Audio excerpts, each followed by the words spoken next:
Little child, dry your crying eyes. How can I explain the fear you feel inside? 'Cause you were born into this evil world where man is killing man and no one knows just why. What have we become? Just look what we have done.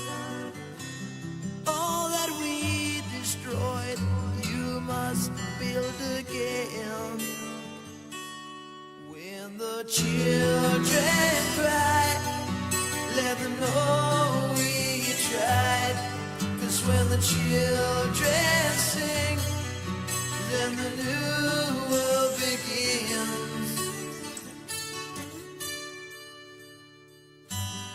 Little child, you must show the way to a better day for all the young. 'Cause you were born for the world to see that we all can live with love and peace. No more presidents and all the wars will end. One united world under God. When the children cry, let them know we tried. 'Cause when the children sing, then the new world begins.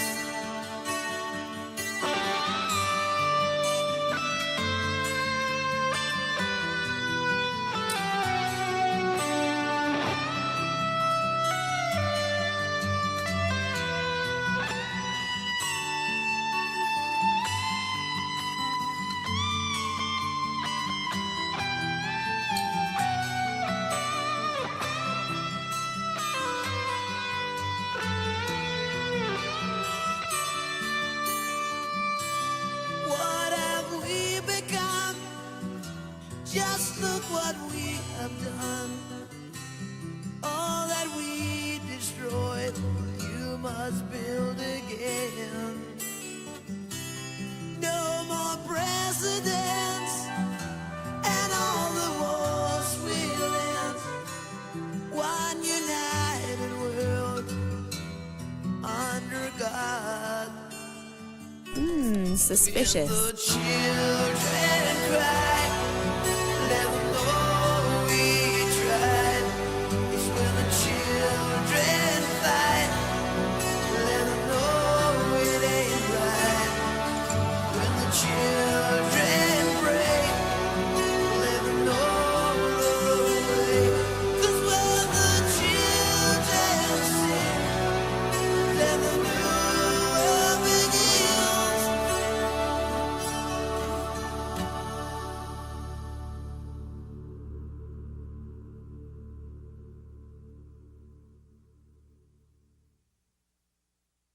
I can't stand any of you dumb fucks in this goddamn chat. Oh my fucking god, I hate the left. I hate liberalism. I hate everything that's going on every single day of the week. I hate my life. I hate streaming. I hate socialism. I hate everyone who thinks thinks that activism is being the most annoying, holier than thou, and ultimately woke leftist. You did it! You have unlocked nihilism within me.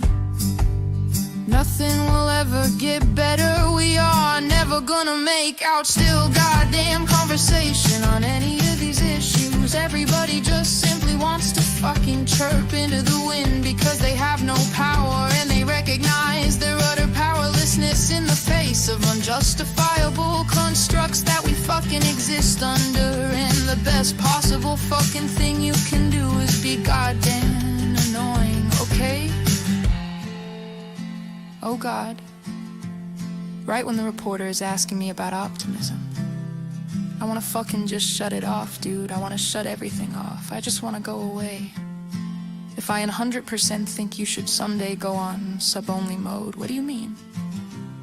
The most annoying people are literally like the 40-month subscribers. The person that caused me to fucking spiral just now is Hadijo Offliner or whatever, and that's a routine nuisance and an offliner in this community, okay? He is a consistent voice of nuisance, okay? What are you talking about? The people who actually brick me, the people who actually cause me to fucking spiral out of control are always the people who have been in this fucking community for years who never shut the fuck. It's literally just like I'm not even singling him out. He is just one example. But this happens all the fucking time, bro. Anyway, one of the worst aspects of like this kind of gathering online is that people don't behave like this in the real world. That's unironically what was talking about. That why have so much hope for the future of America when I'm out in the fucking streets, right? Cause I see grandparents and I see kids and I see regular ass folk that see right from wrong. They protest and that gives me confidence. And then when I go back to the internet and I get fucking yelled at by a bunch of screen age or iPad babies who are 38 years old who think that the most like radical socialist position is to constantly chirp in a fucking Twitch streamer's chat and hyper scrutinize everything and then like refuse understand like broader points, okay? Refuse to be open-minded, then I'm black-pilled again. It's virtually impossible to be black pilled if you're online all the fucking time. Everything that we do here is so bad, it's so fucking bad.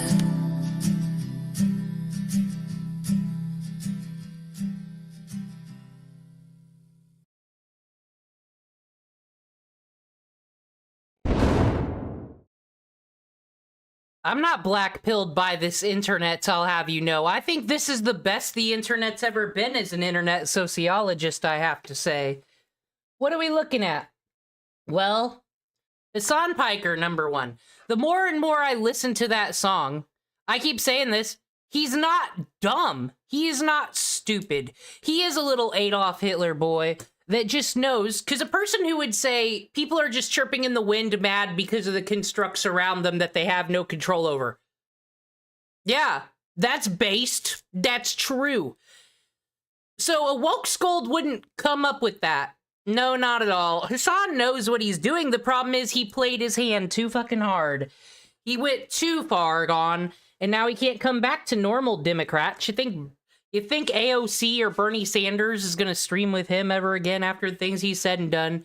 No, he's cooked. He's done. And now, it's just like the only reason he looks dumb is because he's done things he cannot defend, so he's got to do some kind of mental gymnastics, and it just all looks worse. He was doing good at the start, but he's lost his control train. Anyway, let's get to it. That's my beautiful background. Gonna get to the news stories and the segments I got here. Oh, we got a song. We gotta start up with some hot tunes. I could tell you how it makes me feel. I got stream scuff going on, but it's fine. We're gonna listen to a hot song. Hot new track from Gucci Marks. He does the AI, but I'm all for AI when it's putting out funny jokes fast. What are you gonna do, go hire some fucking actors and some graphic artists for a funny joke? No, that's dumb. This is great. You still a rookie. I'm bigger than Nookie. Oh, in context, this is in reference to Asmongold called DGG, Viewbotter basically, and DDG said, well, I am so rich that I give away Lamborghinis, but he was joking because someone tried to take his Lamborghini after he said that, and it's kind of ridiculous because we all know that Asmongold's actually probably the richest streamer because he doesn't buy Rolexes and fucking go out every damn day to some tropical vacation paradise. Guaranteed, all the money that goes out goes to Chipotle and shit. Everything else is just stacking. So I do not see how anybody could go at Asmongold with a money argument. Asmon big and cookie, bitch like a bread, you still a rookie. Asmon big and nookie, bag your girl, that's my goodie. Asmon don't need no Gucci, my T-White, I make it look bougie. Asmon moving so groovy, I'm with your girl, we're making a movie. Gucci marks generated this shit. Asmon big and gold, bitch like a bread, no threshold. DD tell your girl to stop calling, don't wanna talk, put her on hold. Asmon big and gold, your girl in my shit, she get trolled. DD, I know that you ballin', she fell in love, she like in the mode. They'll do it and I'll call you my berry. I'll eat you up, just know that I carry. Yo, go on top, I call her my cherry. Can't get enough, now she wanna marry. Yo, God, she been getting wetty. In my DMs, she getting chatty, she shaking her ass. Yo, girl got a... So, DDG, maybe I'll go get the clip very quick. I've never heard of him. I thought DDG was the name of Destiny's community. I'm confused. Or is that like a Discord thing? What does DDG even mean? I've never heard of this person, and they come at this Asmongold, who, I mean, I've heard of him. I'm just now, like, learning about the Asmongold lore. I don't understand the big hype. He's just saying normal, common sense fucking takes when I see clips from him. Like, that's all it takes to be popular around these parts, is it? Fatty, she on my lap, she calling me daddy. Like Asmon getting that ass. Like Asmon, you making me spaz. With Diddy, she moving with sass. With Asmon, she taking the class. Like Asmon, stepping on gas. Growing it out, no cutting the grass. I'm moving up while DDG last. D playing checkers while I playing chess. D playing checkers while I playing chess. Asmon big and gold. Bitch like a bread, make it look gold. You still a newbie, you in my world. I'm getting click, you get a scroll. I'm moving wavy, just like my brows. Meet you on phone if you meet me on wow. Carry the cash, they call me a cow. She wanna stay, she making a vow. DDG ass, he looking for clout. Cranberry juice, I'm spitting them out. DDG press, he riding my route. Saying he rich, I'm pressing that doubt. DDG sad the way that she need me. He smoking Reggie at DDG tweaky. She on my sticky, she acting all freaky. She already left, your girl moving sneaky. Asmon been getting ass. Asmon been getting stacks. Yeah, that's the new hot song. It wasn't as poppin' as, like, this one might not stick with me, but you know, fucking shock, shock, shock, shock my dog. Always will. I'm gonna see what...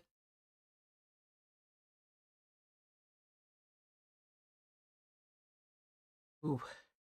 Okay, now we're gonna go move on to some more Hasan. Hasan calls into question Emiru's friendship with Asmon, also goes over his differences and grievances.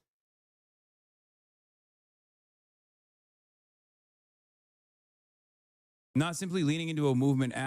And of That's course, kind of what you do, not hating, just saying. Of course, Hasan Piker is talking about Asmongold, because why wouldn't he?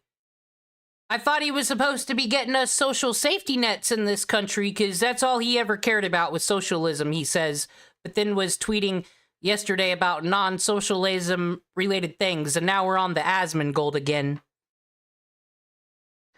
I think Asmongold derangement syndrome is getting funnier than the Destiny shit.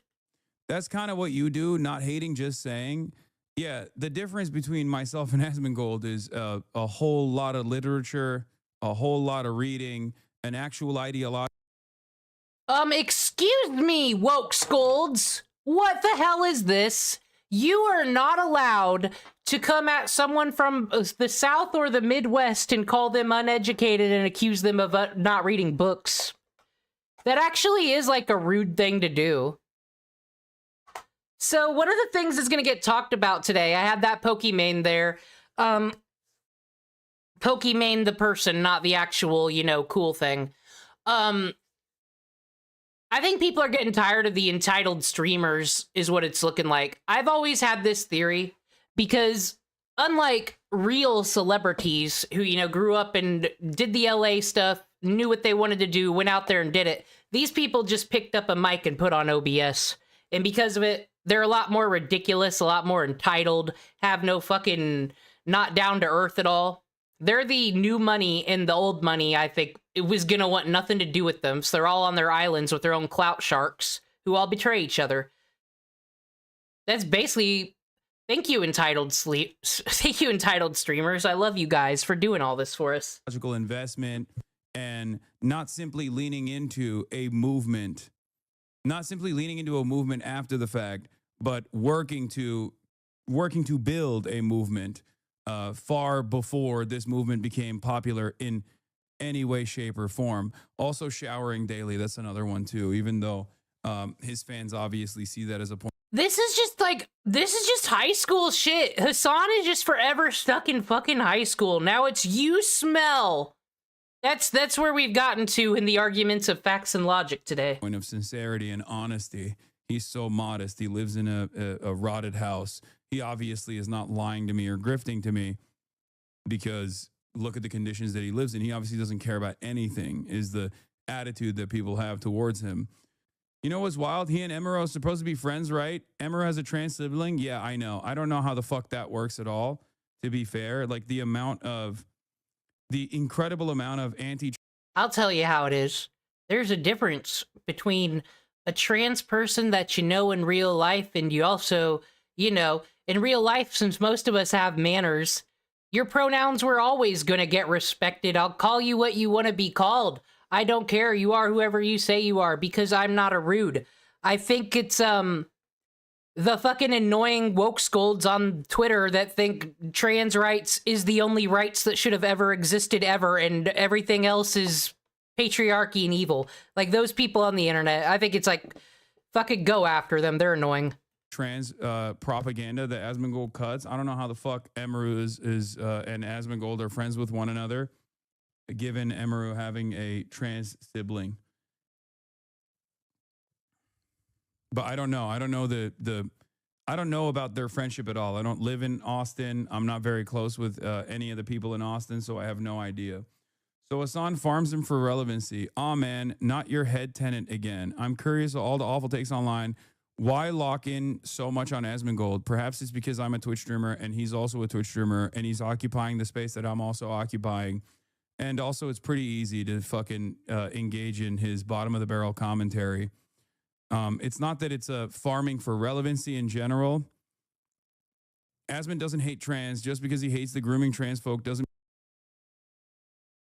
Yeah, this is what I figured. I can't take any fucking arguments of transphobia seriously anymore, because everyone's been out of context clips. I think it's even happened to Hasan, in all fairness here too. Like, it's just, you guys can just out of context, because there are weird people out there doing weird things. Are we not allowed to talk about them because they're trans? That doesn't apply to any other race or anything. That's not equality. I thought we wanted equality, folks. So yeah, this is probably just... Also, I don't understand. He's just farming for relevancy. He's bigger than you on Twitch. I saw the top 25 of the month come out from US and Canada. Asmon's sitting at 3. You're sitting at 5. Why are you acting like this is just some newbie who don't know what the fuck he's doing? He did that on Twitter, too. Like, when Asmon announced that he was multi-streaming to Kick, Hasan came out here with the PR advice of, that's foolish, you're supposed to make TikToks and get them to your Twitch channel, not multi-stream. Shut up, Hasan. I mean, he hates them overall. Okay. Yeah, he is becoming a fan slowly but surely. We'll get him next time, okay? Also, if you go to my YouTube channel and then you go to Asmongold's YouTube channel, I suspect you will find a lot more videos about me on Asmongold's YouTube channel and his clip channel than vice versa. The reason why... I don't understand this either. Asmongold does, I swear to God, I do not think Asmongold has a whiteboard on that wall in that rotten house where he's like, how to fuck with Hasan Piker today?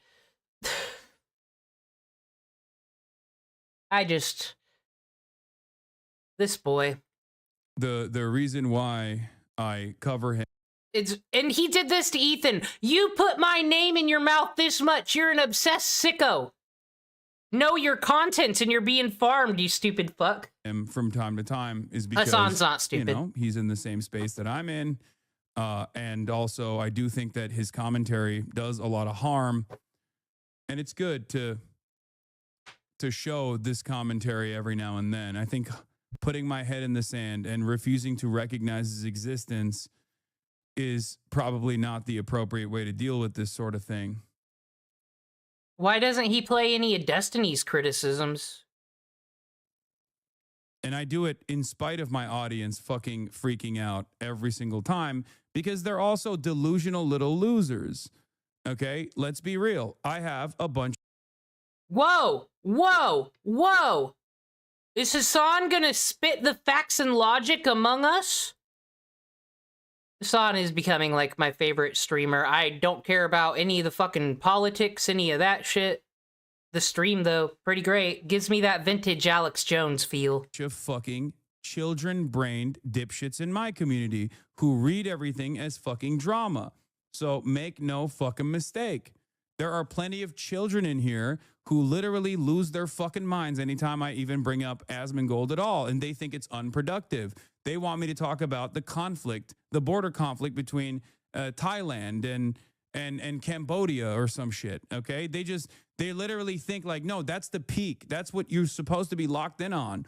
Why aren't you talking about that right now? Why are you talking about Asmongold, a culturally relevant conservative commentator in the same fucking sphere that I'm in, that is actively making the sphere that I'm in a worse place for black people, brown people, trans people, who is consistently fucking saying I'm an anti-Semitic terrorist while simultaneously hyping up virtually every fucking anti-Semite you can find.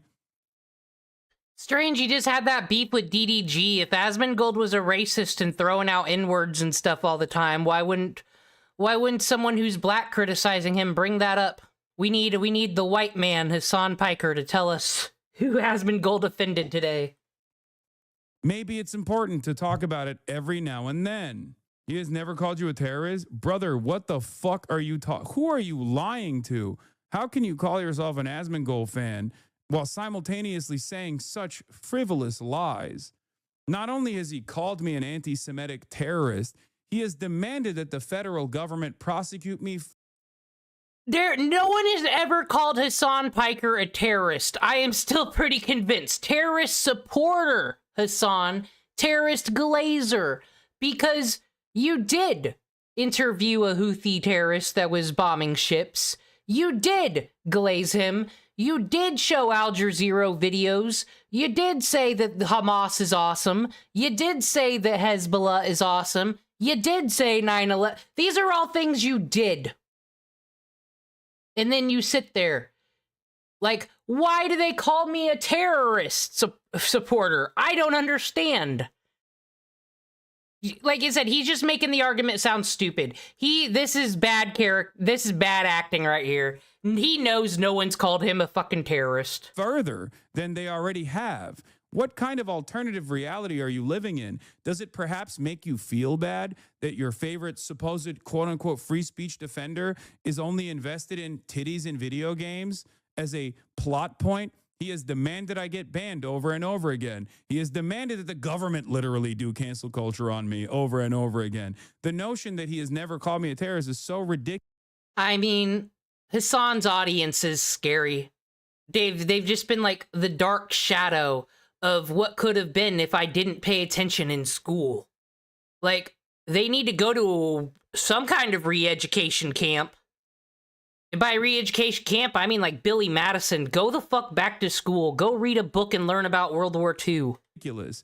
Maybe if you actually genuinely hold on to some sort of principled free speech stance, you should be calling into question why you like Asmongold so much, even though he is very wishy-washy on the point of Israel, while simultaneously demanding I get banned for my commentary on Israel.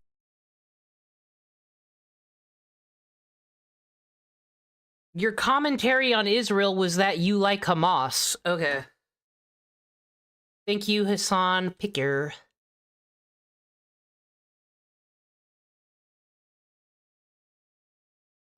Before, well, no, we'll go with the beef. We got some more Asmongold statements. Let me see what we're saying here. You can't go one day without saying Asmongold's name. We know that. Bro sits there every day holding his nuts on Roach King. It's comical the amount of time and energy he puts into talking about him. Couldn't happen to a better guy.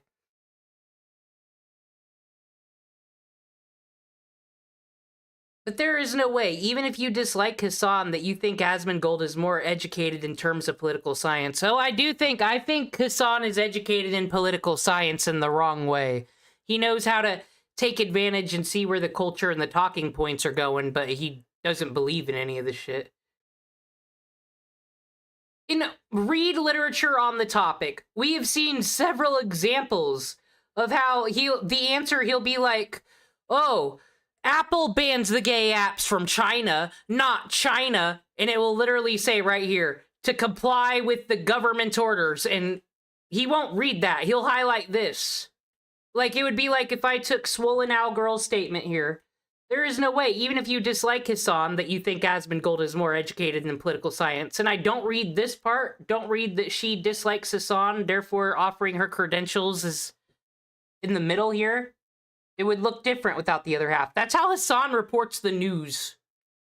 Well, actually, maybe it's just his chat that can't read literature.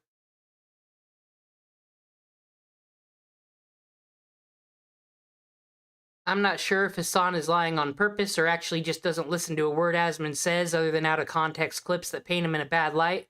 But this guy gets 90% of what he's saying about Asmon wrong, and it's so funny. I just have that feeling. All right, let's see what Asmongold's... I guess the Kaya electric dog meme has hit mainstream status. It's the new Harambe, I've heard. That's great. It deserves it. Crazy is that there's been... You know what's crazy? Is that there's been so many memes of Kaya on Twitter that the AI is now adding Kaya into AI e-girl photos. Look at that. That's crazy. That is a generational meme. It's actually, bro, Kaya has made their way into the mainframe. Holy shit. They even added the collar. Maybe, right? And Kaya's the new Harambe. You know what's crazy? Yeah, Phillian was the one who said, bro is not wrong. Kaya's the new Harambe. It's true.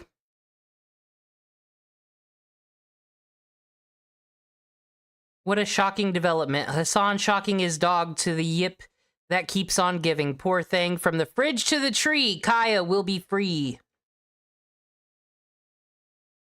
When Kaya passes away, she'll live on the internet. She won longevity by being the first piece of mud thrown on Hasan's... No. We'll get to that. That was FROGON's fault. FROGON, just let Ethan Klein unfollow you. What if you just let him unfollow you and never said anything? Wouldn't the world be a different place? Collar me shocked. Now that's a funny meme.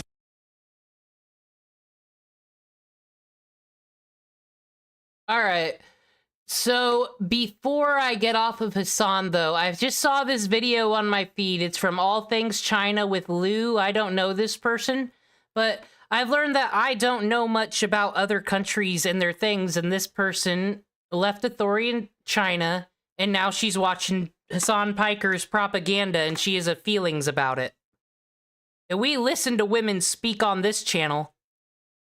Wish I could tell you how it makes me feel as someone who was born and raised in authoritarian China and did everything I could to escape that. And I came here and I found him.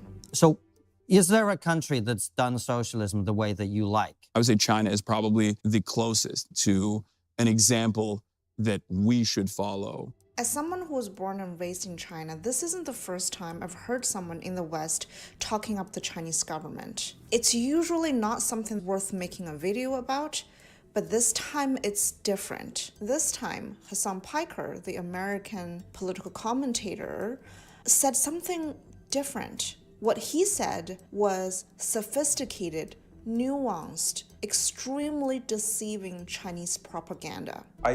I will say Kai Cenat went to China, and his videos look more fun, because I do want to see that museum that guy was talking about. Maybe they got virtual tours. I would like to see the temples and all that stuff.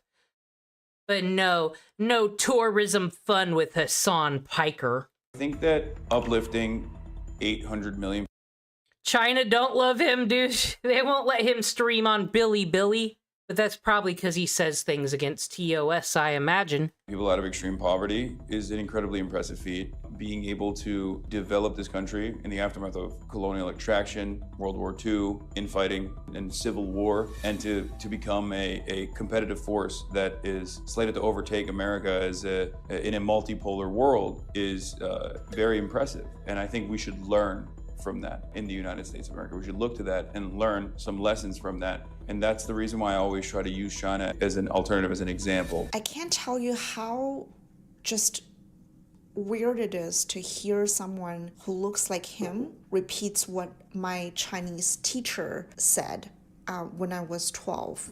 It felt so surreal that I thought I was back in China as a Chinese student in a Chinese classroom. Except Hasan Piker. I mean, we do the Pledge of Allegiance, though.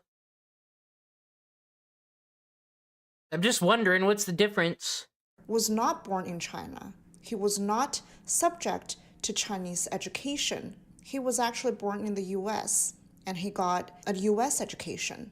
I've actually never heard of Hasan Piker before his China-related content blew up. He has recently done several quite high-profile interviews where he talks about how he admires China and how we should all learn from their way of governing. After going to a trip to China, which many said was paid by the Chinese Communist Party in the first place.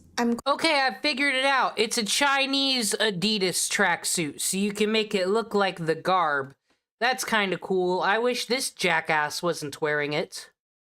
Going to debunk some of his most deceiving and sophisticated propaganda on China that he knowingly or unknowingly spread to the public. But first of all, who is Hasan Piker? He's branded himself as this progressive leftist pundit. And his audience, which is huge, he has millions of followers on Twitch, on YouTube. His audience is mainly Gen Z or millennial men. He also appeared alongside politicians, people like AOC. Ladies and gentlemen, we have Bernie Sanders and AOC in the building. And interestingly, at the time I'm filming this video, he was invited to the UBC, the University of British Columbia, as a guest lecturer. For those of you who are not familiar with Canadian universities, UBC is one of the most prestigious universities in the country, especially when it comes to international studies.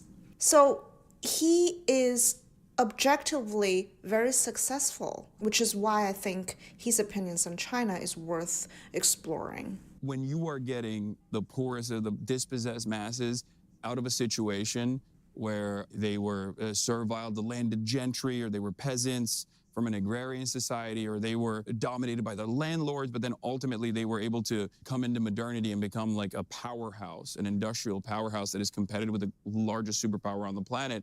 I would say if that's the point of good governance, China is probably the closest. There are still... I have questions. I don't care what the left or the right thinks about China. I don't worry about China because... don't they like 3 kingdoms, then 1, then 3 kingdoms, then 1?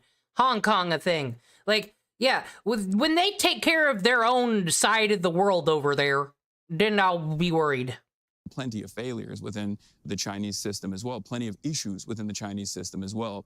But that's probably the closest, I would say, to an example that we should follow and lessons that we should learn from. China is not a I honestly can't stand this argument because it's just simply misinformation and it's carefully packaged. And I want you to know that this type of narrative is extremely effective because it is a good story. Who doesn't love a story of triumph? Who doesn't love a story that tells you no matter how poor you are, there is this...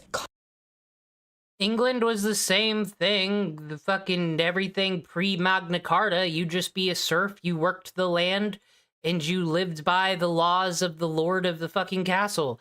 And then the Magna Carta came, and then people became citizens, but they were still paying rent to the nobles whose land they all fucking live on, and then eventually democracy happened, after some wars happened.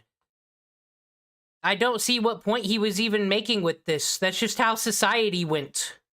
Communist party that can give you what you've always wanted and you don't have to be poor anymore. Who doesn't love that? Except it's not true.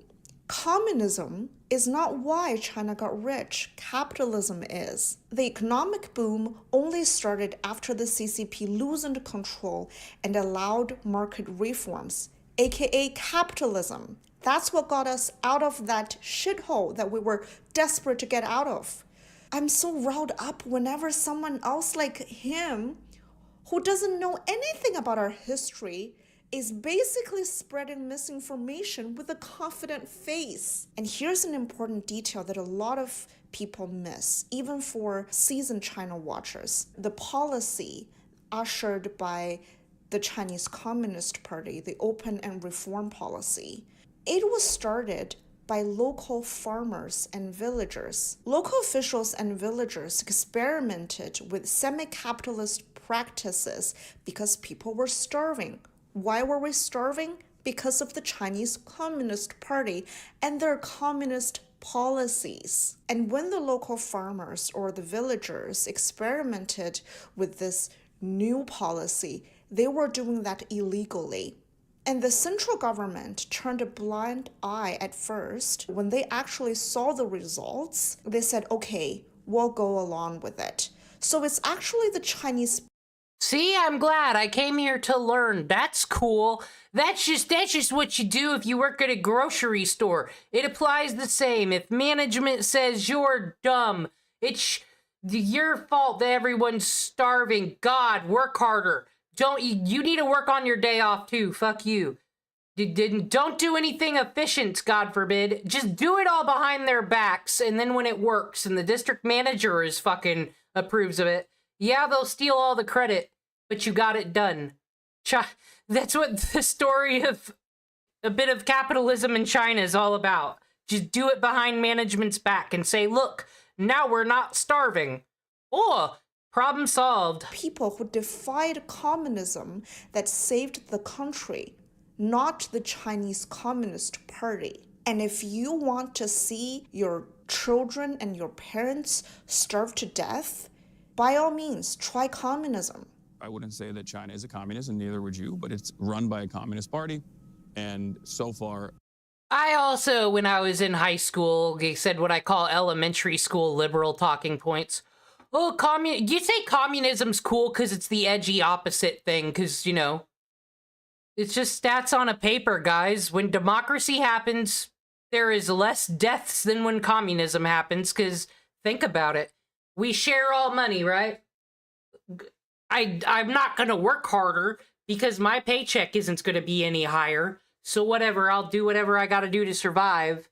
And then, but if there was less population, I wonder if my paycheck would be higher. And then that's when the net negatives don't have a very good life expectancy. The elderly, the sick. It's just common sense, I think. I don't endorse politics.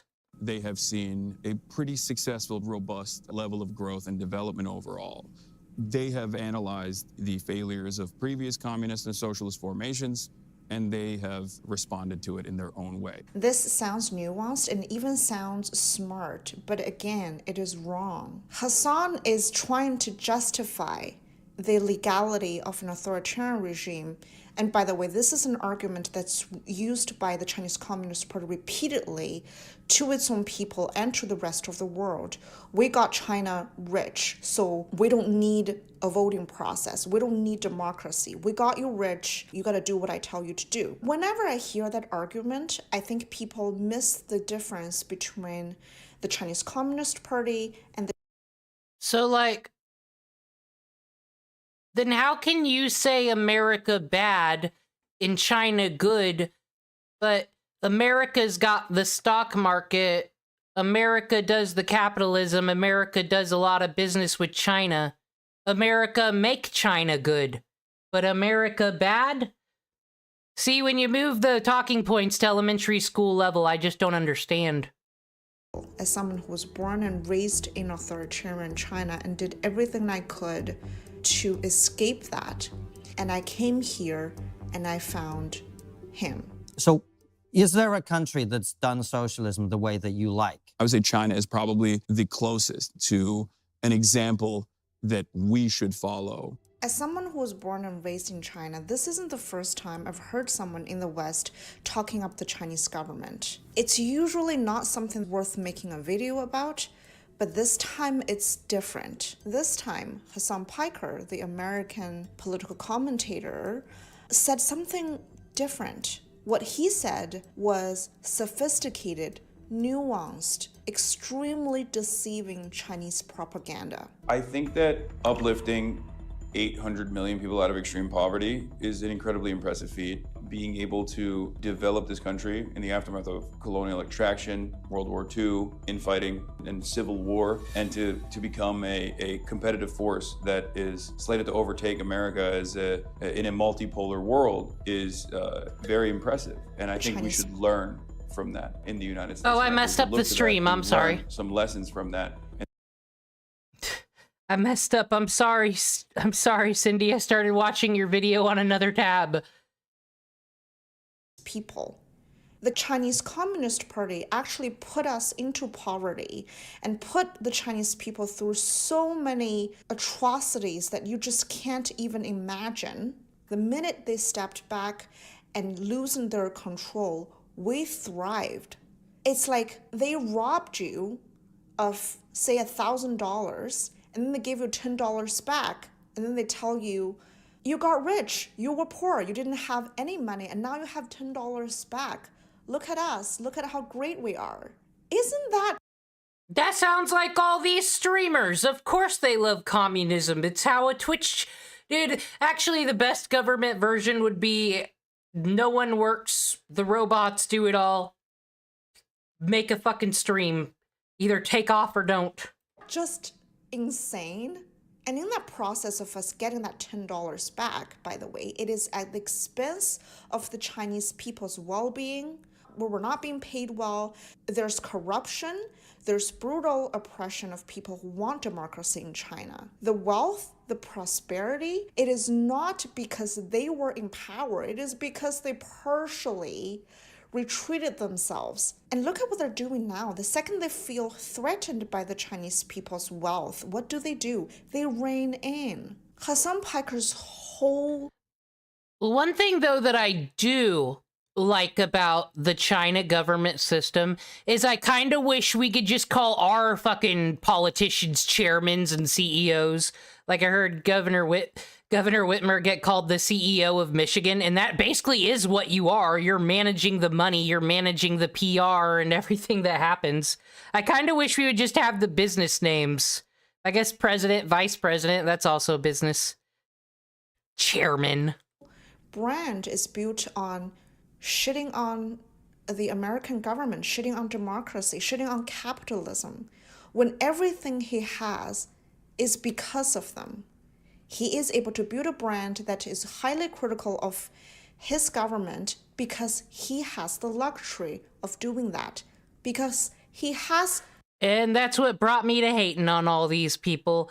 I'm sorry, I'm not going to donate $5 to Hasan Piker when there's horrible stuff happening in the Middle East. I'd rather my money go to that. I still think all these people are gross for Cool, if you're gonna bring attention to it to the level they did for the clout and views they did, I say you better convert your fucking stream to a charity stream. It's just a grift at that point. Disgusting grift. Because I'm a good liberal girl who learned if you have privilege, you need to check it, and you aren't allowed to talk about things you could never live through. Freedom to do that. He will not have that in China. He will not have that in Venezuela. And don't get me wrong, I think any government deserves a little bit of self-criticism. That's one of the reasons I went to journalism school. But to go so far as to say that everything China does is good and everything that the US does is wrong is just absurd. I hate to break it to you, Hasan Piker, communism is not going to save you.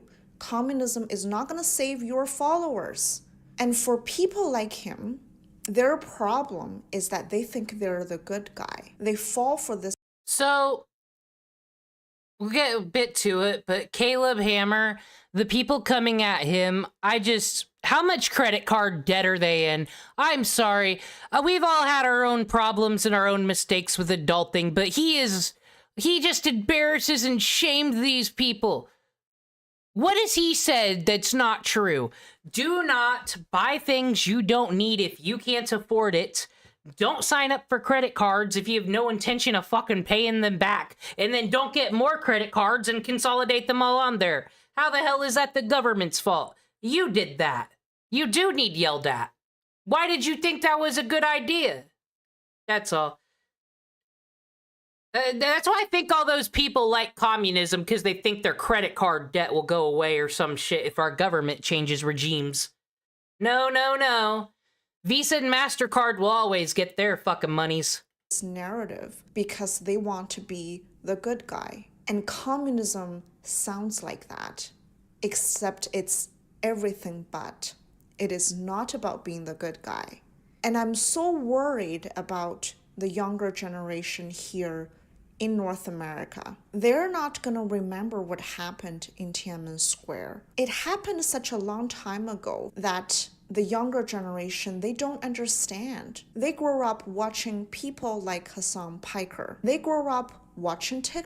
This is worrying to me too. If you are a US citizen, guys, I recommend Ground News, but if you cannot afford it, guess where the real news is? Where it always was. ABC, NBC, CBS. You are not allowed to be lying and sensationalizing and doing bullshit on those 3 channels. Go to your Fox News and your MSNBC if you want people to scream and cry about things. But watch the real news, folks. Please. I know it's boring. But you'll at least have context to some real things going on in the world. TikTok. And who owns TikTok? China does. And their parents, people in the West, they have never experienced far left. Many of them refuse to believe such thing exists. They are worried about the far right, and they're right. We should worry about extremism on both sides. But they do not understand what it means to have a far-left government. When people like us, who are authoritarian regimes survivors, when we speak up, we get ignored. As Vietnamese refugee, we have endured suffering. It does seem like Asian people only show up in clips and get quoted when we need you to be a token or a victim. I do feel like there be some Asian racism, because I don't know. Or what used to be called, like, acceptable Asian hate. Like, a person would never say the N-word, but they'll go yell at Asian people for being bad drivers or something. I get what she's saying, because I also wonder, Mr. Israel-Palestine over here, I don't think China's been too kind to the Muslims. I don't think so. That's just what I've heard. The communist regime, and we believe that... Okay, you, dude. I mean, seriously, you, old lady. Shut you stupid, idiotic old lady. Who is you, America or Ho Chi Minh? Suck my... Jesus Christ, I've never seen this fucking clip. Once more, I believe Hasan's female Zoomer audience are people with extreme fucking daddy issues who need screamed at or so. That's just rude. Refugee, we have endured suffering under the communist regime, and we believe that. Okay, you dude. I mean, seriously. And this is what pissed me off with the Ethan Klein shit too. Hey Hasan, you don't leave your fucking house unless it's with fucking Taylor Lorenz and to do stupid publicity shit or go to a heavily tourist area with the Gucci store. You don't know shit about being a fucking refugee. You don't know anything. I was mad about Noah Sampson's stupid fucking thumbnail, these creators did a genocide, and put them all in the thumbnail, and I made comment, and someone was like, you don't know what it's like to be in Lebanon or Jordan, don't speak for us. And I'm like, I don't want anybody to speak for you. I wish you guys would speak. You don't have to if you don't want to, of course, but like, I'd rather hear from you than this guy, the rich millionaire in his fucking house. You old lady, shut you stupid idiotic old lady. Who is you, America or Ho Chi Minh? Suck my old lady. God, dude. Yo, this refugee, okay? Seriously. This South Vietnamese Christian supremacist psychotic refugee living in America now and able to talk that shit. Why don't you go back and live in South Vietnam in the same conditions, if that's your perspective? I wish I could tell you how it makes me feel as someone who was born and raised in authoritarian China and did everything I could to escape that. Hasan, leave the Vietnamese alone. They can't even look at porn in their country. They don't need any more hate on them. And I came here and I found him. I found Hasan Piker, someone with a large number of followers who obviously has a powerful voice, and he's repeating the Chinese Communist Party's propaganda so well. And the reason I wanted to start this channel is I've had enough of this. I've had enough of propaganda.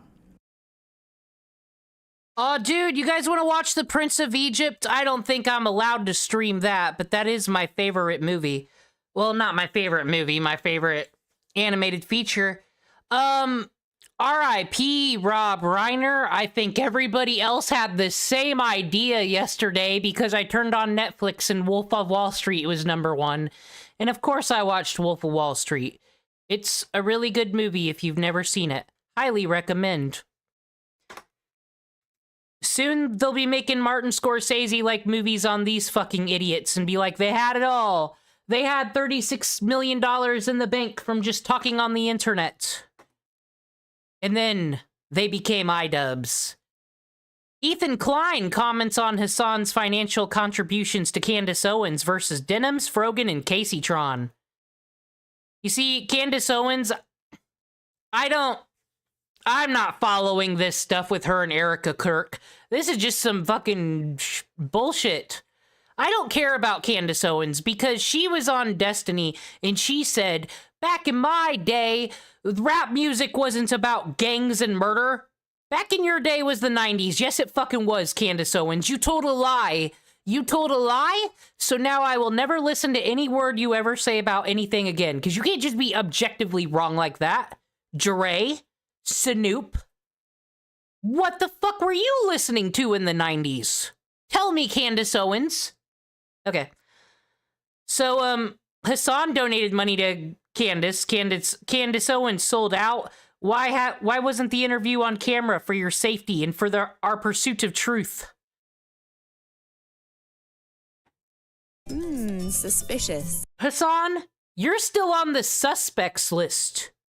Well, hot take, I think Tyler Robinson killed Charlie Kirk. I know, crazy? That's what I really believe in my heart of hearts. I believe that Mormon Discord furry, I don't even care left or right. Doesn't matter. He's a fucking Discord furry. Who the fuck here is shocked? I believe Discord furry Tyler Robinson killed Hasan Piker. Now, alternative theories. Oh no, he didn't kill Hasan Piker. He killed Charlie Kirk. Alternative theories is Hasan would have lost that debate to Charlie 2 weeks later, and it would have been embarrassing, and he would have in Minecrafted himself for sure.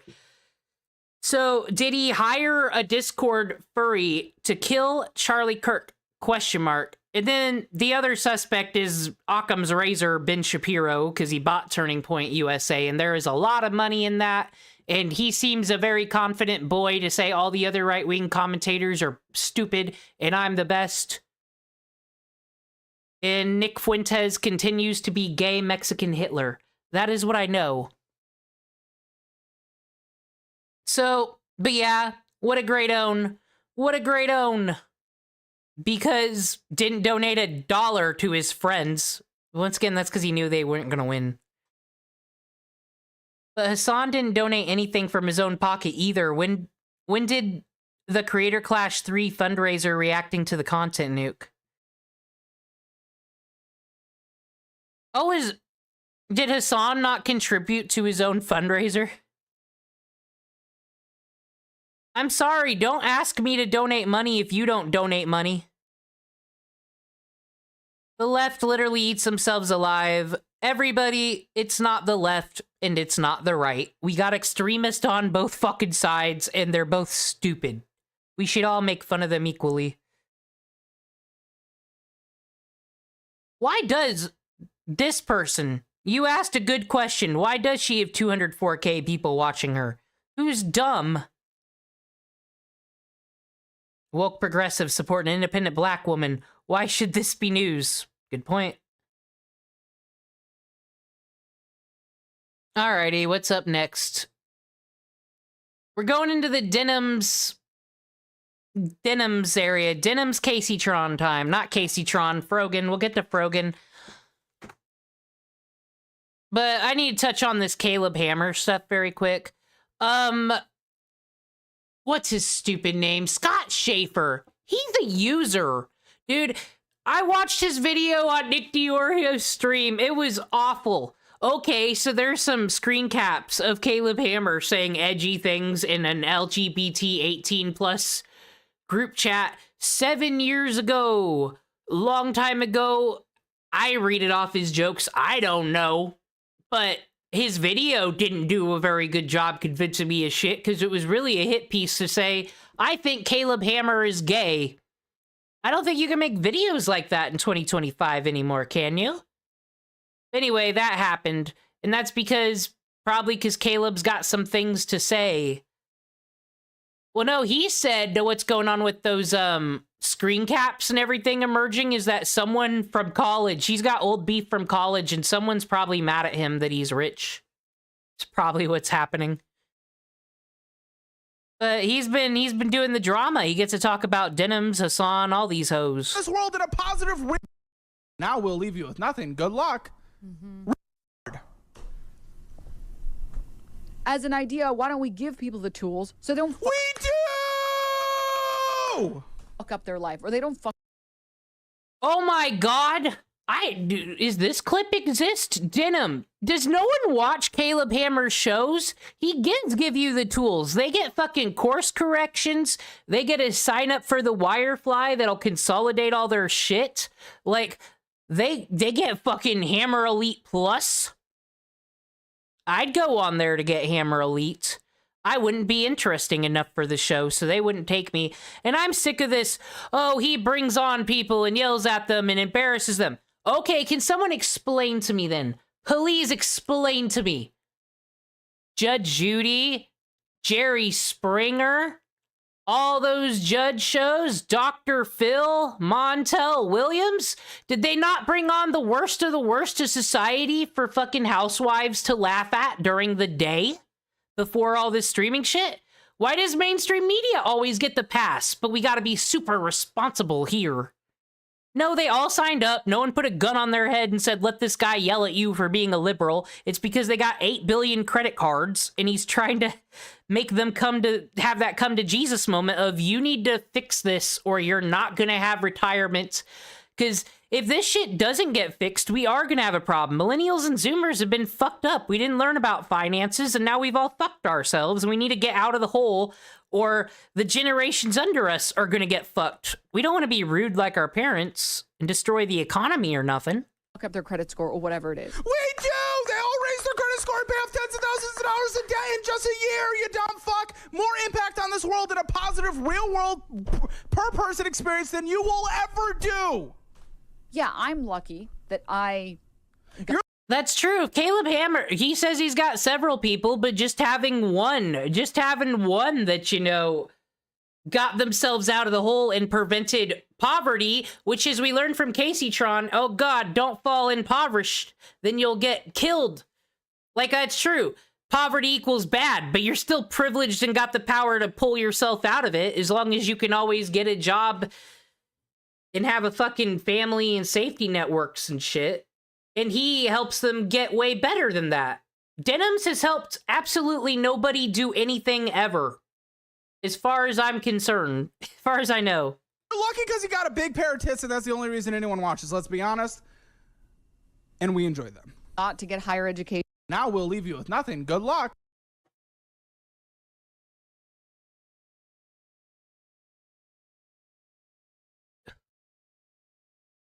I guess people don't like that he obsessively weight shames his guests. Well, actually, I can make an argument for the weight shaming here. It's because, look at their credit cards. It's all the door dashing. It's probably, because it all goes together. All these people that are in huge debt, but they do all the door dashing and shit, it's because they just have low self-esteem and don't have the energy to want to, you know, go to the grocery store and make all these nice meals. They don't want to clean the kitchen. Like, it all goes together. It's a certain kind of lifestyle that leads to this mess. So I see why he brings it up. Still can't believe Caleb has a Reddit snark community. Like, why? This is what I don't understand either. Why is this guy getting so much hate? Fucking...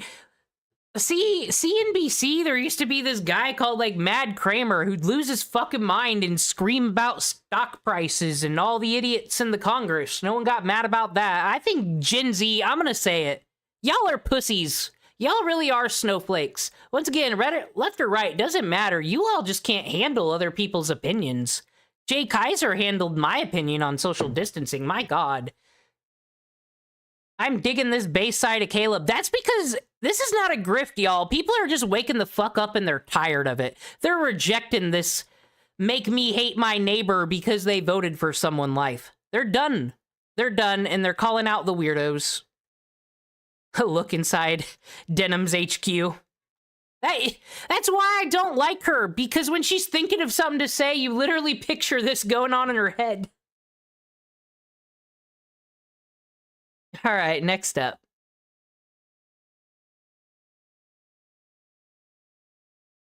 Oh, my favorite. My favorite. Mike from PA drama. Via Asmongold. Haven't heard from Mike from PA in a minute. Literally. My favorite part of Asmongold is his father's last message to Hasan, wishing Hasan a happy birthday. And for the rest of Asmongold's life, I'm happy for you too, you live in the correct timeline, because I think there are some people, and dare I say, friends and people I like, who due to their good-heartedness and their believing everyone, have just gotten stuck on the wrong side of the culture change that just happened, and that's fine. They'll just quietly quit it like they always do. he'll have to know that his father was ashamed and he was a fan of Hasan. Not a fan. What's wrong with that? Ooh, what? Yeah. Fan of Zach, trying to get that not a fan of me. love. Okay. And it'll never happen. Every time I see you talk about Asmund, you bring up his dead parents because it's relevant. It's relevant. So let's see what Asmund's dad actually thought about the. How come they bring up Asmongold's dead parents and, you know, bringing in everyone's family members and past crimes, you know, real past shaming everyone, but Caleb Hammer's not allowed to call a fatty a fatty. Suspicious. Hypocrisy, maybe? I don't know. These ghouls, shall we? Oh, tell him what? Here, you can say it. Saw that fat fuck asshole Central Committee with.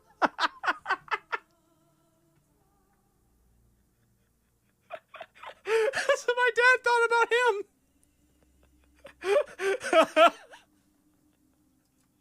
This little mustache and fat face, and who knows how fat he is if he gets up. And he's a major one. One more thing, because he gives you so much content, please wish Hasan a happy 35th birthday. Say to Hasan, He's only wish him a 34. happy birthday. Happy birthday, Hasan. Yeah. Is that all you're going to show from Hasan? Oh, God. No, I just haven't gotten around to it. He's talking about you every fucking day. Aw, his dad likes that he's a streamer and calls him. I'm seeing him trash you every day. I love that. This is a wholesome. And Mike from PA with his couch punching ways, hating on this roach man. Yep. Okay. Uh-huh. All right. Okay. Yep. I wouldn't say anything, but he shits on you all the time. Yeah, I know. I know you're non-confrontational. I am. I make up for it on the other end. You sure do. He was such an asshole. Confrontational. If they would only allow me to shoot everybody on the fucking... All right. So, guys, he... Make up for it on the other end. You sure do. For confrontational. If they would only allow me to shoot everybody on the fucking... All right. So, guys, he really appreciates all of the kind words. Oh, boy. Everybody. Yeah. Yep. All right. So I'm going to go ahead and I will Even the elder generation hates you, Hasan. call you later. And now keep Asmund's dad out of your fucking mouth, you piece of... Fat Mike. I don't know why he does this. He's so weird. It's so cringe. I don't know why you're bringing this up. Like, and I think that it really goes to reveal that how radicalized somebody like him is. It really does, because like I can watch things that I've watched Hasan whenever I've been offline. And Asmund plays the victim so hard he even convinced his father. Yeah, he ain't the fucking victim. I want to see this. What's this? And you provide an opportunity services. You fund education. And you provide an opportunity for people to maximize their potentialities. You can't control everything by a top-down privatization, TIF-based model. So wait, you didn't answer the question. I did. You don't know what brain drain is. That's okay. I'll explain it to you. Brain drain is when all the people who get degrees in your city. This is why you're no, it's okay. You can learn. Mike, posture. Mike, what's a TIF? Mike, this is a learning opportunity. That's okay. Hold on. You don't know anything about politics. It's embarrassing. I'm talking to you. Services. What a dude, he kind of sounds like Destiny, actually. Like when he first starts talking there. Services. You fund education and you provide an opportunity for and then he fucking goes into meltdown mode.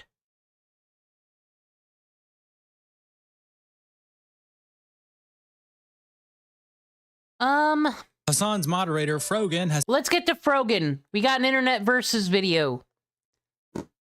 Is Hasan's biggest orbiter, literally. My favorite part of Asmongold is...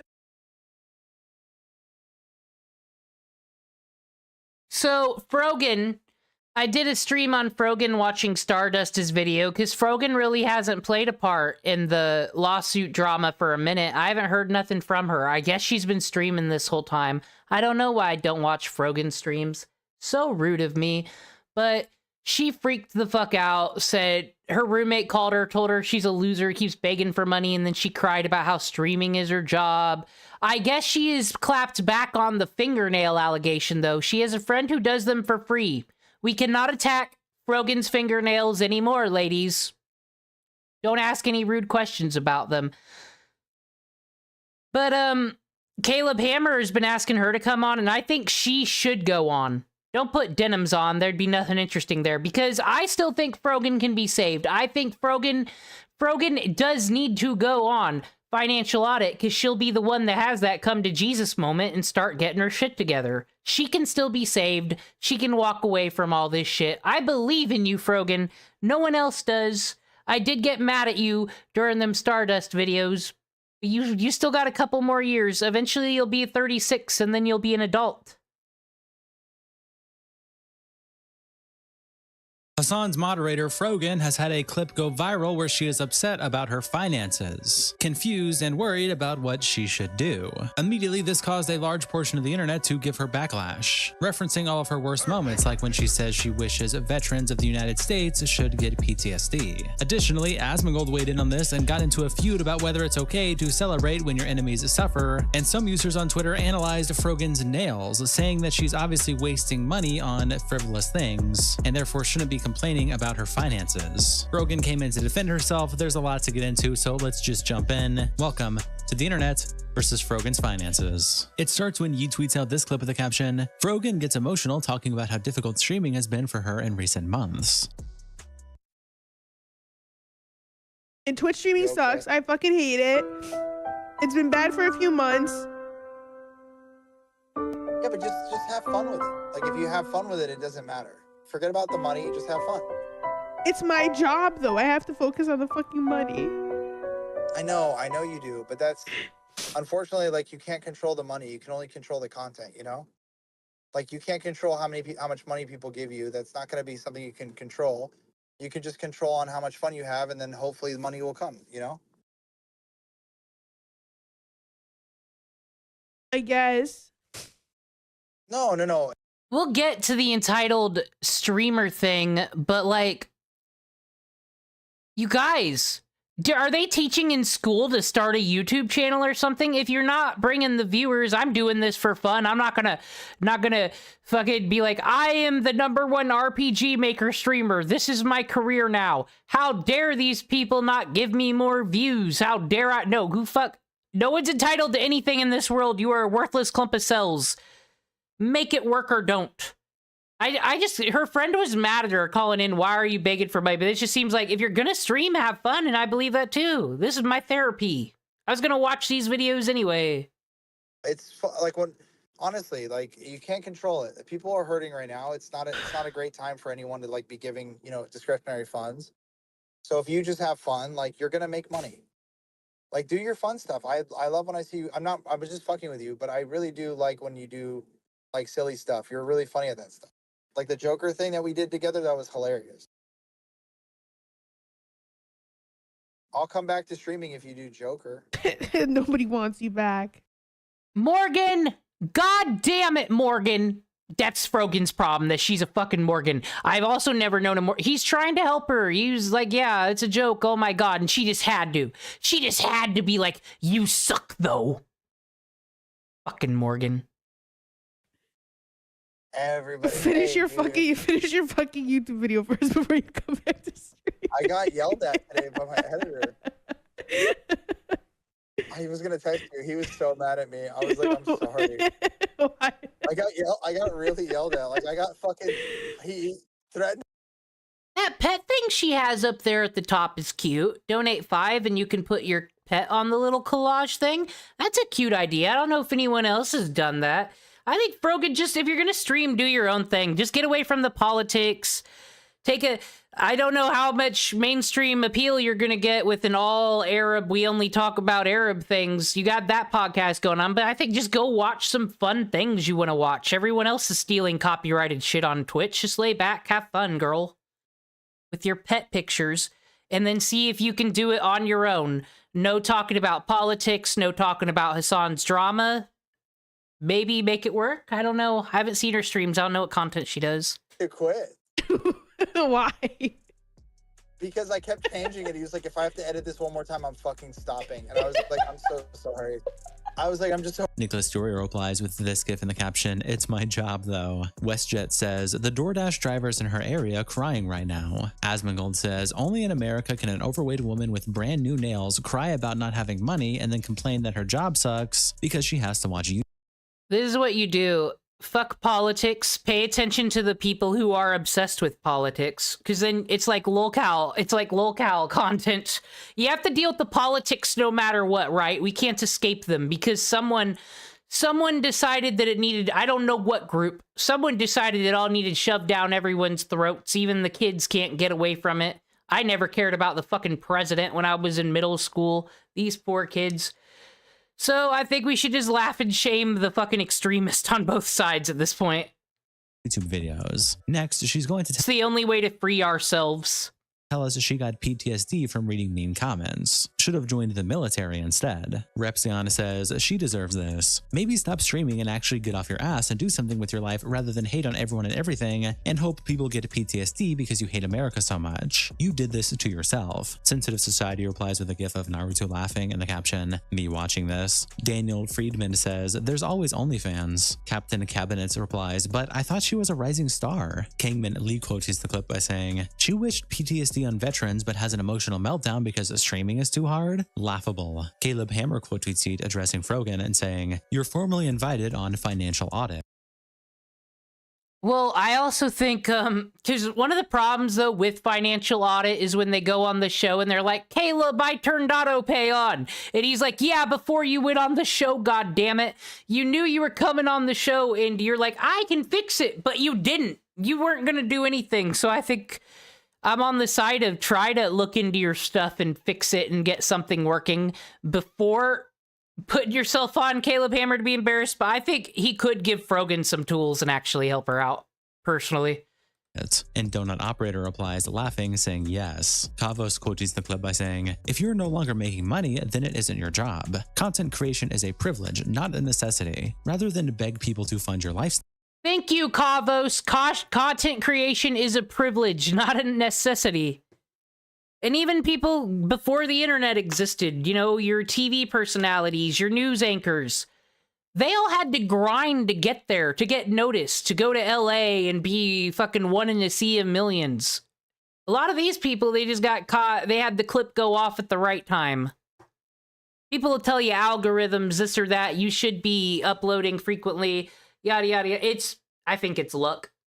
I really do just think it's luck. I think there's probably another Hasan Piker out there doing the same content, and he just has 14 viewers in his chat. One day we'll find him.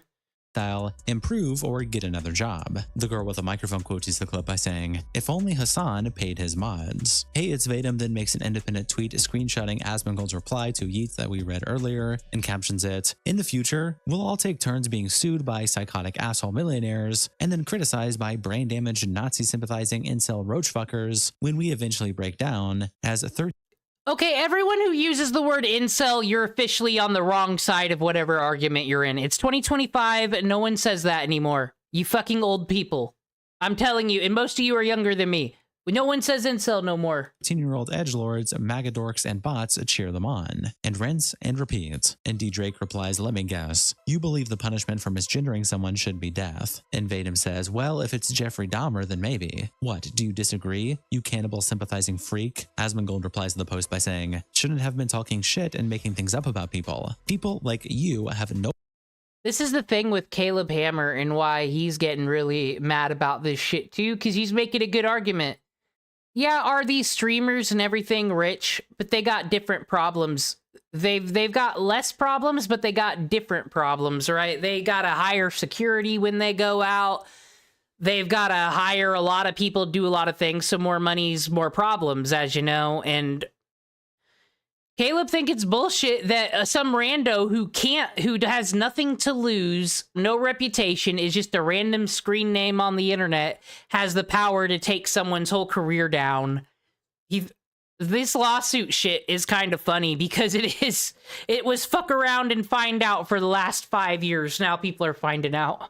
No problem participating in reputation destruction, manipulation, and large-scale gaslighting as long as it serves your ideological goals. That's why they cheer, and you deserve it. Tom replies to Asmon by saying, take a break from the internet, bro. What you're explaining is literally your day job. Imposter replies to Asmon by saying, you really have no self-reflection at all, do you? Poppy says, does it not get tiring having to wake up and be a hateful monster every day for money? Your own peers know you're full of shit, and you don't even believe most of the shit you say. And Solace replies, is the hate in the room with us right now? And Poppy says, it is everywhere, always. Then Nyara quote tweets Asmongold's post with this picture that says, quote, stop trying to groom kids. Asmongold responds to transgender VTuber Nyara's allegations. And she was talking about how this person was talking about how age of consent shouldn't exist with kids.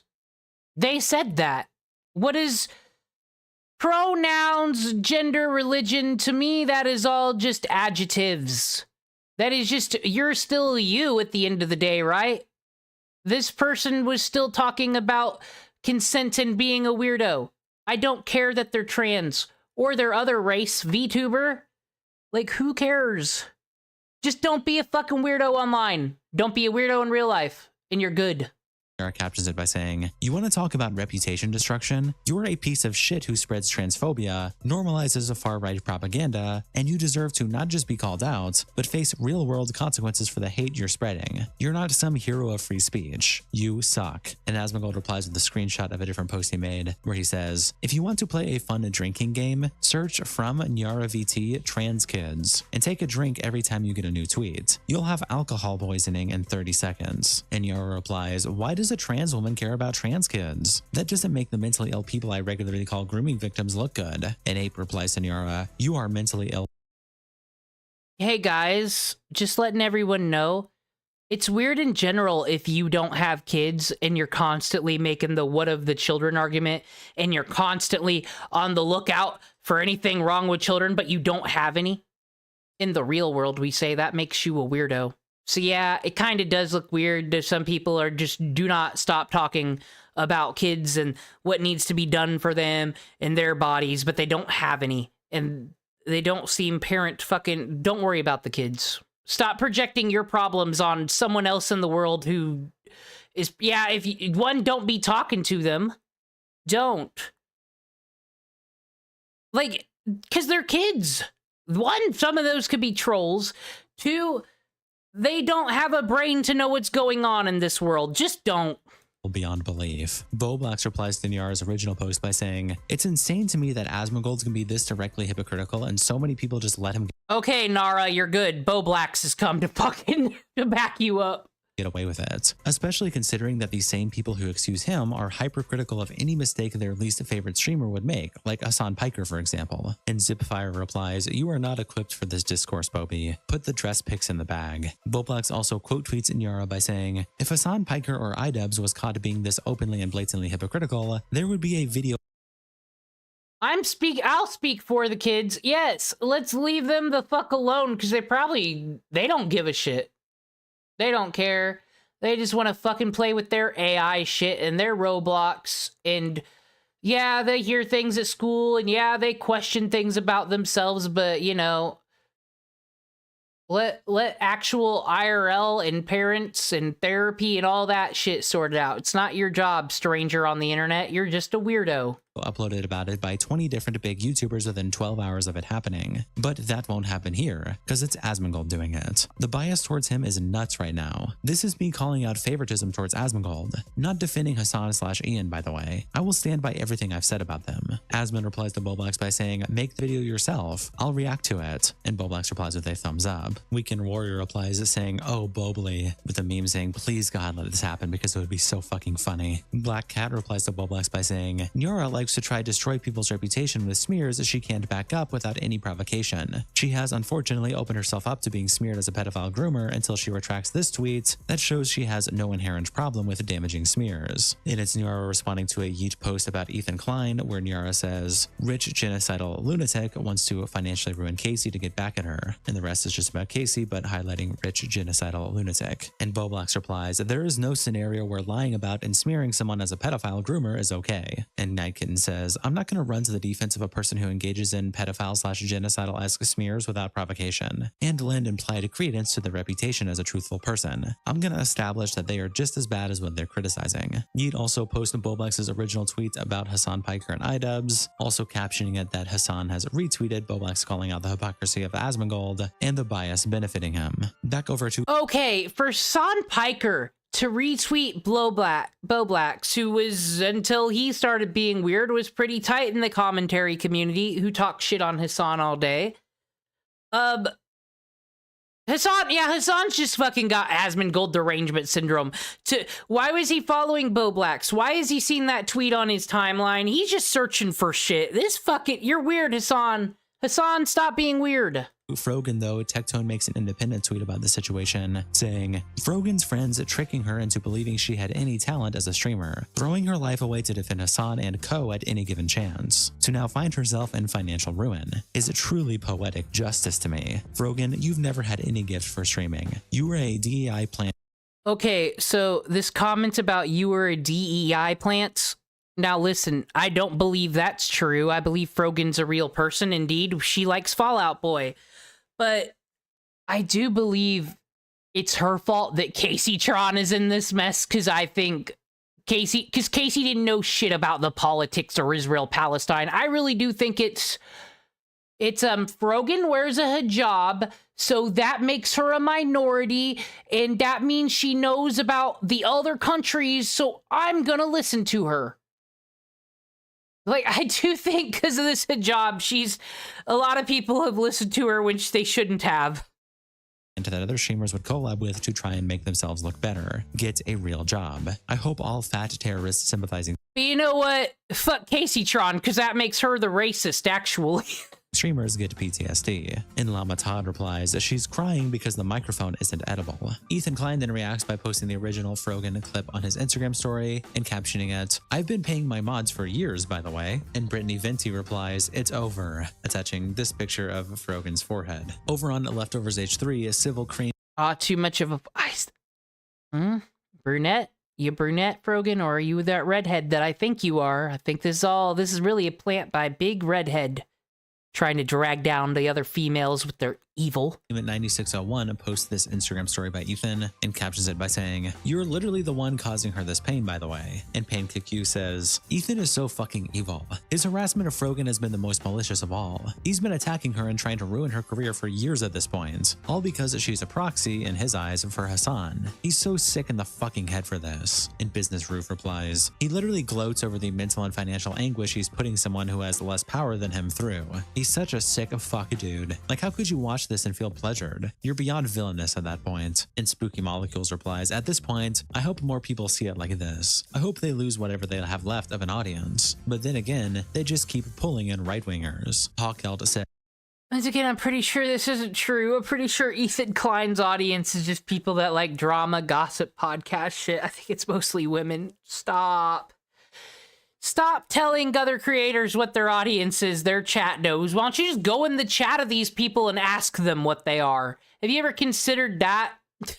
as really struggling to see how AB and Co can justify staying on the payroll after Christmas, seeing as 2026 is going to be a living hell for them as the public opinion of Ethan continues to nosedive. And Business Roof replies, "Payroll, lol. The hilarious thing is that payroll is drying up, but these fucks are so sycophantic they'll stick around for poverty wages. None of them own." The problem with H3 is that everyone who comes at him does such a terrible job that we're on his side. He's not a right-winger, that's for sure. Their homes, by the way. He's more left than most people I listen to. Which crew member has seen real upward social mobility / stability since working at H3? Only the Kleins. The Kleins can afford to live in Beverly Hills and frivolously buy luxury vehicles and sue random women on the internet, but not any of the crew.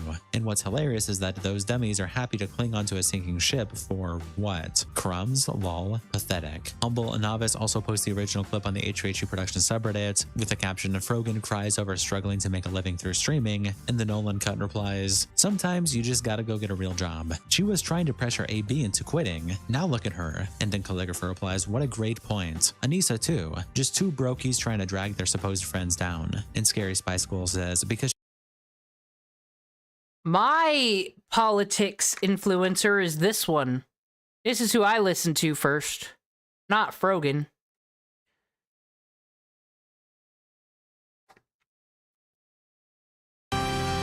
Good evening, I'm Amna Nawaz. And I'm Jeff Bennett. Jeff Bennett. Do you think Jeff Bennett's going around hanging out in China doing a propaganda tour? No, he works on the fucking PBS NewsHour. And yes, once again, I know, fucking boring. Who would watch this shit? I do. And then you can watch Destiny and everybody else talk about politics. Because, you know, anything for the views sometimes. You can't trust any of these political people. When their paycheck, at least if the regular news, they get a salary. They get paid. Today, I'm reading these things on this teleprompter. These people, it's not the same paycheck every day. They got to think, what can I sensationalize and what can I fearmonger? That's how the alt media makes it work, people. I'd not given these people my emotions.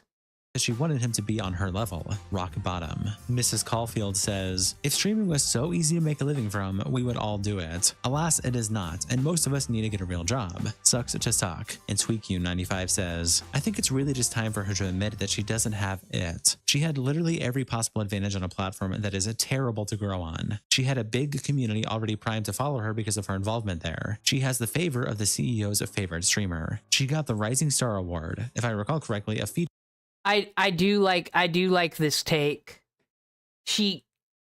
If she was a good streamer, then she would have taken off because she had everything to her advantage. Like, it's actually ain't good. Picture of which is being on Twitch's front page every time you go live for a year. Most small Twitch creators would kill for that kind of head start. Yet she still only averages what, like 80 viewers per stream even after all of that? That's not nothing, but that's pathetic given all the advantages that she had. If she hasn't been able to transform that into a living by now, then maybe it's time to admit that she's not funny or entertaining enough to really hack it as a streamer. Over on r/livestreamfail, RTUM also posts the clip with the caption, FROGON breaks down crying, unable to make enough money streaming, and Finn Harold replies, to quote her, boo fucking who?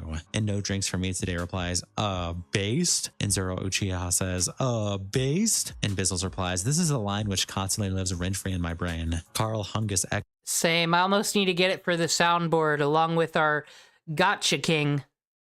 Oh man, it's Fate Friday tomorrow, everybody. Says, oh god, this 28-year-old woman might have to get a job. And Shoot and Score replies, no way she's 28 years old. That makes everything about her even worse. If she was at 21, it'd be slightly more forgivable to be a complete moron and chasing the Twitch streamer dream, even though you're clearly not good enough. But 28? Time to start putting the fries in the bag. Yeet also tweets out this clip with the caption, Nicholas Diorio compares iDubbz and FROGON's streaming financials. Doing worse. Chat, this looked like a Make-A-Wish thing when iDubbz had like a 7 million view video that put her in it. Now, that was just in March. How far we've come and how far we've fallen, my gosh. Despite crying and saying she's poor, she might actually be out earning him.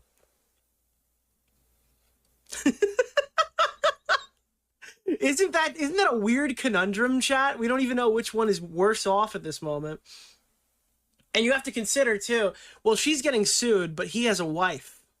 And apparently they want to have kids. We're going to check that out later in the iDubbz section of the stream, right? But... once again, please no. Anissa, I hope those eggs are dried up. Please, please no. Yeah, I don't know. I mean, iDubbz needs to make literally double what she's making to function, I imagine. Just get a job and stream when you're off work. You can do that. Realistically, these people can't hold the real job, so their egos can't handle being a lowly laborer, fries in the bag and all that. Imagine FROGON when a customer asks if there's a military discount. I think, like I said, I think FROGON belongs in admin. She can be a secretary.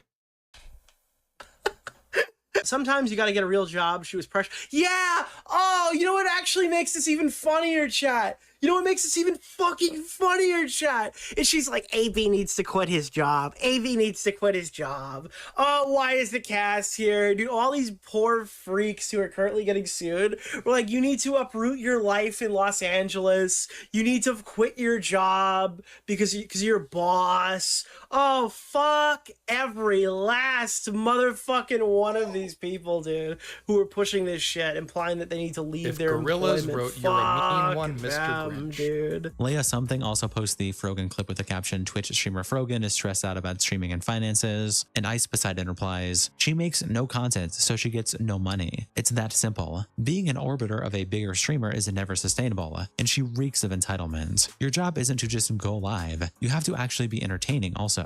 Legal Mindset replies, I feel this as streaming income has caused me stress. Yeah, I think the battle is brewing. The battle is brewing of people getting tired of the entitled ones who feel like they just have a right in everything that's done to them. Oh no, I might get canceled and I might be in poverty because I said these stupid things. You're playing the game. I actually don't feel bad for any content creator cancel cultured. Because the way I see it, you made a lot of money just running your mouth. You're allowed to lose all your money because you ran your mouth. It's the game.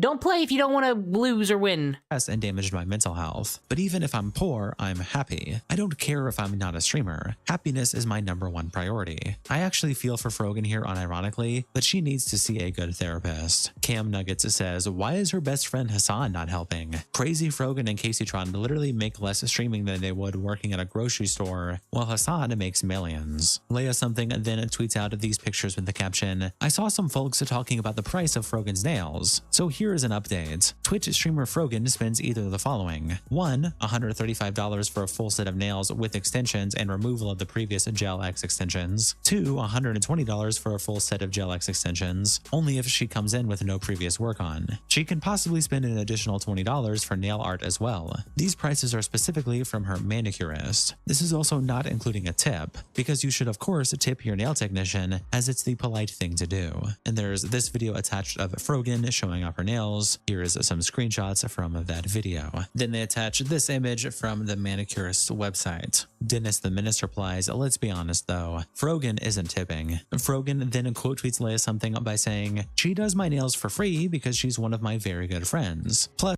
why is this the one you retweet and come out to defend, which is your fingernails? You defend the fingernails, but you won't defend the other charges, Frogan. in exchange for content. Hope this helps. And Poppy replies, clock it. Suddenly tons of men are so passionate about nails, I can't. And Frogan replies, and even when I would pay for my nails, she would charge me her old prices because I've been going to her for years. And Poppy replies, mad you even have to explain yourself, but glad you are. Lydia Kravitz replies, Poppy, who the fuck? Guys, this is our reality show. We are allowed to talk about Frogan's fingernails. How dare you people be gatekeepers, by the way, and be like, all the men that are gonna all of a sudden care about fingernails. You don't need to fucking know anything about women shit to know that that is probably expensive and probably not an essential to life. Having animal claws. Okay, what about the lashes? Do you have a friend who provides that expensive service for free as well? And Drew replies with this screenshot in the caption, not to clock her tea, but they're very obviously reusable falsies. Sophie Rambles replies to Frogan by saying, she does an incredible job. You don't ever have to explain to us what you do with your money. And Krista replies, if she's begging for funds, she definitely should be explaining herself. And Sophie says, it's her full-time job. What she does with the money she rightfully earns should not affect you. If you don't want Mark all these Twitter accounts. These are the people you need to be worried about, and the people who also probably hate Caleb Hammer because they're probably not adulting too well. to subscribe, that is your choice and your right. But being upset that she is working and has nice nails is ridiculous. And Henry says, so there's two things going on. Yes, she can do whatever she wants with her money. People are still allowed to question on how she spent her money, especially since she herself said she has financial problems, and streamed it for the entire internet to see. Stardust then quote tweets Frogan's post about getting nails for free with this short clip and the caption question marks. These are 120. And then also follows up with this post. For this, it's super cheap because they're so like intricate. And Lepo Spondal replies, that nail bar is getting scammed if they are doing it for exposure. And Stardust says they aren't. Her viewers asked how much her nails cost and she told them $120. Repsion says, there's a genocide happening. How can she care about her nails? In my opinion, if there's a genocide happening, we can't give money to our streamers. They want us to stop the genocide, so don't give them super chats. They definitely shouldn't have fingernails either. Well, have fingernails, but she can't work because she can't work with those nails. Anyone who has those nails, they're saying, I love being unemployed, unless they're in customer service or they're like, you know, dealing with people. Then, you know, you can do fun shit there. But like actual labor, no. She's no intention. She has to go to customer service. Ansel Beef Sapien says, why did she claim she's doing content for her friend in exchange? What sort of content is she making to get her nails, brows, and lip filler done for free in exchange? And Stardust replies, to be fair to her, she only made that statement about her nails. I don't know the specifics about filler to comment on that stuff, but estheticians have reached out to me privately to comment on that stuff. I'm sure if there's a discrepancy there, they'll say something. Poppy replies to Stardust by saying, this year-and-a-half-old clip, Lamau. And Snack Attack replies, well, she claimed claimed her friend that does them for free has done it for an extremely long time, she probably didn't find a new friend in the last year and a half that just gives her thousands of dollars in free nail care. Also, please recognize the fallacy of, now we're not talking about her financial state or if she's wasting money, you're doing the lol, you're obsessed stage of the arguments. That doesn't interact with. See, this is what I'm saying. Snack Attacks figured it out. Like, they're all, and that's going to be interesting for RPG Maker. They're in a fucking loop. They're in a gameplay loop. Once you figure out their gameplay loop, their words don't matter because they might as well just be ChatGPT. And I'm still not convinced that a lot of these Hasan Piker extremist fucking every little thing gotta quote tweet him. I think they're bots. I don't think they're real people. I think there is something going on with Twitch. I think they're viewbotting for sure and still taking the ad revenue, and they don't want the advertisers who pay them to know about it. I think something sneaky's going on. Because this all just feels weird. People be talking this weird way about, like, normal politics with the news and stuff. Like, I feel like there's better arguments if we're talking about something stupid a Fox News reporter said today than this shit. Common denominator. Any of the claims that have been made. Back over to Frogan's post, Nyara replies to it by saying, this feels like a if you wouldn't spend your money on avocado toast, you could buy a house situation. Why are we pretending that getting your nails done every 4 Bro, Nara, are you a fucking bot too? These people just all grow up spoiled? So they think like these are things you're entitled to, getting your nails done. And yeah, you shouldn't spend your money on fucking avocado toast either. You shouldn't. If you fucking don't have a place to live, go buy a goddamn McDonald's snack wrap for $1.97. The fuck's wrong with you? These people are adults. Why do they need told these things? What is this? 4 weeks or so. If I talked this way, if I acted this way, my parents wouldn't put up with this. They'd be like, who the fuck did I raise? What are you? Like I said, we've all fucked up. We've got mistakes. Other people got financial issues. We're all human, you know? And it's like, I still did that. The government didn't do that. The president didn't do that. I'm the one that signed up for the loan and did that. And because of that, I don't get all the nice things. That's just how it goes. As a treat is invalidating your struggles. Accept and expect. And Kevin Klein replies, if you're spending $100 every 4 weeks on fucking nails and then crying about being broke on stream, you're fucking retarded. Someone then replies with the post from Stardust, and Poppy says, do you know how old that clip is? And someone says, and that matters because we yeah, please go after Poppy. Still, you know, to prove Ethan Klein's liberalness. I don't understand this. So Elon's evil, Elon's a Nazi, but if you have a blue check mark, you're giving money to Elon Musk. But I just don't get it.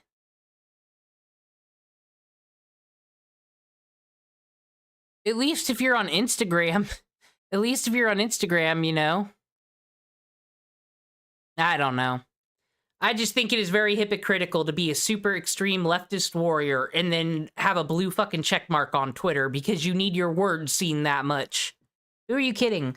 Shouldn't use her own words? I don't understand, y'all. Other people can't come out from their old words, but when it is you, we should use sequential context. And Poppy replies, let me answer that for you. It is from April 2024. Those nails cost that. Her current nails do not. And someone replies, and I'm supposed to believe her because she said so? She's a known liar. And Lazy says, that's not that long ago. And Poppy replies, a year and a half? I've never even had the same nail tech for more than 3 months in my life. It's Frogan's own words, idiot. She said she's had that friend forever, so she gets paid old prices. I saw that tweet. Why are you dumb? Why can you not read? It's not even the politics. It's just the basic fucking reading comprehension skills that I don't understand why it is lacking with people. Read a book. Life. And Lazy replies, a year and a half isn't that long of a time. I don't know, man. And Poppy says, how long have you been with your nail tech then? And Lazy replies, I'm speaking about a length of time and not how long she was with her nail tech. You're just acting like, oh, it's in the past. That was so long ago. I'm just saying it wasn't that long ago. And Poppy says, sure, it wasn't that long ago for an 85-year-old tortoise, but if you forgot a sandwich in your car Not real. Not real. This thing's got to be a bot. Does anyone know at Poppy Alexander? For that long, you'd think it might be a long time. And Big Tuna replies, well, she said it's her friend, so I'm assuming she's had the same person doing nails for quite a while. And someone replies, this is the same person that tried to lie and say her comment about soldiers was an accident. So no, she's lying, Lamau, until proven otherwise. Shout out to our tier 3 members, internet representatives, Kiko, Sal Sal, Codus Bandito, and Captain Crash Out. And thank you guys so much for the support, and I'll see you on the next episode. Well, could you stop begging for? Let me just see if I can see this very quick. Papa Guts, where her friend just starts up. Will you stop? For rent, it's so. Okay, then you know what? Fine. Who's this guy yelling at her? This is so funny. Yeah. Well, that was the FROGON drama. I'm trying to find this weirdo. This Poppy.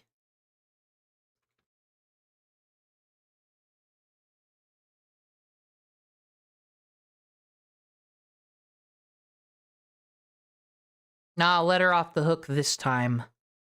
But that was a very stupid person.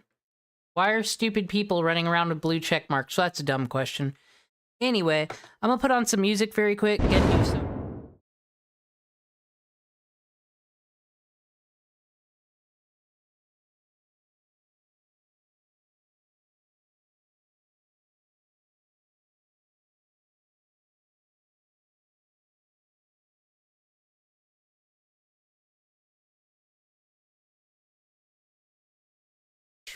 Merry Christmas, everyone.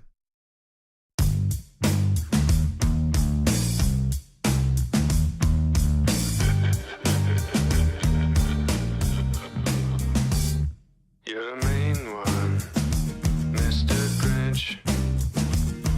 You really are a hell. You're as cuddly as a cactus, you're as charming as a nail, Mr. Grinch. You're a Batman with a greasy black veil.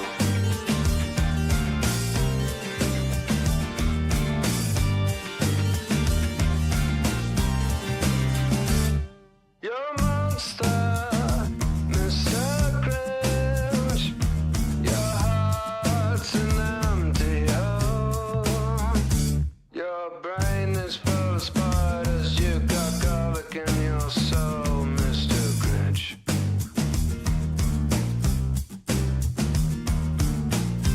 I wouldn't touch you at all. 39.5-foot pole.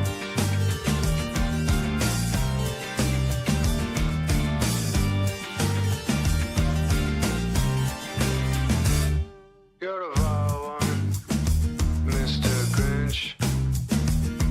You've termites in your smile. You have all the tender sweetness of a seasick crocodile, Mr. Grinch.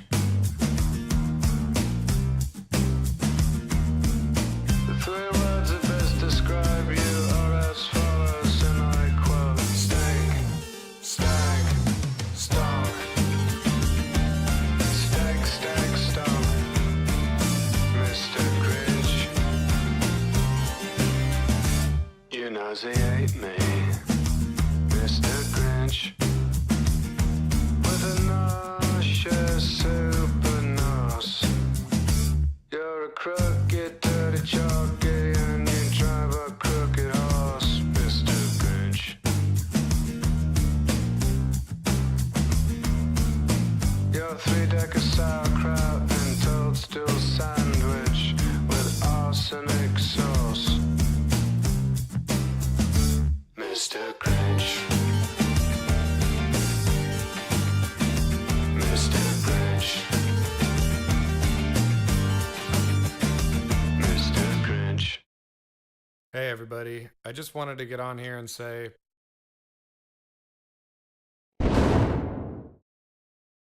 That was the channel Mac Glocky.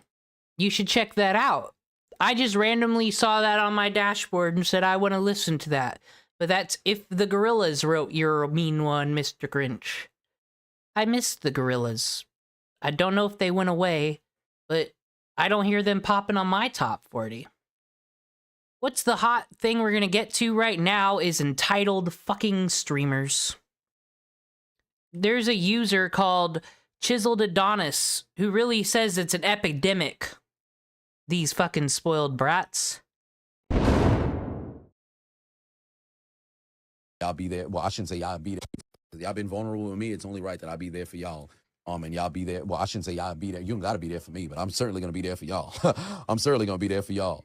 Q-Dog with 5 months because I don't want to make it seem as if it's some sort of obligation. I've been there every single time. You wrote in the chat room, y'all were dealing with laws. You have to be there for me. No.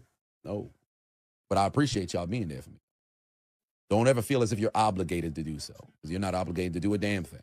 I see a lot of streamers that be begging for fucking donations, begging for subscribers, begging for gifts, begging for all that. I'm like, bro, you should be working alongside content creation. And furthermore, content creation should just be fun for you. If you're privileged to get to the point where this is what you do full time, that's great. But don't put exactly, it's the same as any other job. If you don't fucking like it, it's not gonna get better. Y'all, you're no different than that user Foxwolf running around saying, why can't I just be big?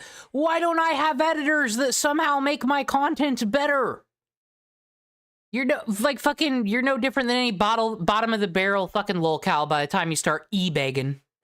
Pressure on the motherfucking audience to have to fund your lifestyle, especially if you live in a luxe lifestyle. This is just for the streamers out here, right? You can feel free to clip this and put this on your Twitter if you want, or TikTok, whatever the case is. But there's a lot of people who is completely out of touch with how this shit works.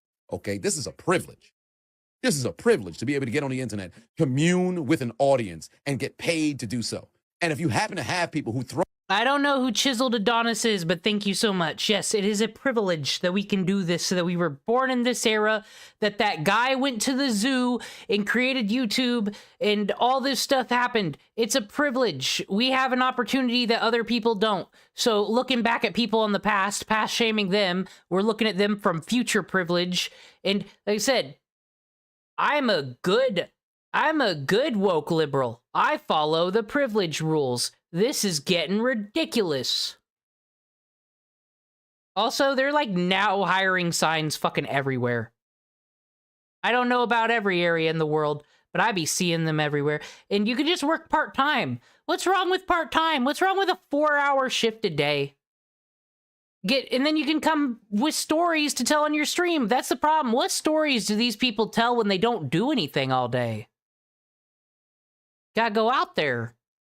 Post something in the collection plate and donate to the damn stream. You should be incredibly grateful that folks take their hard-earned money to go and share it with you. You should never feel entitled to their bread and then chastise folks for tuning into the stream and not putting something in your pocket. You got people fucked up. And these individuals are messing up the space. Y'all done forgot what streaming is about. Y'all done forgot what content creation is about. You about bringing joy to the community that you built. It's not about taking the resources from your motherfucking community. A lot of these people get into it. They just want the glitz, the glamour, the fame, and all the notoriety that comes with it.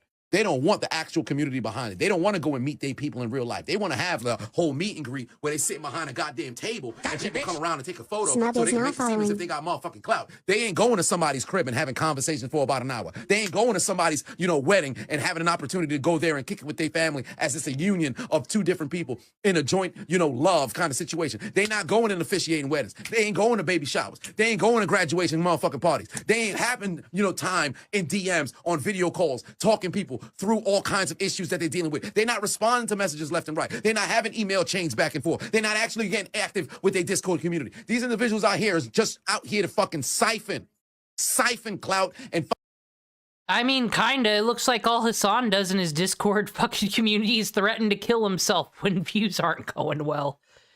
But those people love getting screamed at by him, so it's okay. They pay for the privilege there. Hasan Piker, this criticism actually does not apply to you. You can't ignore or not obsess over it. Finances from their motherfucking audience, and I don't like that shit. If you're gonna get into this damn game and you're gonna get into this industry, you better be about the motherfucking people, because guess what? If the people don't watch, you ain't shit. It's not a situation which you ain't talented. You could be talented. But you can be talented in front of absolutely nobody. And if you humble and you truly appreciate what it is that you're doing and you're putting forth all kinds of love out there through the second screen, the people can feel it. They can feel the authenticity. And guess what? Those people he's talking about who do that, they're still around. for better or worse, because they care about their community and there's a thing there. That's why they're still around, because usually you only have a shelf life of 5 years as creator. I think some of these people that are coming out here hot flash, look, getting their first Lamborghini, I think it's their peak and it's not lasting much longer now. I don't think we'll hear about a lot of these people next year. How many of y'all motherfuckers come out here and y'all just want to take and take and take and take and take and take and take? Pack these dudes the fuck up. Get them the hell up out these goddamn internet space, fam. Shit irks my soul every time I see it. But I can't stand that shit. People be wanting to take advantage of folks, man. I don't like that. I don't like that. Especially when you're doing politics and you're convincing everyone no one can afford groceries, then you ask them for money. What the fuck? All right, let's check in on Aiden Ross. Well, let's see if everyone's like truth. Actually based. FROGON doesn't understand this. He's right, though. He's totally right. Life is a gift, and to be able to do what you want with it is a privilege. Those who don't have this right now need to be focusing on having some courage to take leaps and chances that'll get them there.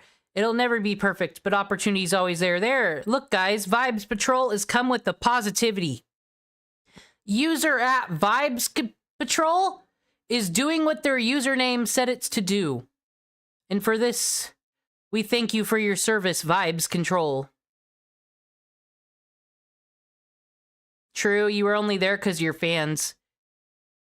A lot of streamers are lazy narcissists who don't know how good they have it. Because they're fucking, you know, at some point, goes on the fucking parents' fault for raising these. Like, Hasan's mother should have worked harder.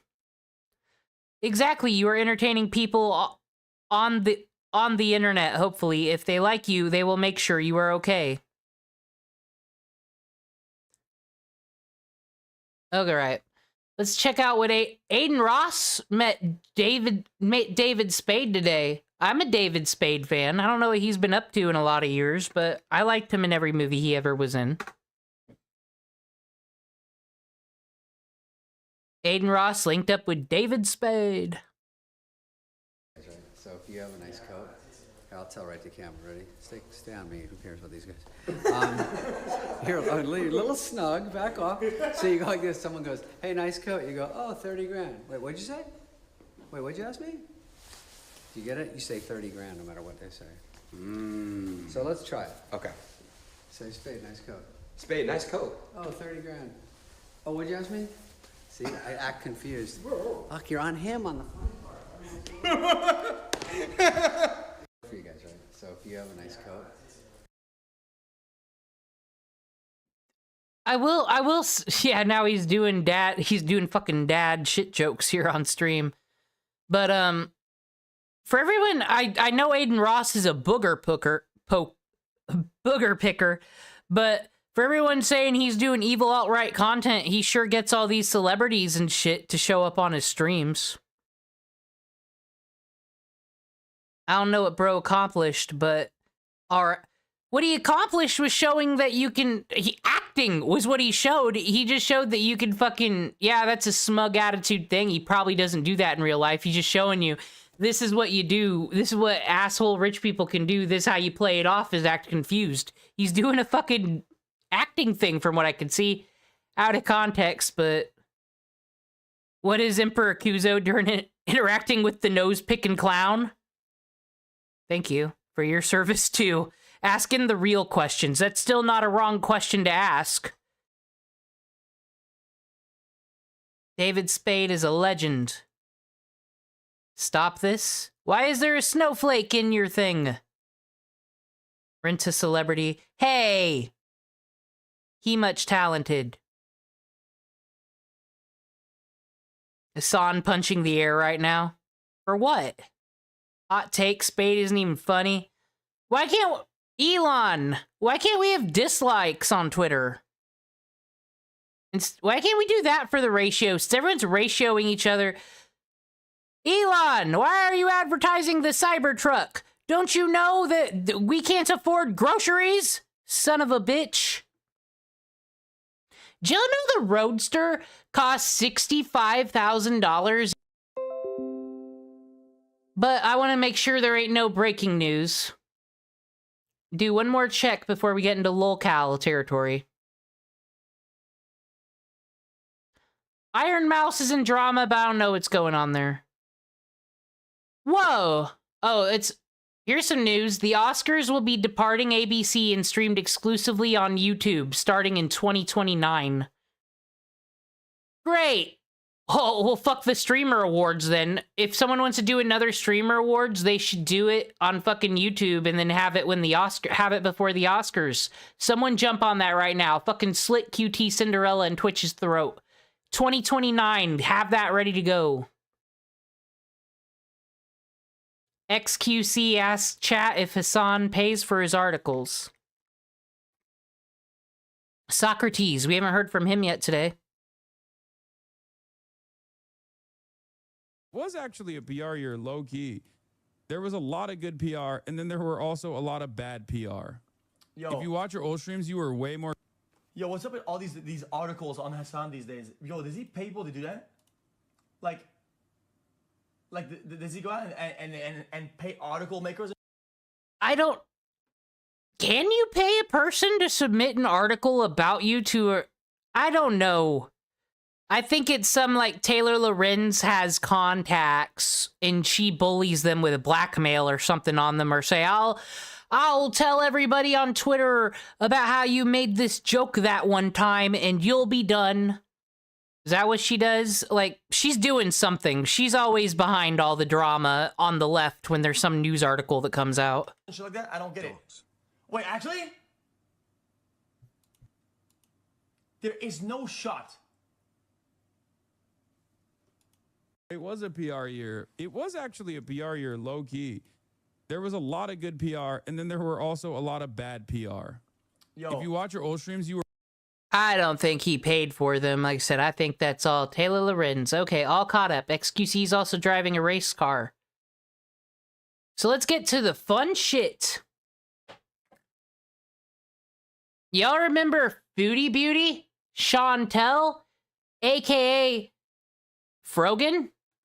Well, since we were talking about FROGON today, let's see this video. Does anyone remember Peetz? Well, the untold story of Peetz. I don't believe he's the most tragic side character. I believe that guy from Africa she was dating, they came here for a better life just to be abused by Chantel. That's who I remember. And I was also warned that it's a British person who made this video, but I think I can deal with that. I can handle that opinion. Interesting. Hello. I should introduce myself. My name is James, and this is my channel. This is my first video, so I thought that the best approach here would be to just tell you a little bit about myself. Shut the fuck up, shut the fuck up, shut the fuck up.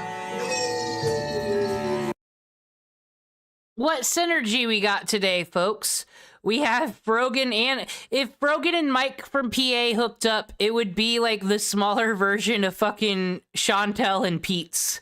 Thanks for making it fucking impossible for me to have a good fucking time.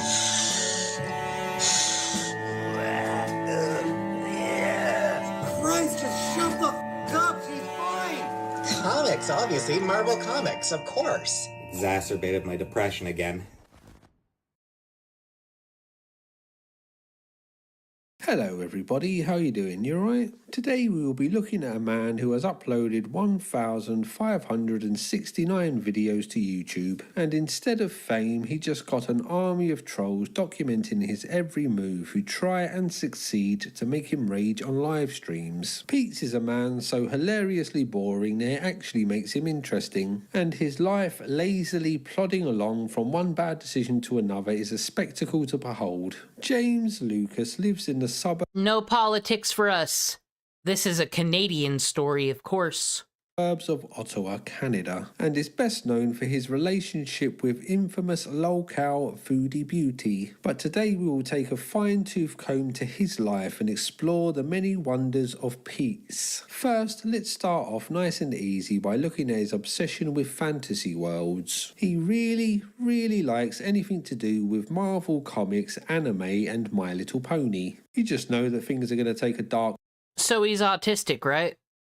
turn when a grown man likes My Little Pony. Peetz has been on the internet for a lot longer than his Foodie Beauty fame and has thousands and thousands of old blog posts on now defunct platforms. On some of these platforms he would post fan fiction and has a long and sordid history of writing very questionable and graphic material. One of these delightful stories is titled Sex Toy of the Brotherhood of Evil Mutants. In this tale, Something's wrong.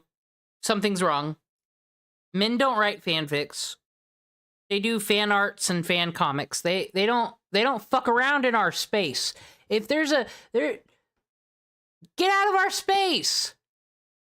You're not allowed in there. Put your brony fanfics on DeviantArt. Keep them out of our .net and our AO3s. Not to be a gatekeeper or anything, just like I've been in fanfiction communities. There will be like one male out of like 1,000.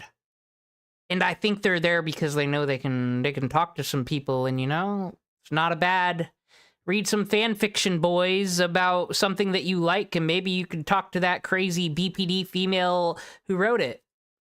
Get in there, boys. An X-Men character by the name of Wanda is gang raped by two of Magneto's henchmen while her brother is forced to watch. After this traumatic event, Wanda is seemingly more concerned with white stains on her stockings than the... He didn't come up with that. He stole that from Game of Thrones and Tyrion's story about his wife. God, plagiarist. And then he just put the characters he wanted in it. That's not good world building. Actual gang that she has just endured. In another story, Magneto rapes his own daughter. Not quite the X-Men that I remember as a kid. Peetz has since expressed regret. That's probably happened in some fucking comic, though.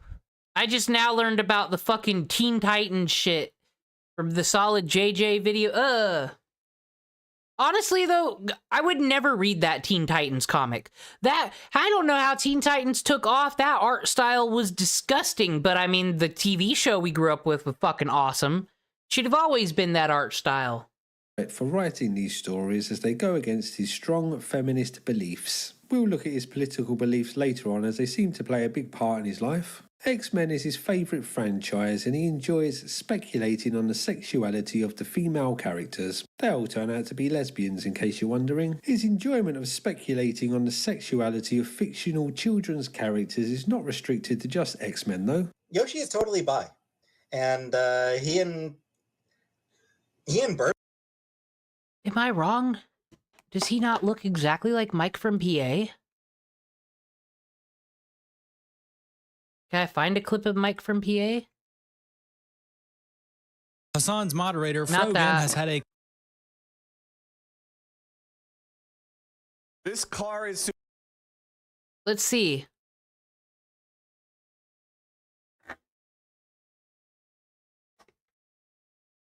We'll listen to Mike talk. Mike has a bit more of the Markiplier boosting his voice thing going, though. This car is superior to anything that probably costs twice as much in the US. It's just that simple. Do you understand how to design their whole home? This is the hot content Mike from PA is putting up. His clips of him reacting to a car that he can never afford, I'm sure.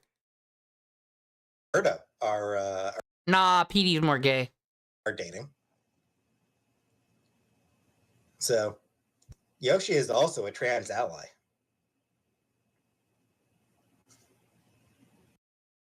I mean, a good ally to run and then fucking throw off the cliff. They're all bisexual. They're all bisexual, and it is a polyamorous relationship that they're all in. All four of them is like all four of the human Mystery Machine people are in a closed polyamorous square. I blame Steven Universe for this personally.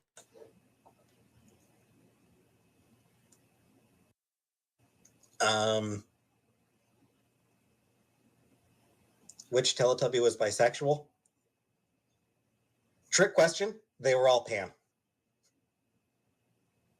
Peetz is really passionate about what he terms geek media and will live stream about this whenever he gets the chance. He has given us a tour of his bedroom, which looks like a children's playground with toys and comics everywhere. He seems to define his personality around a few artificial constructs, one of I think he's just autistic. Poor Peetz, because I think that's what he's just a child in the man body, but still can do man stuff, but like just likes his comic books. But I don't know about these fanfics. They don't meet my criteria. Which is geek media consumerism. Ta-da! Sailor Moon t-shirt. Pink Sailor Moon t-shirt. I saw it in the store and I thought, yeah, I pretty much have to pick it up. Brokey, you got that at Walmart for $13.99. You didn't even get that at Hot Topic. I just recognize that shirt. I had it a long time ago. It's cute. Peetz spent 86 months posting to something called WordPress, where he would do reviews on novels, comics, and geek media. This blog would get criticism for his shallow knowledge on the topics that he is so passionate about. He is also a fan of cartoon art depicting very explicit things. Things involving anthropomorphic dogmen, rabbit cat women, and transsexual. Well, I mean that's just the fan fiction pipeline. That's always where you wind up. You can get out of it sometimes though. Dogmen. His personal favourite seems to be things involving dogs' rear ends. Peetz denies that he's gay or zoophilic, which is a fun little term that I just learned about. If you don't know what that means, then you're probably better off. He claims that he just likes this art on Twitter as he is supporting his artist friend named Innkeeper Worm, who is the one creating all of these cartoons. As I mentioned before, he loves My Little Pony, with Rainbow Dash being his favourite, but he is a little unsure which one is actually the hottest. Is Applejack the hottest pony? Depends on your type.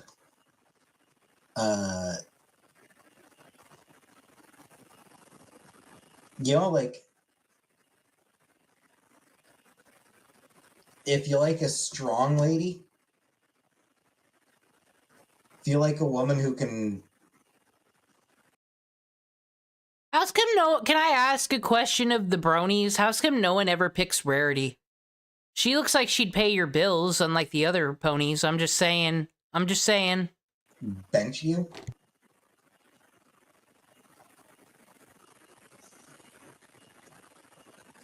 Another big part of Peetz's story is that he just loves flying off into fits of rage at people on the internet. Seeing the success, if we can call it that, of Foodie Beauty's channel, James set up his own one called Peetz of My Mind in 2021 and has been screaming at faceless trolls ever since. His channel is a random mix of videos about geek media or live streams with titles such as Spaghetti Eating Live, I'm Not Going to Write You a Live Song, and I'm Hungry. These live streams are full of people trying to push Peetz into yet another angry outburst.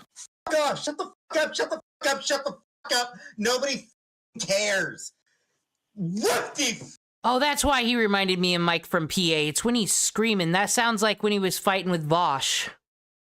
Do! Katie Marie, just off. Go fuck it. You know, Katie Marie, one more comment and I'm just blocking you, okay? Last chance. Like, one chance here. Shut the fuck up, or I'm just gonna straight up blocking you. Because you're getting on my nerves. You have nothing worthwhile to say, so shut the fuck up, or I shut you up. Yeah, fuck you, Katie Marie. Just fuck off. Just go the fuck away. Stay off my fucking channel. Never come back. You're a fucking idiot. You're an asshole. You're a prick who's just trying to piss me off. So just fuck off, you stupid. If you're gonna say something mean about me in chat, I'll at least ask you how your day is going before I go upon my anger. Need to make sure how your day's going. How rude, Peetz. Fucking shitty troll. Stop it. Like, just all you fucking trolls, just fuck off. Christ. Fuck you, Herbie. Go fuck yourself, you asshole. How fucking dare you? How the fuck dare you? Fuck you, Internet T. Unlimited, I'm going to fucking block you again. Before I do, I'll answer your question, which I've answered before, you fucking spammy piece of shit. The rumors are bullshit. Unlimited. Fuck off. Christ.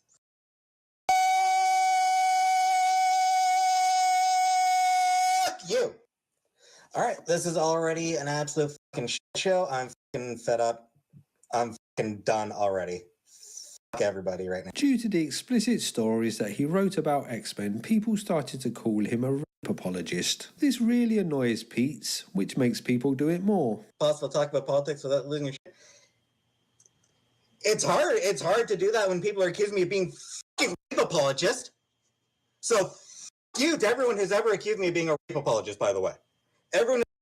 In Pete's defense here, fucking people on Blue Sky lost their mind and went back to Twitter because they said no more non-consensual fan arts, you know, no rape fan arts, none of that. Not allowed anymore. And they got upset by it. So, like, they're still, you know, and whatever, that's... We've been through that with the rape RPG. Yeah, it'd be more funny if it was saying the N-word. Why'd it have to be this? He's a fanfic writer. This is a nuanced subject, actually, creator. Has ever said that? Fuck, go to hell. Given his love for comics, trolls tried to get him to make an X-Men medallion like Chris Chan did for Sonic. But sadly, Peetz was not creative enough, so we never got to see this. But James did try to follow Foodie's path to internet fame by doing mukbangs while telling stories about his past. Unfortunately, he couldn't match the gluttony of his friend and his stories were boring, so he was forced to find his own way in the world. So now one of the things that he is known for is having meltdowns over petty things like the time that he couldn't change the battery in his smoke alarm, and instead of calling his landlord or looking for a fix on the internet, he thought the best thing to do to rectify this problem was to shout at people in his live chat while friends. Oh god, we got smoke alarm wars coming. I'm ready. Frantically stroking his cat. Oh, G-Flop? Really? Is that all I have to do? Wow, I never thought of that. Not that crazy. The way it's wired into the wall means that I can't get the fucking battery compartment open.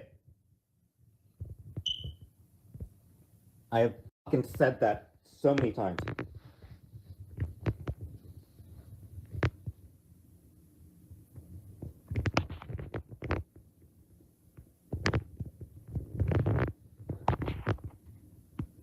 But then what happens if there's a fire, Peetz?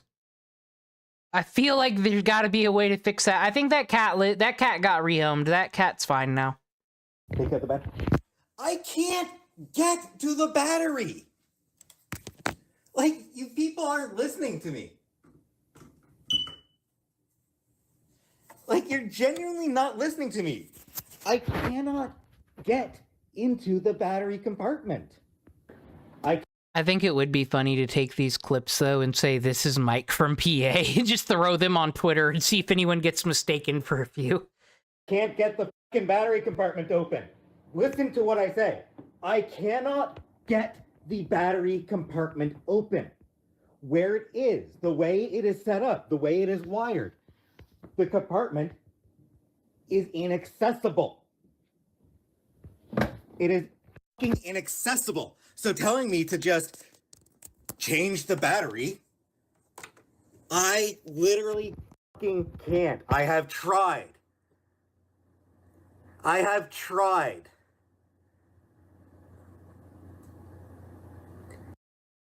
Oh no, I don't often say this. I don't think I've ever done this criticism on a man, but when I kind of start thinking you should be wearing a sports bra, maybe it is a bit time to work on yourself a bit. Like, you think I haven't actually tried? I have tried. There actually is a battery compartment there. But, like I said, it's blocked off. I can't get it.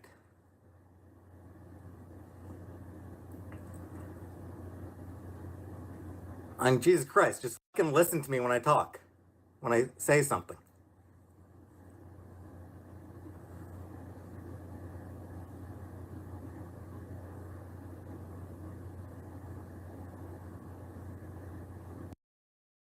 Okay, this goes back to RPG Maker. Because who's gonna break the silence first? Chat or him?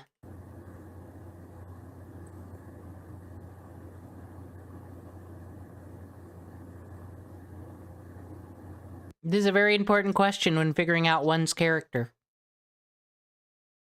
I think he's waiting for chat to break it. Beta.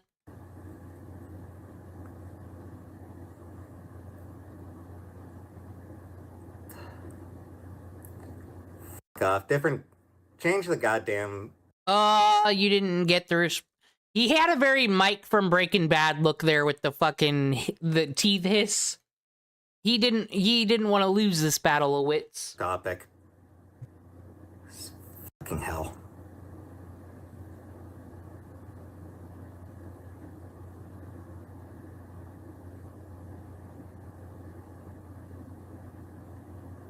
I'm not too sure what it is, but I find something so funny about the moments of long silence in Peetz's videos. His facial expressions subtly twist and change, giving the impression that he is having a million deep, profound thoughts.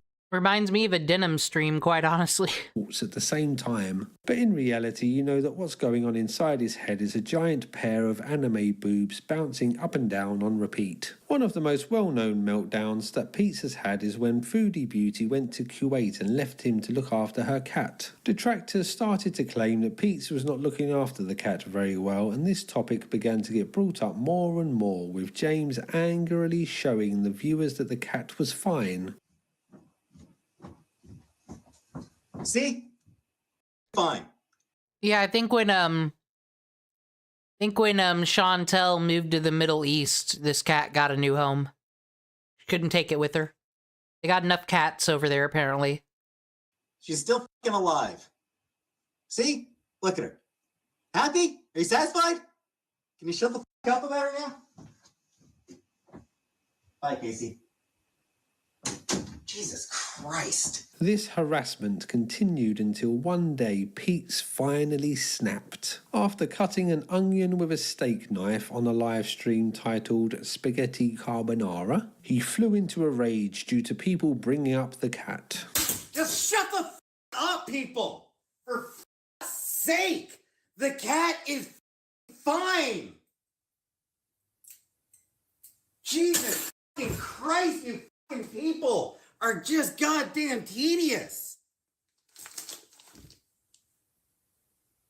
Like Christ, just shut the fuck up! She's fine! The cat is fucking fine! She's fucking fine, you idiots! Fuck off! Shut the fuck up! Hey, Rara.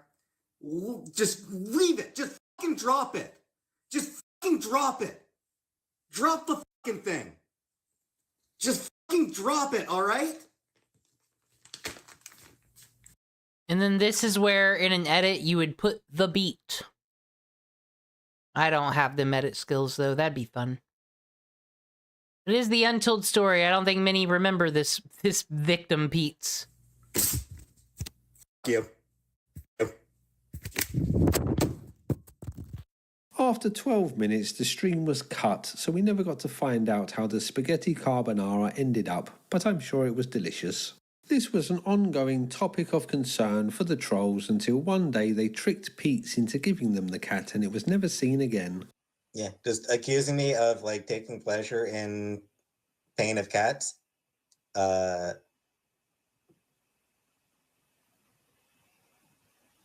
That's an instant bannable offense. I'm fucking... No. Fuck you. For what little it's worth, I personally don't think that Peetz is abusive to his cats. In fact, I'd be more worried about him liking his cats a little too much, if you know what I mean. But as we'll see later, he can barely look after himself, so maybe he is unintentionally negligent. But I'm not sure about this, to be honest. What I do know is that he hiccups like a tiny little barking dog. Because she was very hairy, and she also had... Another big part of his story is that he... Okay, but I do that too. Not gonna lie. He is really into left-wing politics, which acts as another artificial construct in place of an authentic personality. This side of Peetz seems to mostly come from There, with our politics talked, we reached it in the story of Peetz. What's happening, why you're hearing about politics so much is, yes, the people who have no personality don't have anything to cling to right now, and the news doesn't show celebrity shit anymore. So, how dare that news show politics? So, yeah. It just means they're fucking shallow, lame people that aren't fun to hang out with. Twitter, where the culture wars consume him, and he is informed which opinions are okay to have. He shakes out on the hating heterosexual white men side of politics, which can't be good for his own sense of self-worth. He claims to be a communist, but he seems to be pretty obsessed with consumerism as well, so I'm not too sure how much he truly believes in these ideals. His political activism mainly revolves around him continuously arguing with people on Twitter. He seems to But all these people who want communism, I bet their ideas would change very quick if all their anime figures and all their fucking nerd shit got liquidated and added to the money that's getting seized. Bet they wouldn't appreciate that none and then rethink their fucking life choices. really enjoy this hobby and also arguing with his viewers on his live streams. In these arguments it becomes clear that Peetz doesn't really know what he's talking about and has a very superficial understanding of the concepts he claims to care so passionately about. I'm sorry, a Hasan Piker stream? Is this a Peetz video?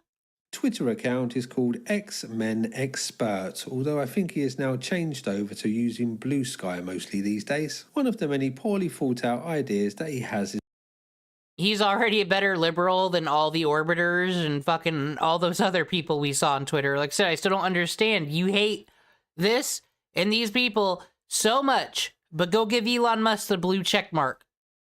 Because your validation and your words are more important. That he wants to abolish prisons and the police. I'll think about the bigger picture. So, full disclosure, I am in favor of abolishing prisons. Like, I think prisons are just... Where are we putting them, though? Let's let him cook. Absolute.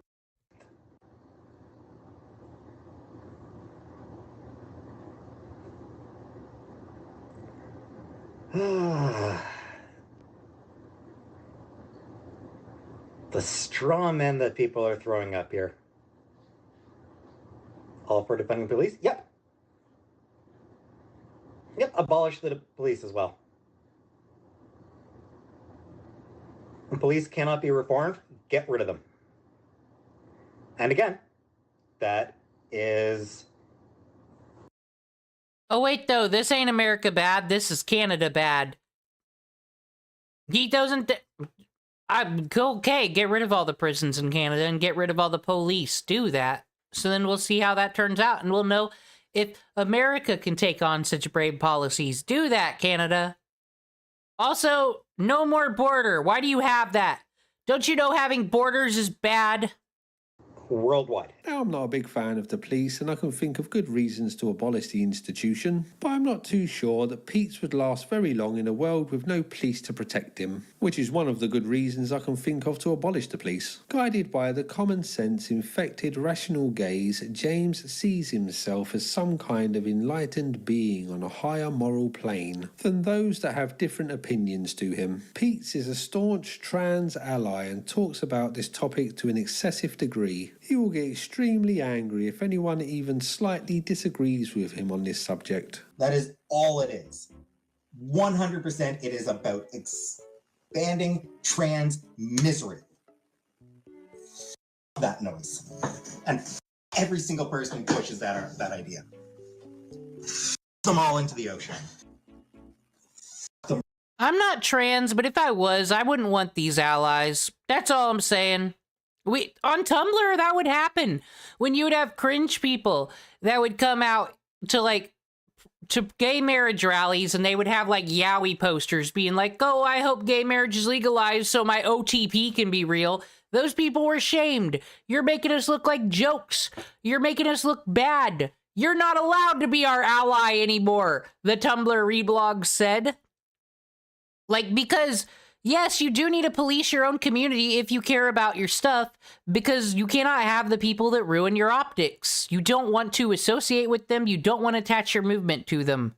Just don't. People need to get back to kicking the bozos right out. into the ocean, down into the Marianas Trench, f them all the way to hell.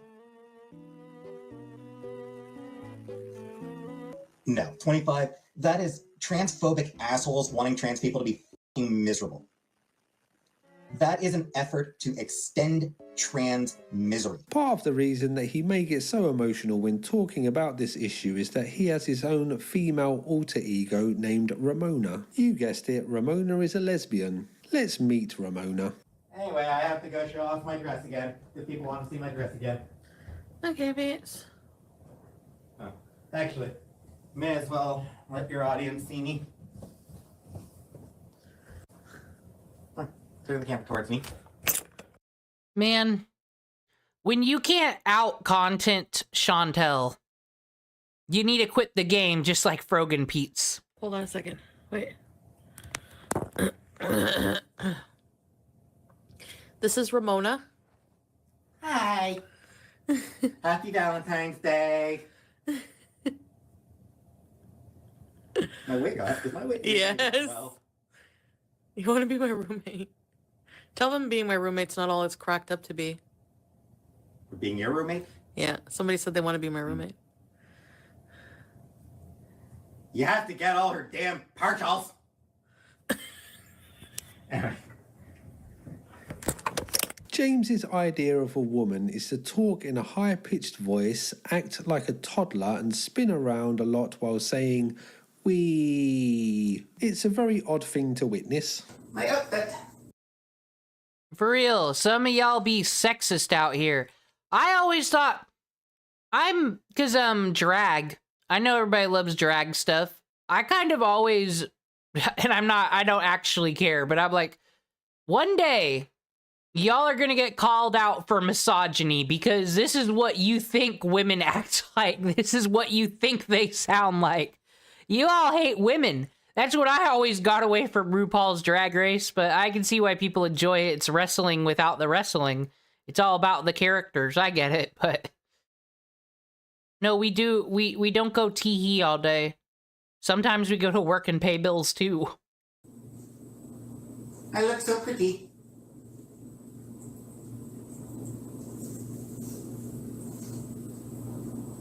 I feel pretty.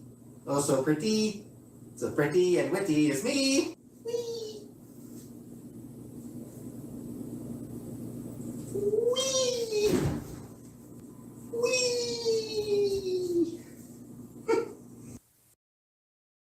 I think he's autistic. That's my takeaway. Woo! Wait, you thought I was gonna show anything? No.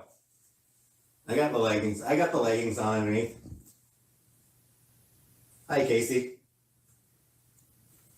I think Casey is doing fine, though. I had a cat like this. It's just like, it don't give a fuck. Probably wishes it could be an outside cat. Not to run away, it just probably wants to be out there all day. Huh. I still got my boxes on underneath. Whee!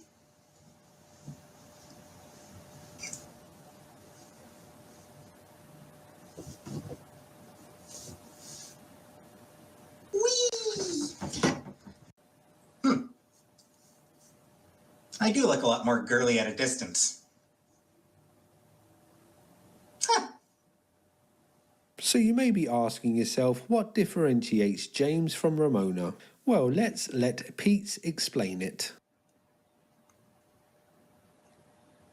Kind of an issue I have, because I just recently rewatched Silence of the Lambs, a movie that came out in 1991, you know, there with Hannibal Lecter and whatnot. And you have Buffalo Bill, who's wants to capture overweight women to skin them alive and make a women's skin dress so he can become a woman that way. And as they figure this out, the FBI agents ask, so he's transsexual, But transsexual people aren't usually violent and crazy and skinning people alive. So in the 90s, they made it clear nothing wrong with these people. And he goes, yeah, that's the problem. This person isn't transgendered. They just fucking, you know, they're just trying to covet what isn't theirs, an identity in a life that isn't theirs, and they will go to any fucking extent to do it. They are a crazy fucking narcissist, sociopath, murderer person. So now this is why I'm sorry, trans community, when you have people who aren't, you know, per se knowing what they're doing, I do get a bit scared. Blame the Silence of the Lambs. Blame Anthony Hopkins.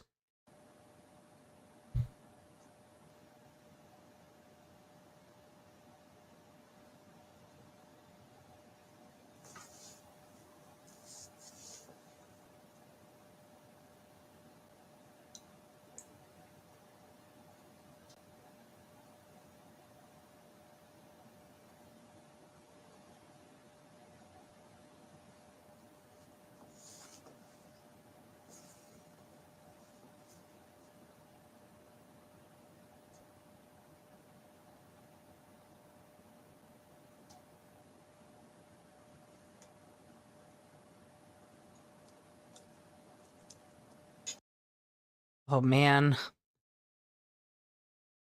Where are the parents at on Peetz? Don't let the Canadian government do anything about this, though, because he doesn't believe in that.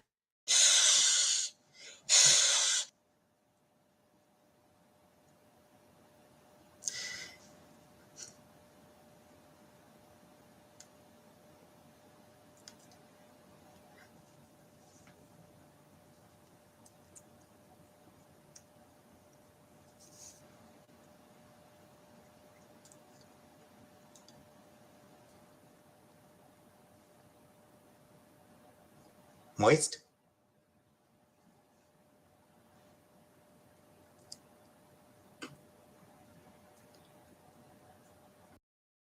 Kind of looks a bit like YMS, too, in a way.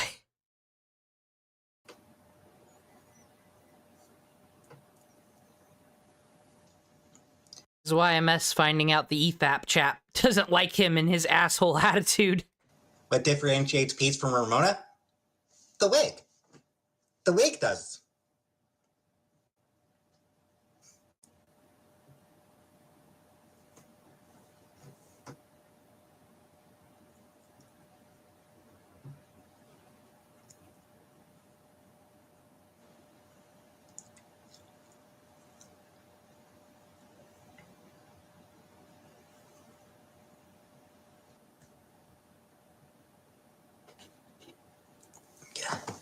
Wig's getting a bit itchy.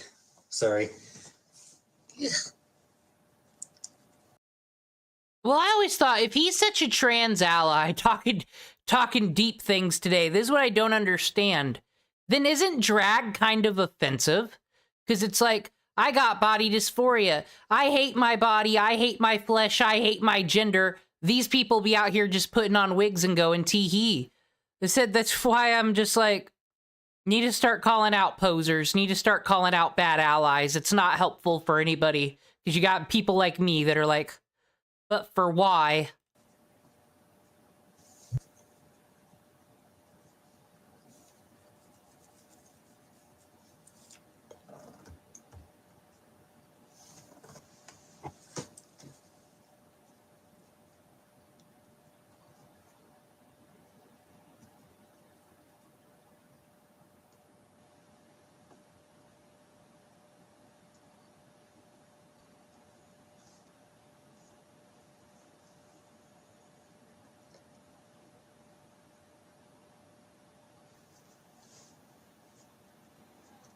No's working, no.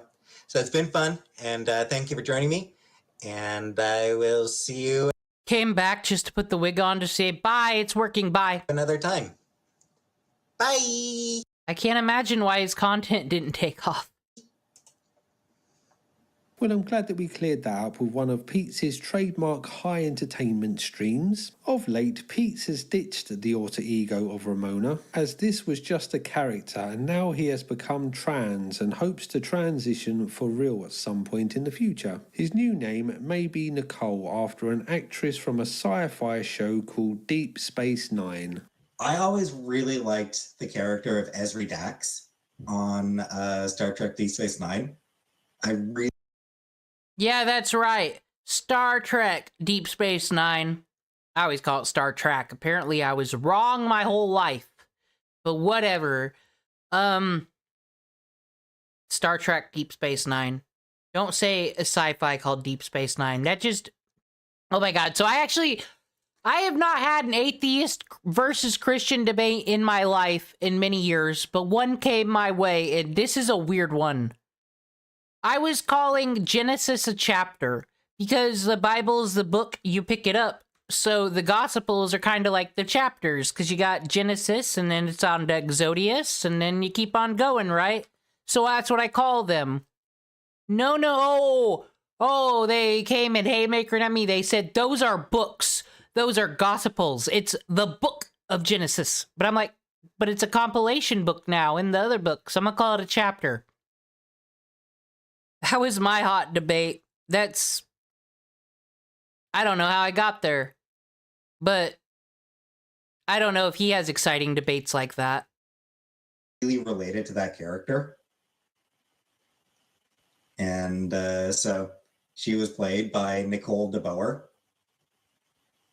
I have also seen that he wants his name to be Catherine, so I'm a little unsure. Oh, because I just became that person about Star Trek. That's how. What's up, Chantel? Sure which one of these is correct, but we do know that he eventually wants to have B cups. My hope is that'll get like B cups. That's sort of my hope when I start whenever I finally get onto Okay, so I wasn't insulting when I said he should put on a bra. Hormones.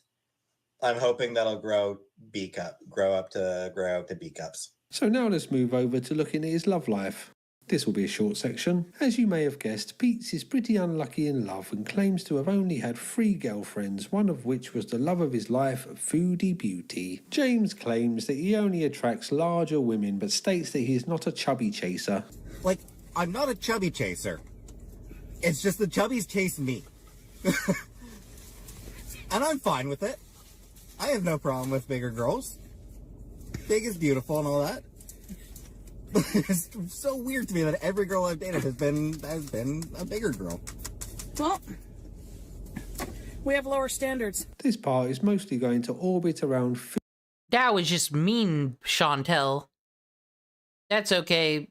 She's gone through way more arcs than he could ever hope. That's why his video is only 48 minutes long and not a fucking 4-hour Geno Samuel type epic. Foodie Beauty, so let's zoom in on their relationship. They met each other in an English class at high school, and she gave him the name Peetz due to her liking pizza. At high school, he used to wear a women's pleather trench coat and fedora hat. When they left high school, both started working at the same call centre, then started a relationship, then moved in with each other, then they got engaged. Not satisfied with him in the bedroom, she started to cheat on him, which he found out about but was okay with, saying that she can sleep with whoever she likes as long as she stays with him. But Foodie left him for So, dude, I remember when this conversation... Well, I don't remember. We didn't see it, but I'm sure this conversation happened with iDubbz and Anissa at one point. Another man named Bibby and moved in with him. After 8 years, her and Bibby split up and she went and had dinner with Peetz, the pair having chicken dippers and maple cake. She then moved back in with Peetz on the understanding that she would do the cooking, but once they lived together, she never did the cooking and instead made him get her Uber Eats orders and put her socks on as she couldn't reach. Foodie would also clog the toilet with Peetz, the loyal lapdog, rushing to plunge it for her. Oh, the plunger, yeah, the toilet's clogged again. Oh! Jeez.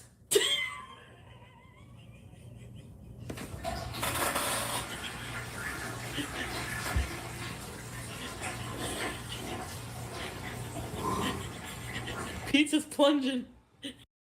Her literal fucking Janny, dude. She couldn't even cook for him. He's got to go Uber Eats out there. What do you think Chantel's gonna fucking cook? I've seen she's made other people. I think she's cooked one time on stream. That's the only clip I've ever seen. I should make you do it. I'll do it. Just leave it.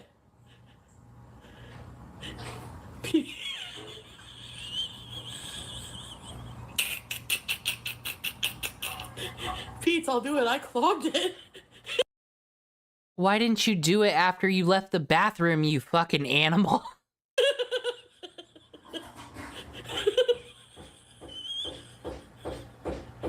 Is it fixed? I think it is.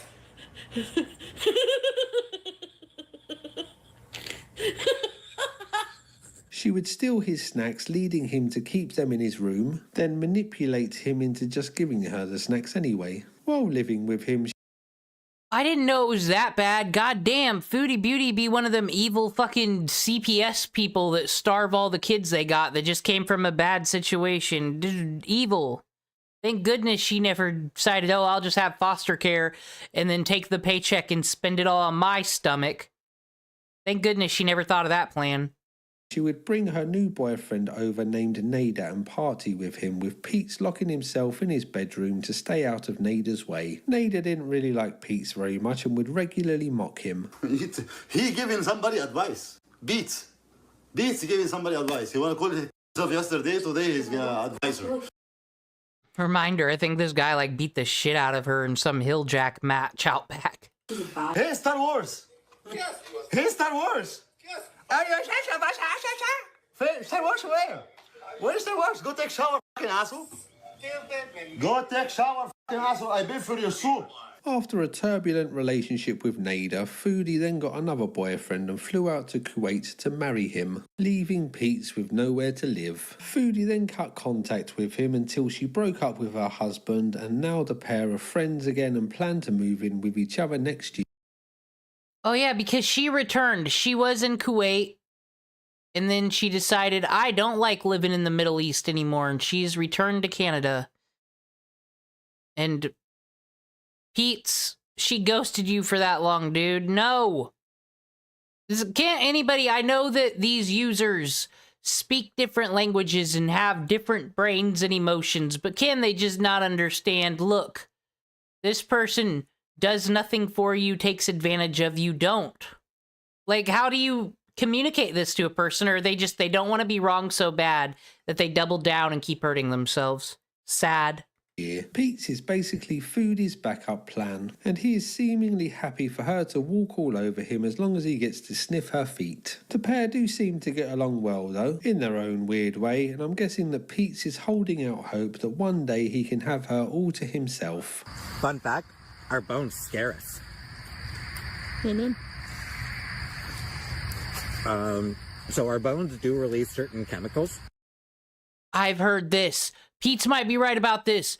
Is it the fucking bones or is it the mitochondria? I heard that our bodies, because they're nothing but flesh and ickies all sewn together, it kind of disgusts us. So there's a part of our body that like tricks us so we don't think about it. And that's kind of why we have consciousness, is to distract us from how disgusting we are. Whereas animals don't care, I guess? I don't know. This is just something I've heard. I don't endorse anything I say. Most notable of which is the one for is one that's key to fight or flight instinct. So our own skeletons give us anxiety. I didn't know that. Yep. Science is neat. Tonight. You're not feeling well? Actually, if we can take the amount of time Hasan Piker's been streaming, the amount of time Chantel's been streaming, make an average here, I wonder who goes outside more. Because she did go to, like, picnics and would do the car stuff. Whereas Hasan just eats everything in front of his computer on his mic. Because it really does bother me that he acts like he's some big shot, but, like, oh, Israel-Palestine, most important issue in the world. Hey, you gonna go to Gaza or go to Israel? No, Destiny did.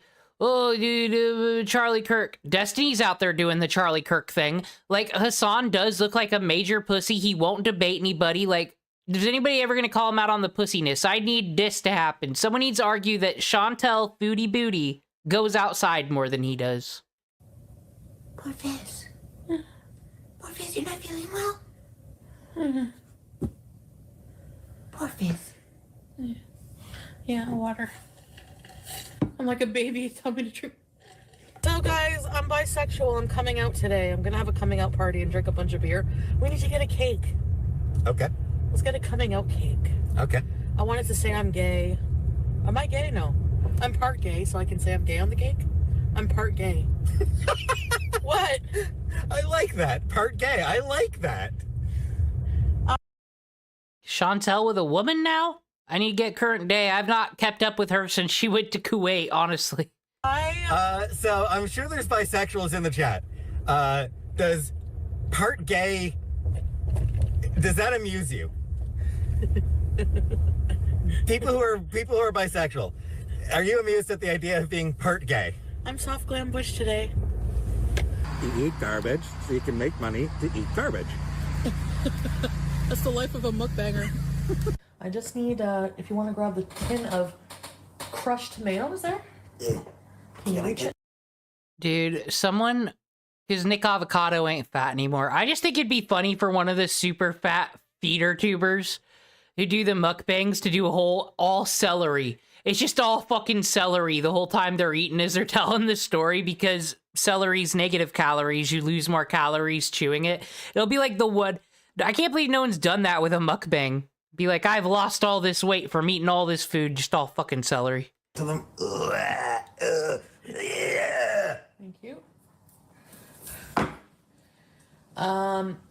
Rice. How'd you like that? How'd you like that face I just made, Does? So that's the main part of James's love life. He has also dipped his toe into the ocean of online dating trying to catch a fish, but this hasn't been overly successful. He created a Tinder profile on which he lets the lucky ladies know that he's autistic, questioning his gender identity and hates children. Shockingly, this didn't go. Hey guys, I got some advice for you. In your dating profile, don't put your mental health. We don't actually need to be aware of it if you're handling it, and it's not a good way to attract a mate. Don't make a profile like his. Let them find out later that you're autistic. Go too well for him, so he set up a Star Trek dating profile. Yes, this is a thing that exists. Again, this didn't go too great, so he attempted to set up a Plenty of Fish account live on his stream. This turned out to be not his best idea. While setting up this account, he doxed his own phone number while verifying his account, so people started to call him, leading to him having a meltdown and rage quitting the stream. 1 second.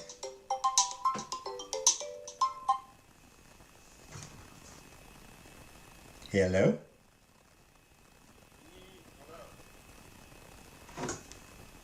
Who is this?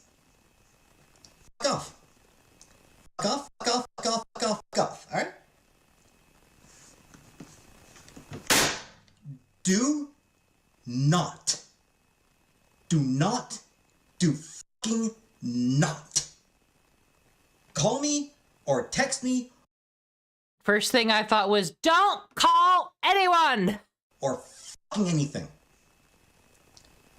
You leave me the fuck alone on my phone, alright? Don't you fucking dare.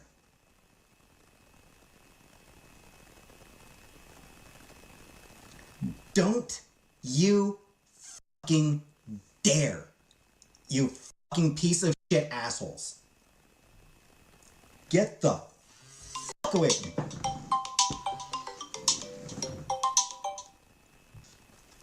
Thanks for making it fucking impossible for me to have a good fucking time. He had to change his phone number after this, but he did set up the account in the end. And on this profile, he claimed that his... See, that's very Chris Chan understanding of the world there. Like, you know, the famous clip where he's like, I get all my house off the internet. And he's like, I'm working on it, Dad. If I scream at him enough to get it off the internet, like, you just assume your phone number is going to flash on the screen and no one's going to fuck with you. As long as there are teenagers and children and, you know, fucking immature people. Yes. That's what'll happen. Don't do that, Peetz. Job was a YouTuber. He wanted to be a woman and that he likes Star Trek, Studio Ghibli and Justice. He also called himself Peetz on this profile. He didn't get any dates. Leading a loveless life means that he is left to pleasure himself a lot. But our buddy Peetz is a traditionalist when it comes to this matter, preferring the palm over the fleshlight, as the fleshlight needs too much cleaning. That's a pretty gross mental image in my mind. Don't want to bother with a flashlight is because they require cleaning. I hear you can put them in the dishwasher. I don't know how I feel about that, though.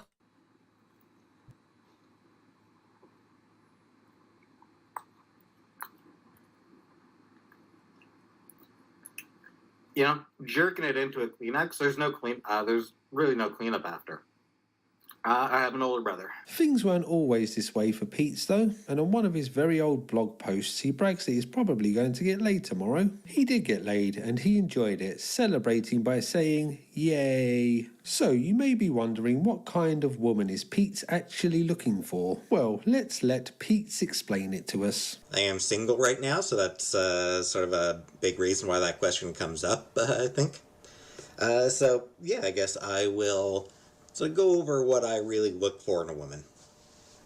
First off, breathing. Of age and cisgendered and not related. I wasn't ready for that. That didn't feel good, British person who made this video. But he spoke only the true words, much like the Buddha himself. R.I.P. Cobes. And alive kind of thing. Sickos.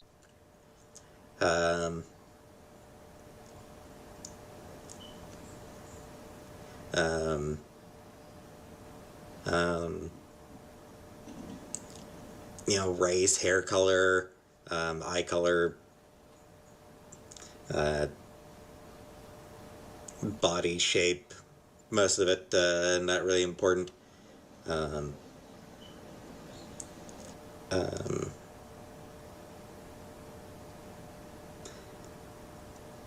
A dog.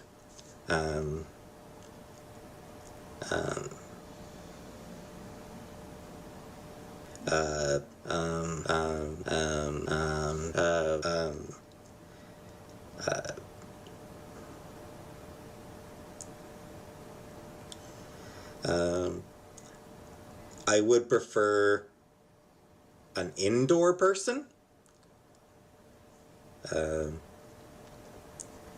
Honestly, it's not to be mean, but like, he ain't cut out for the content creation game because he doesn't have the gift of gab.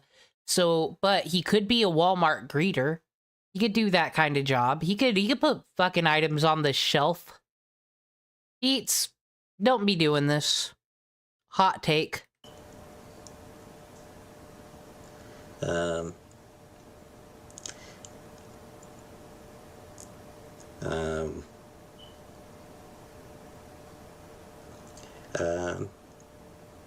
yeah, that's pretty much what I look for. What am I wrong? Is this what's going on with this beard? It looks like he's got unshaven beard here, but it looks like fucking maybe he just got grays, but it really does look like cat fur got stuck on his beard. Another exhilarating instant classic stream from Peetz there. One thing that we do know he likes from a girlfriend is to be disrespected. Really like being disrespected? Actually, kinda. Ooh, discovery time?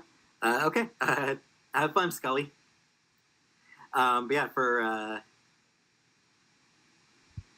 being disrespected, I kinda do.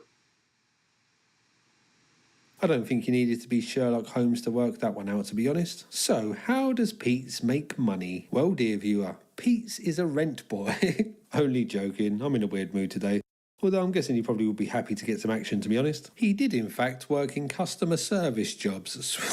Servicing those customers. Let's try that again. He did, in fact, work in customer service jobs, switching from full-time to part-time, but ended up having unpaid leave due to depression and mental health issues. Oh dear, poor little mite. To get over.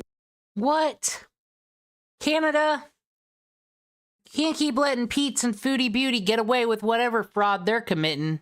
For these problems, he mostly spent his time locked in his bedroom, which didn't help, so he quit his job and tried to give YouTube a go. He started streaming a lot but refused to take money from his fans, instead relying on AdSense money. But as he wasn't getting many views, this didn't add up to much. His channel was born from him appearing alongside Foodie Beauty, and her fans weren't into geek media and long silence content, so he was mainly stuck with the trolls who would seek to wind him up whenever they could. Peetz does have some genuine fans by the looks of it, but the reason they watch him escapes me. After not really earning much money from the adverts, he did eventually turn on channel memberships and I wonder if like his honest true fans are like overlap with Jay Kaiser's fans. The grounded community. Super chats. So that started to bring in more money for him, with some of his followers giving large donations, which helped him keep going and stock up on chicken nuggies. Chicken nuggies? Chicken nuggies? That was a bit shoehorned in really, but I just wanted to show that clip and couldn't really figure out how else to fit it in there. Here's another clip that I couldn't work out where else to put. Sadly, even the super chats couldn't keep him going forever, so he needed to start looking for a job. But he was finding this hard, as he didn't just want to work in some fast food place and specifically wanted to work in a library or a comic book shop. Since he stopped working, he basically just sat at home streaming low energy content and begging for money, which some people gave him so that he could live to stream another day. He had also been getting by with help from his mother and Foodie Beauty, but when she moved to Kuwait and cut ties with him, he was cast out into the world alone. Having to stand on his own 2 feet, his first instinct was to go and live in his mother's car, but at least he had a positive attitude about it all. Here's what's gonna happen. I'll spend like 3 months living on my mom's car, or living on my mom's couch. I'll spend 3 months living there while I save up enough money to be able to move out and get an apartment, where I will barely make ends meet and be completely unable to save up enough money to ever be able to move to another city. Like, it's just, I'm going to spend the rest of my life living paycheck to paycheck. I don't know shit about Canada, but is there a reason Peetz has to live in this city?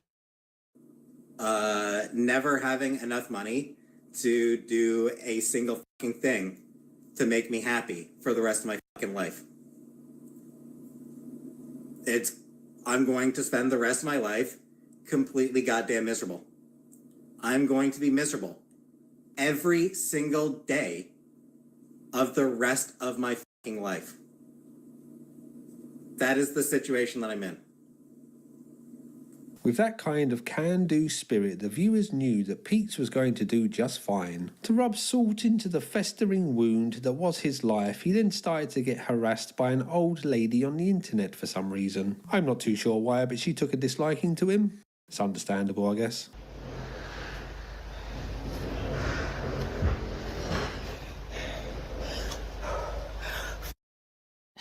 Fucking Anissa Jomah in 2 years.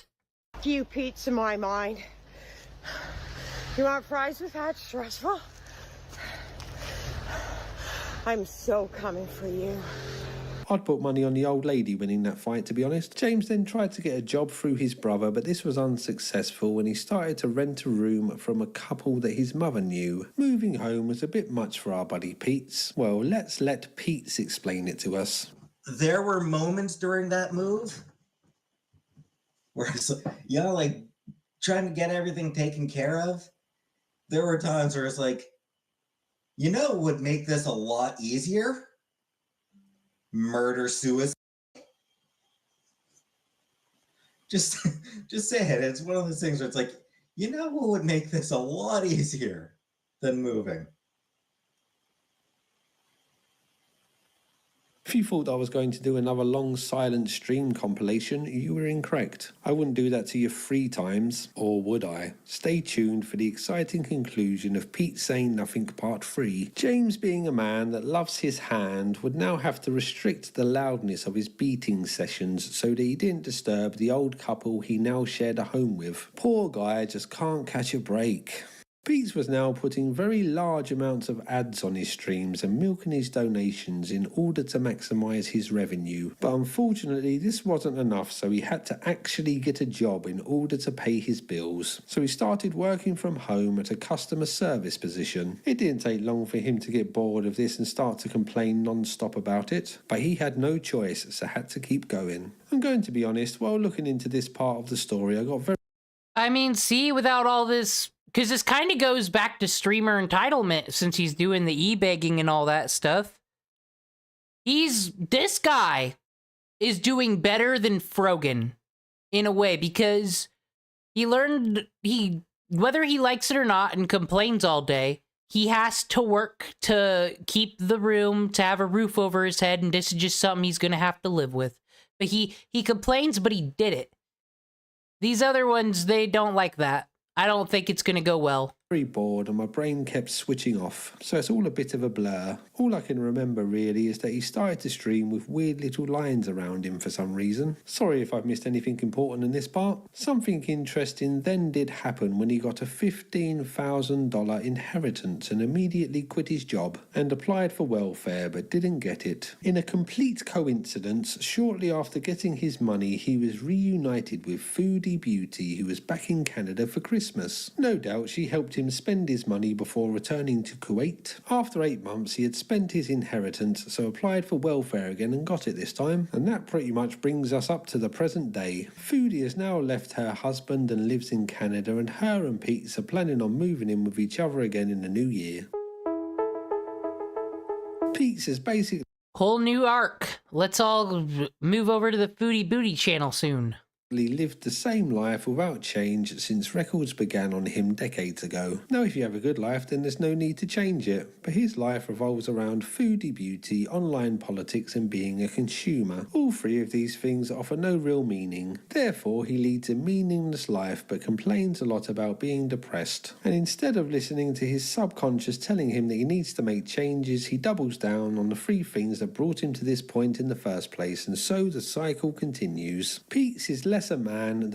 Cycle always continues in the tale of Chantel. Than a fossilised footprint in the wet cement of modern male collapse. A preserved specimen, still twitching, trapped forever in the exact moment that the pavement hardened around his fedora. I don't think that Peetz is really a bad guy, he just lacks the drive to do anything and pretends to care about the plight of other groups as caring about himself takes effort. In the real world and not just internet platitudes. This results in his personality being the human equivalent of a lukewarm cup of tea left on the radiator, which to be honest I found hilarious for some reason. The awkward boringness of it all, and the way he gets so enraged over silly, trivial things just kept making me laugh, which no doubt says something about me that I'll ignore so I can pretend to be superior. No, I get it. It's kind of one of the reasons I do like the user stuff is, for some reason, it is always hilarious to me when people get in fucking drop-dead serious fights, whether it be about politics or something personal,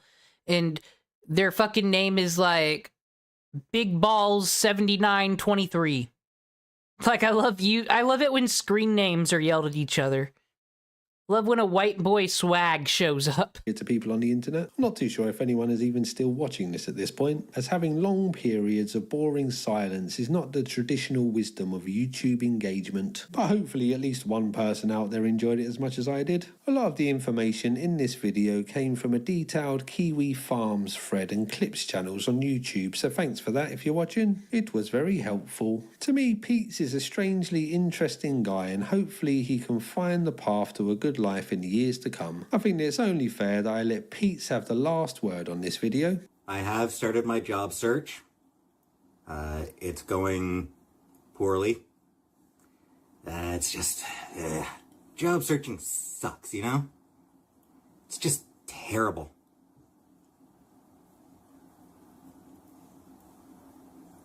Mostly trying to apply at libraries.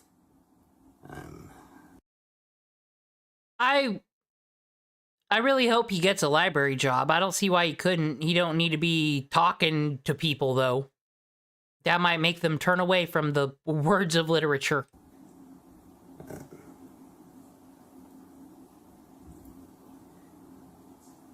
Yeah, it's tough.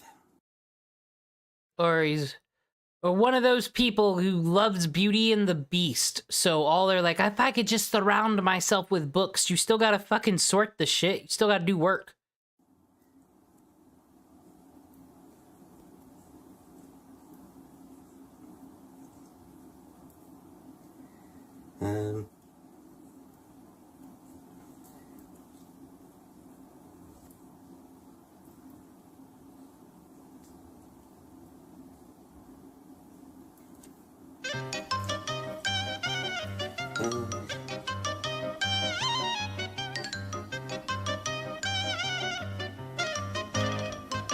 I will say that having a job search has exacerbated my depression again.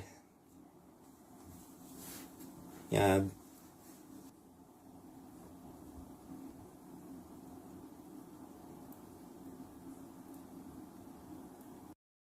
Whoa, making you work makes you depressed?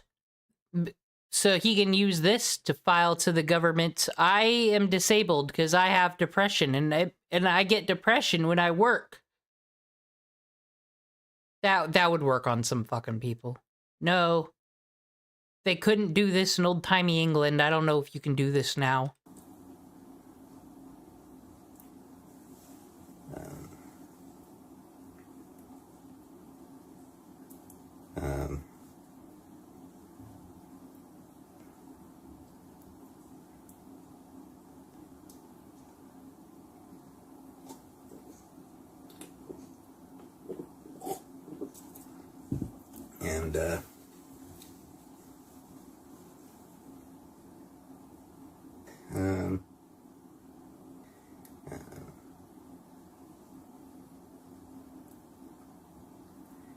So that was indeed interesting stuff from around the world. You needed to tell us about Peetz. Well, I need to know what other interesting stuff from around the world, or is this a lolcow channel? Yeah, we got Peetz, Foodie Beauty, Mr. Girl. Okay, so yeah, we're a drama channel. At him. Next up. You know, I didn't have this segment planned for today, but said I wanted to look at some lolcows, and there's some iDubbz clips. Here we have a... I am Bulgarian Lives Matter is the one that makes the best fucking Anissa clips. Ooh, I might want to see that later. There's some interesting stuff on my dashboard. Yes, let's check out Anissa and Ian, apparently, since you can just watch copyrighted stuff on Twitch all day, are doing the 90 Day Fiancé, and that really is a show I do really like. I think it's the most educational reality show TLC's ever had, because I learned about other cultures. Mostly 90 Day Fiancé the other way around. That's the one where people like Chantel go to the Middle East, and it's like, you can't dress that way, and they're like, what? And they think they could just white woman their way out of it. It's entertaining as fuck. I want to see... Here we have a sim... We're going to see what Anissa and iDubbz' response. Hello, Sudad Imad. I probably said that wrong and butchered that. That's fine. We're just having fun today. I say that every time. I'm like, this stream isn't 1000% perfect. I've stumbled my words and lost in threads. That's because my name is Demon Cringe. This is cringe content, and I didn't take it too seriously in the first place. Ah, cope. I did it. Got my warning out there. All right, let's see what Anissa and iDubbz are up to. Ian montage here from Bulgarian Lives Matter. Okay. Let's have a look. Boys love their mama, and to them, I'm their whole world. We'd have... Oh, no. Yeah. Boy, mom. There's a lot of beauty in that. Let's I fucking can't send imagine. Sometimes I get overwhelmed when I look at my snake and I'm like, what if I forget to change his water. Right. You know, every like day. Right. You just Then don't have a kid, Anissa, please. Please. leaves your fucking head what if- because there's Like, it's so scary to think that this creature that didn't ask to be here is now relying on me not fucking up. Yeah. And I can't imagine. Okay, real talk. This has nothing to do with Anissa iDubbz stuff, but this is my own morality with lizards. I love snakes. I love lizards. And that's why I want them to be free in their own natural environment. I don't think it's natural to throw them in a tank with a heat lamp. I like snakes, and that's why I don't own a snake, because I want them to be free in Florida, eating alligators. Are there ones big enough to eat alligators? I don't know. I've only been to Florida once in my life, to Disney World as a kid, but I've been told by chat there are alligators everywhere you look. In the sky, in the drains, in the toilets. You are not free. Maybe if it wasn't so human and gross, I would like living there just because there's reptiles everywhere. But no, I don't want them in a tank. So Anissa, this is almost empathy here. Yes, you got this living animal that you don't need to have, and its dependence on you. Birthing a child who needs more than their water changed daily. Got a kid on the way, and birth being non-consensual for the child has been something we've been yet unable to resolve, but won't turn away from thinking about forever. Yeah. Hopefully it makes us more empathetic parents. Empathy. I totally get that, because I'm kind of in this really hard stage of my life where like I want to have a child. Thank you for noticing that I've managed to protect my womb from a parasite for the past 30 years. Anissa and I may eventually shit out a kid. But I'm where you're at, where I wonder if that was almost whatever SRI damage has been done to his brain, as well as the hits he's taken. A bit of it broke out being like, this stupid bitch wants to have a kid. We can't even pay our fucking bills right now, but oh yeah, it's happening. It's hard. The nice thing is there's only two ways. There's only one way to have a kid, really, ultimately, at the end of the day. And that's fucking. And that's fucking. Dude. Are you gonna talk about that? Yeah. A lot of swinging on cruise ships. Anissa and I, we watch cruise videos, and one of the cruise videos we ended up on was this couple who went on like a swingers cruise. Yeah, they called it a spicy cruise. They called it a spicy cruise. Fuck my wife. I'm so iDubbz, why don't you watch that with your chat? That sounds interesting, actually. We're fucking watching people's cruise. We're following people's cruise vacations. Should do a vacation stream one day where we just look at other people's vacation photos and see what's going on. Not photos, videos. We'll go on vacation. Sort of a cuckold man myself. Please have a great time. I'm a dapper gent myself. There's mattresses covered in saran wrap in They a room. filmed a room, because obviously it's like a swinger cruise. They're all like super sexual and everything. So, but they showed what one of these rooms looked like. It's a big empty room with a bunch of mattresses all over the floor, like a full-blown orgy. Yeah. In a room on a cruise ship. That's insane. They had like, so you could tell they were like the most active swingers, like because they had the play with me like sign on their door, and they were like really excited about like the phallic desserts. They had like different phallic desserts. I couldn't believe.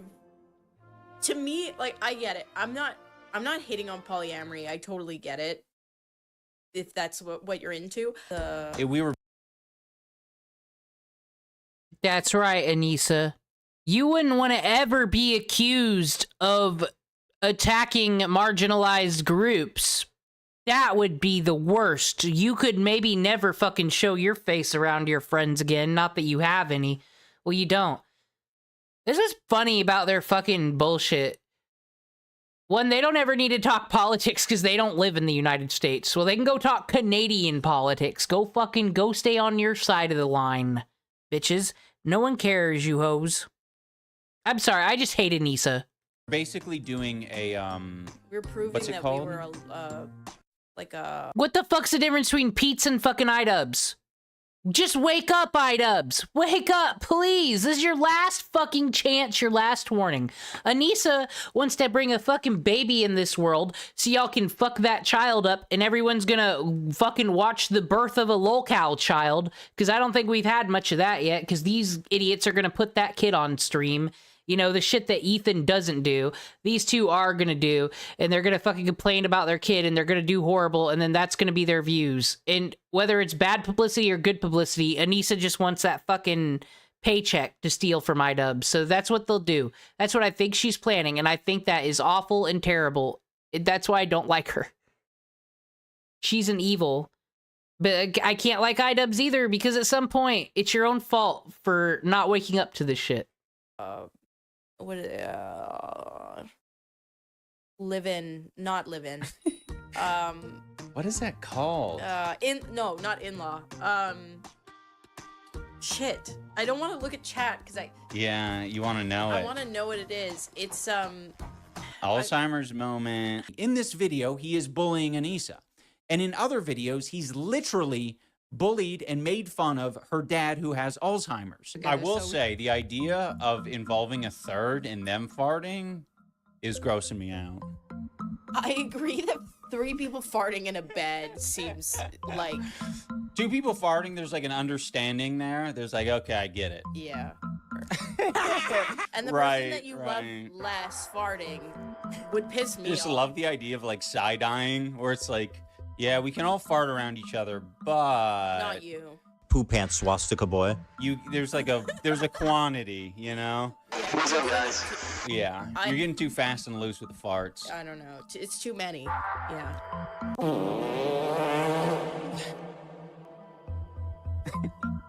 Anyway, that is the aspect. You know how we had that one guy who came in here a week ago or whatever and was like, I worked on all these shows. They're all fake. They're all scripted. I'm not sure where you're like consuming this from. I don't know. 90 Day Fiancé, I don't think is scripted. Or, like I said, I think that guy's reality shows are good, but fuck you, by the way, if you're the one. That's like telling people wrestling's fake. Guys, reality shows were fake from the beginning. The only exception you got is like Survivor and Big Brother, because those are on the top 3 there, and they got gambling commission rules, so you can't rig those. But the editing creates the drama, makes you watch. The Laguna Beach in the hills? Yeah, every shot just looked that fucking perfect, did it? Oh man, look at this romantic meeting you're having while there's a person with a soundboard and a fucking boom mic over there. It's all fake bullshit. Real Housewives, this is why I keep saying I like this type of drama, internet drama, more than Real Housewives, because the more crazier, the more unhinged you were, the more in demand you were for the season, so you'd get paid more. There was a whole meta drama. I found the meta drama of all those Bravo shows so much more interesting. I would listen to podcasts without even watching any of those shows anymore, because you would have people like cornering Andy Cohen on the plane and fucking making sure they sit next to him so they could bitch talk the one they don't like to make sure they get removed from the show. They would sell stories about each other. Just all their own little internet dramas outside of the show that they get paid a lot of money to be on. This is better because they all lose their money and we laugh at them. I can't imagine it's a good place. No, you're wrong. 100% of reality TV is not fabricated. You watch the VOD? Okay, that's good. But that's just like, you can't say that with such confidence. 100. Do y'all remember the writer's strike when there was a lot of reality TV because no one was writing nothing? But I do recall watching, it was about Lindsay Lohan's friend. She was the one who led the bling ring. She was the one who was going around stealing things from people's houses. And there was a reality show about her going through a court case and all that shit. And then in the credits, it said episode writing team. And I'm like, yeah, that's probably to write the scenario and shit. Like, these are maybe real conversations that happened. But it's like, oh, have this conversation. The way you did it there said, don't you for a second think any of those shows are fucking real. 100% of it is fabricated. That's not true. Specifically the shows you mentioned. So you worked on 90 Day Fiancé, and all of 90 Day Fiancé is scripted. All of it. Like, this is one of those examples where I'm like, fine, you want to say that she dressed up in a nurse outfit to do this, like, routine for the cameras? Like, Yeah, that's scripted. 100%. Yeah. But they're a also fucking willing to throuple. do it. They're not Yeah. fucking faking their throuple shit. Yeah. Like, of course these two want to do that. Yeah, iDubbz is the only point iDubbz has, because, like, a lot of these people are all still married to each other and fucking do reactions to 90 Day Fiancé as well. I think, you know, one every other day is good. I could live with that. You limit one fart per day. Yeah, that feels right to me. Yeah. Just as long as, like, your output isn't drastically changing, you need to get into a pattern. Oh, I agree with that. I think frequency, if it changes, it's upsetting. Because you get used to it. Okay. Never tell your straight partner that you're bisexual. Yeah, I agree. As a bisexual woman myself, I agree. I will say there is nothing hotter than two lesbians that smoke weed together. I do think that's like peak. Like, I think she should drop him and just smoke weed with her. Yeah, that is pretty cool, but I would say cigarettes over weed. No, something about two lesbians smoking weed specifically. I don't know what it is. Not edibles, smoking weed. There's something, I think what's hotter is a couple of gay guys ripping a bong together. That's what I think is hotter and better. I can't imagine that at all. I don't. Two gay guys ripping a bong. I don't think that's like super gay culture. Is ripping a bong. So this is the great content people get when Anissa Jomha finally shows up instead of interrupting him. I just don't even know why he's bothered streaming solo. Why can't they just both do this, though? They're still not interesting. They're still funny in all the wrong ways, but they get more viewers.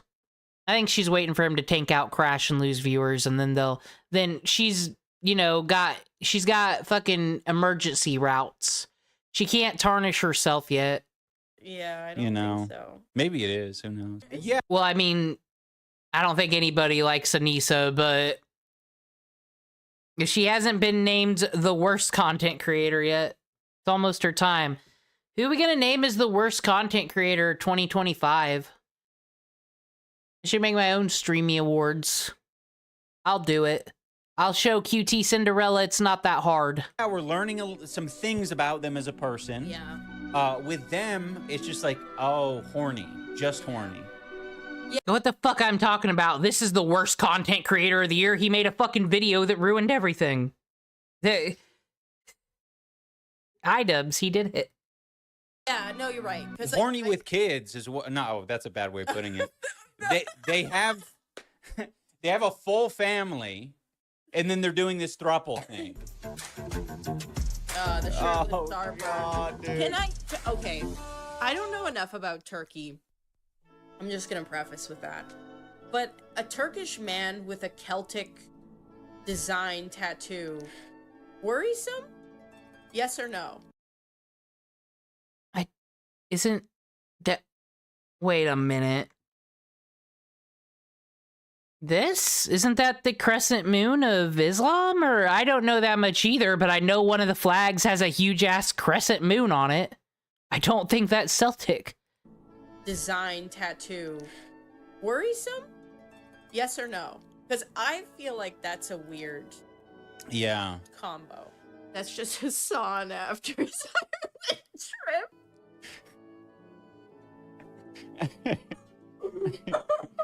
True. Aw, yeah, make sure to react to any Hasan thing you get, because he's never letting you on again, Anissa. You guys lost Creator Clash. You have nothing to promo. You got nothing to give. No clout here. Done. True. If you're a hot woman and you are looking for a man with money, guys that look like him that are wearing that leather jacket that he was wearing in that past scene, that's the indicator. I'm serious. Yeah, Anissa would know. She was given instructions. If you marry someone, they better be rich. Simple. And since she moved in with her parents, they're living in the basement of her parents' house in Canada. I would say she failed the one mission her mother gave her. That right there, that's how you know that you're looking at a man with money and has no idea what to do with himself. Yeah. Yeah. Boom. See the there's like it's like the moto, it's got like the stripes on the top. That jacket, that's like, I have a lot of money, I spend it on shit, and I don't know what to do with myself. Yeah. Now, I'm not saying she a gold digger, but she a gold digger. She even told us, she used to always tell her mom, I'm going to be with a millionaire.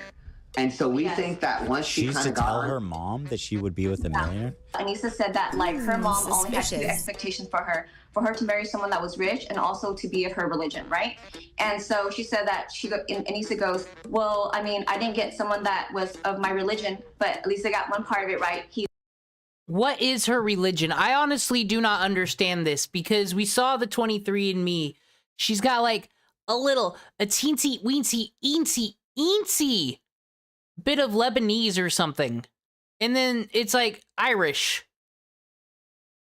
And she was like, man, the most oppressed groups, fuck off, Irish. I'm sick of hearing about it. You've all been making it work for the last like 200 years. I don't fucking know. Anyway, enough about the Irish. I don't think these people had practicing religious families where we're going to mosque every week. Do they go to mosque every week or every day? Or I don't think it was ever happening.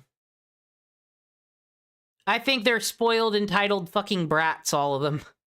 He's rich, and then she like laughed about it, and then he was in the car, and you could tell he was bothered by it. I'd say most of my friends and family are skeptical of my relationship with Mina.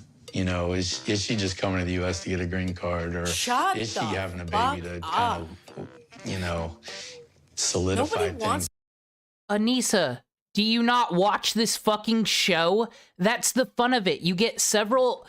I'll explain 90 Day Fiancé. So there'll be like 4 couples a whole season will center around, and sometimes you'll have people from the last season where their stories are still interesting, so we're following them. And it'll be like, it feels like another type of reality show, because it'll be like, there's one person here where they are truly fucking in love. There's someone here who is just getting taken advantage of, and the second they can divorce them and keep citizenship, they will do that. That always happens on 90 Day Fiancé. That's every season. And then you got the people who are they are using people, but they're using people to get out of places like Haiti and stuff like that. They will do anything. And then that's where the American looks really bad, because just you're taking advantage of a person in a bad place to get like a sex slave type thing. So you always got the sex slave ? And then you got gross fucking weirdo. That's how, or a person who gets catfished. Those are like the seasons of 90 Day Fiancé. Yeah, someone is always getting green carded, so wait for her to just be like, of course. They would say, no, they do that on this show, and you would probably do the same thing too if you didn't want to live in the fucking Philippines in a shack. To make sure I'm not going anywhere. Green card. And the marriage was so rushed that she couldn't get a US visa for 3 years because immigration control thought it was a scam. That's real. I think that if she freaks out about it and refuses, I think that is a red flag. Oh, so No, it's a it's test? not. It's a test. If she freaks out and refuses, then that's a red flag. Like, listen, you're getting God damn. prenups. People have to I don't. She has 2 kids with this fucking man. What the hell? You have to protect yourself. 1, you have to protect yourself, but 2, also like a prenup for a lot of people is communicating, I don't think this is gonna last. Yeah. I don't have confidence in this. So it hurts. Like, that's a hurtful. Yeah, Somebody can react however. Yeah. She's protecting her inheritance. Yeah. Convenient for the guy who doesn't have to shit out a child. That's the thing that I've been struggling the most with, like with Canadian culture or just Northern culture. These fuckers shovel their shit all the time. I'm like, can we do this once and be done with it? Like, why are we getting out there when it's just gonna fucking come down again? She said he has like lung cancer or something. Odd. Now it's gonna be hard. I said that too before iDubbz. I never understood. They'd be like, go out there and shovel the snow, you kid. And I'd be like, but it's gonna snow again. And they were like, but I have to drive somewhere now. And I was like, makes sense. And then I figured it out, iDubbz. iDubbz, how old are you? Has the empathy gotten rid of the common fucking sense? For me to be mad at him. Yeah. He relies on that, though, okay? You can be racist and have cancer. Yeah. Both are possible. We are Charlie Kirk. I just like can't help myself but like feel for other people's pain and suffering now. He relies on that, though, okay? This is the dad dying from cancer? It is, yeah. Yeah. I think Emotional maturity of a fucking peanut. A burnt peanut! Just kidding. Even though we only have 90 days, I would need your approval before I marry someone. Listen, as someone who was raised Muslim and has encountered many Islamophobic ghouls, a lot of people have asked me over the years of me streaming online and being on YouTube why I left Islam. You have to realize that a lot of Islamophobic ghouls are just terrified and propagandized, and like, I'm not, you know, telling my dad that I'm not Muslim was probably the hardest thing that I've ever done in my whole entire life. He'll be coming on his K1 visa, and we will have 90 days to... I'm so used to racist people. I thought she was about to say he's coming on his camel. Oh, God. Instead of his K1. I don't need to say it. Anissa, yo, they were also calling AB a camel jockey. With these tattoos, this skin, I don't think she's allowed to say those things. The only solace I have in it so annoying. This, God sent, in his world, God sent him this daughter to punish him. True. Because she's like marrying, like, literally the worst thing ever. So just a note to him. Right. That is nice. That is nice. God's doing this to him. Man. Though this is why I defend 90 Day Fiance, because it's situations that you don't see in other shows. Like, yeah, this person's marrying someone from this other country. I don't know if their dad's racist or not, but that's a different dynamic. You get to experience it, and it's supposed to, you know, help you think and understand humanity. At what point do you cut off a person for being racist, all that type of stuff. But of course, these fucking unnuanced idiots can't even give it a thought. And yeah, they hate Americans, but they love. We're on the team right side of politics, so everybody else is wrong and dumb, and this is dumb, and every racist needs to have a daughter who marries someone from Kuwait. That's what Anissa said. Love your daughter. God sent him this daughter to punish him. This is the dad dying from cancer? It is, yeah. He relies on that, though, okay? God sent him this daughter to punish him. Why I left Islam. I just, like, can't help myself but, like, feel for other people's pain and suffering now. Listen, as someone who was raised Muslim and has encountered many Islamophobic ghouls. Like and subscribe to Bulgarian Lives Matter. For real, this is where the best clips are, so no one has to watch iDubbz' stream. Check out Kino Casino too, but for right now, a new song is dropped on the channel Phoenix X Angel. Whose channel is this? Everyone's not favorite boy.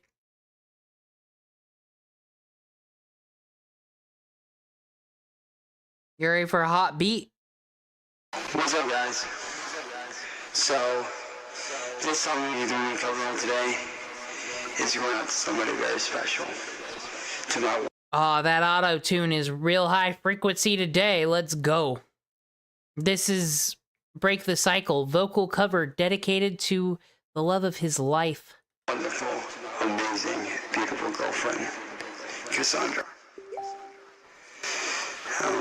Cassandra helped me to break the cycle that I was dealing with all these years. Everything from exes to bullshit idiots that, you know, wouldn't run their mouths. So, Cassandra, I love you, baby, and I hope you enjoy this. As for the rest of you guys, I hope you guys enjoy this too, and if you do like it, hit that like, sub, and notification bell down below, and let's get this going.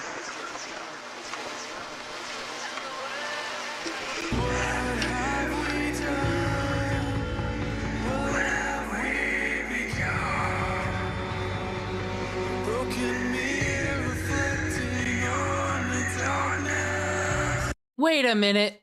Yeah, you heard that message. There's his Facebook. Cassandra's messaging him right now, probably telling him to shut the fuck up.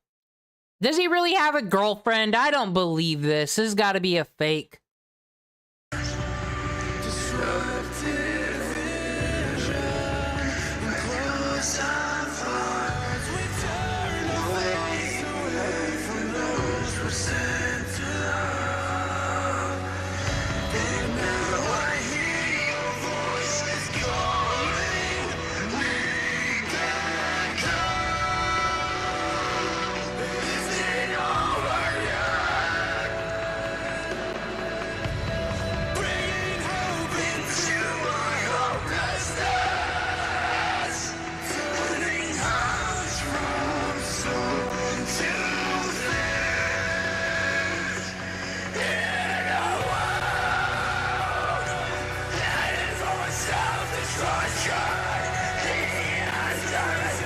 I'm sorry.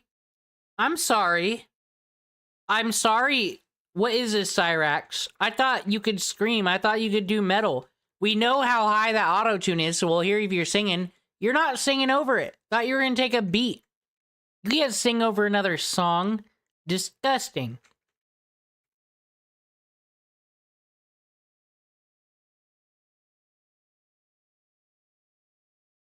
This is a better song. Hey yo, here we go. Light 'em up, boys. Rev those engines. Let's go. Revving the engines, here we go. Cruising around town with nowhere to go. Cruising around town, just me and my homies. Hitting up the trip scene, hitting up the track scene. Doing everything that we gotta do to get our names known, yeah. Fucking pen. Fucking stylus. The last we checked in on Cyrax, he was teaching us how to stab people with fucking guitar things. The guitar jacks. They're great weapons, so he's moved on from the pen. In the street racing scene. Going fast this weekend, got that S15. Looking Leo down with that nice ass trip pack. Got the Lambo with the motherfucking underglow. Looking real mean, got that Chevy Tahoe with that motherfucking live kid. Everybody wanna face me, it's me and my crew. Doing what we gotta do here on the street racing scene. Who the fuck do you think you are? Compared to me.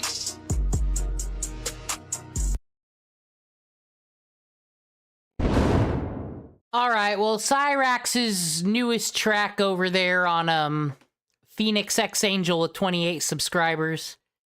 30 subscribers! He's gotten 2 more in his videos up to 399.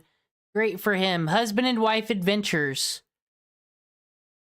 Welcome to Phoenix X Angel, the official channel for the dynamic duo. We're husband and wife team sharing all the fun, laughter, and chaos of our life together. If you love watching a couple who keep it real, you're in the right place. Join us as we explore the world in our living room through...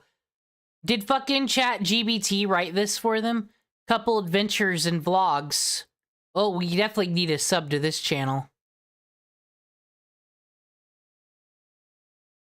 Alright, so the plan is I'm gonna go grab a soda, play another song track, and then we're gonna check out Drakenlord, because someone's made a documentary that's kind of like the Geno Samuel one on Chris Chan.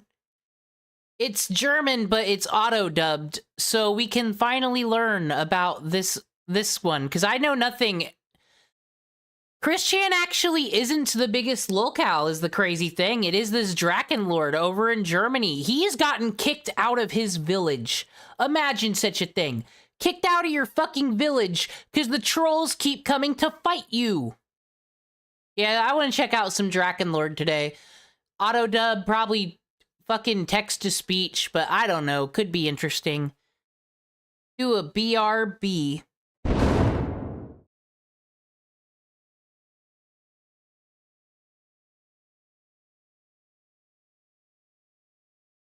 Welcome to the internet.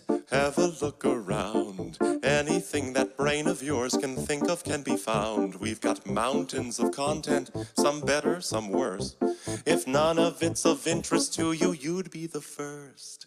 Welcome to the internet. Come and take a seat. Would you like to see the news or any famous women's feet? There's no need to panic. This isn't a test. Just nod or shake your head and we'll do the rest. Welcome to the internet. What would you prefer? Would you like to fight for civil rights or tweet a racial slur? Be happy, be horny, be bursting with rage. We got a million different ways to engage. Welcome to the internet. Put your cares aside. Here's a tip for straining pasta. Here's a 9-year-old who died. We got movies and doctors and fantasy sports and a bunch of colored pencil drawings of all the different characters in Harry Potter fucking each other. Welcome to the internet. Hold on to your socks, cause a random guy just kindly sent you photos of his cock. They are grainy and off-putting. He just sent you more. Don't act surprised, you know you like it, you whore.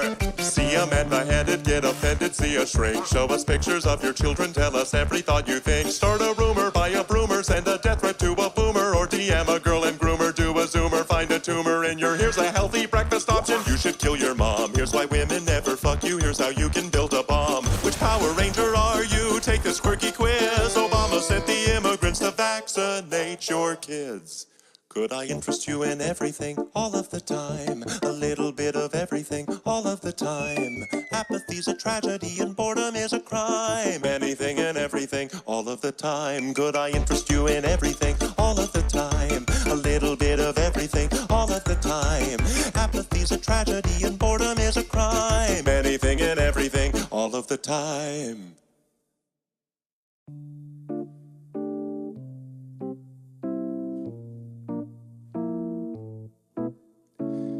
You know, it wasn't always like this. Not very long ago, just before your time, right before the towers fell, circa 99. This was catalogs, travel blogs, a chat room or two. We set our sights and spent our nights waiting for you, insatiable you. Mommy let you use her iPad. You were barely 2, and it did all the things we designed it to do. Now look at you. Oh. Look at you.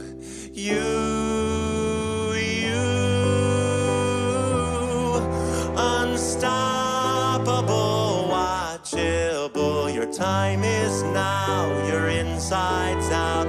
Honey, how you grew. And if we stick together, who knows what we'll do.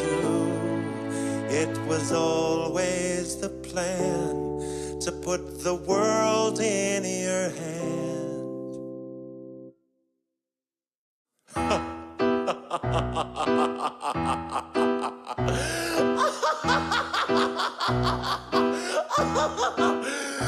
Could I interest you in everything, all of the time? A bit of everything, all of the time. Apathy's a tragedy and boredom is a crime. Anything and everything, all of the time. Could I interest you in everything, all of the time? A little bit of everything, all of the time. Apathy's a tragedy and boredom is a crime. Anything and everything and anything and everything and anything and everything and all of the time. Yo, what's up? Very quick breaking news, and it's just the usual news. You know, Hasan said stuff on stream and Asmongold said stuff back. Every time Asmongold Asmongold has a react or vice versa with Hasan. I feel like this is news that needs explored because the derangement syndrome is serious.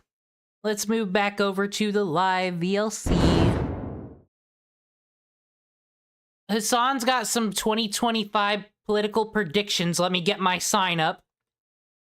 He predicted that Russia would never attack the Ukraine. So I don't know about Hasan's predictions. Every single one of them came true. What are his political predictions for 2026, you know? Every single one of them came true. Yep, every single one of them came true. Go back, watch my videos. Boobs will get bigger in video games. Happened. Why is he thinking about me? No, the thing is, like, let's see here. More celebrities are openly Trump. Didn't happen. TikTok doesn't get banned. That did happen. And he was right about this, I mean to say. BB doesn't get locked up. So wait a minute, this is, bro, your predictions are TikTok doesn't get banned and the president of Israel doesn't go to jail? That there's gonna be a natural disaster? Bro, I've seen horoscopes that are more specific than this. This is... Bro, that's the thing. When I was looking at Alex Jones on Hasan, there is a lot of stuff that vintage Alex Jones said that did come true.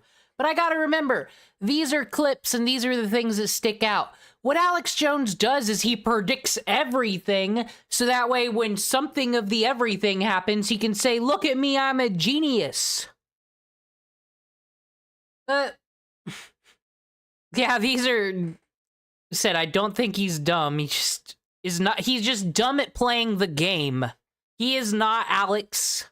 It's crazy! There's gonna be a natural disaster. No way! If Hasan Piker could switch lives with Nick Fuentes right now, he'd do it.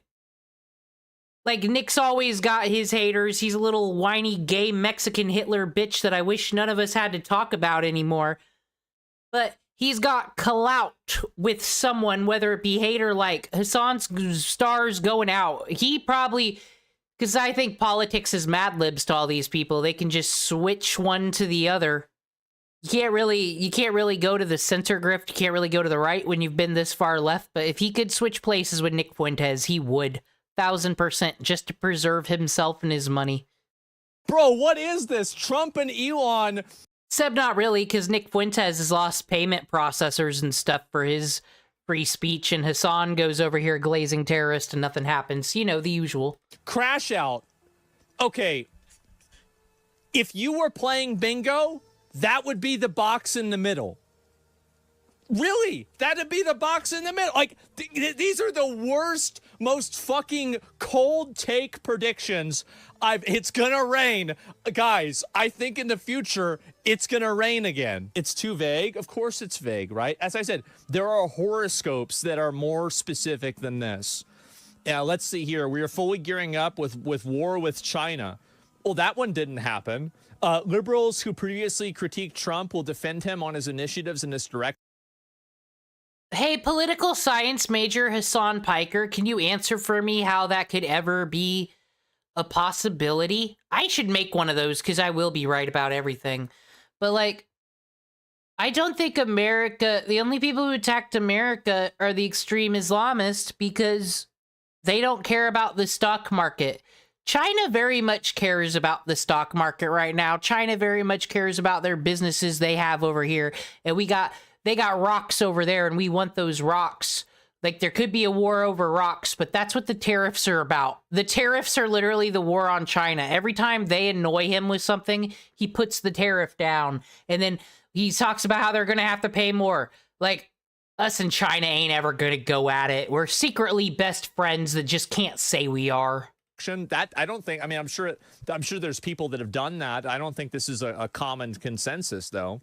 Defending on how EU reacts, either American hegemony is permanently shattered or their fears of China cause the EU to also treat Trump like a savior. I mean, it's kind of a little bit of both with Ukraine, right? Europe far-right swing continues. Oh, wow, that's crazy.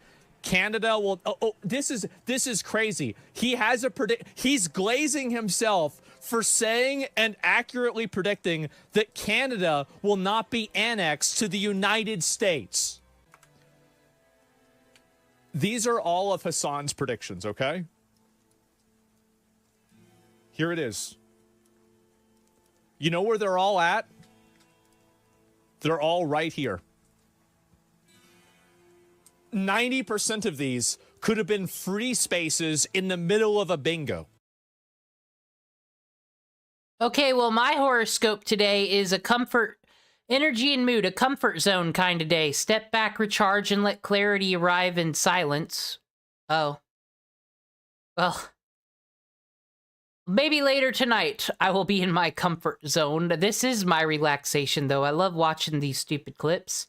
Love and relationships, balance is key. Listening more than speaking. Well, I know this. This is just...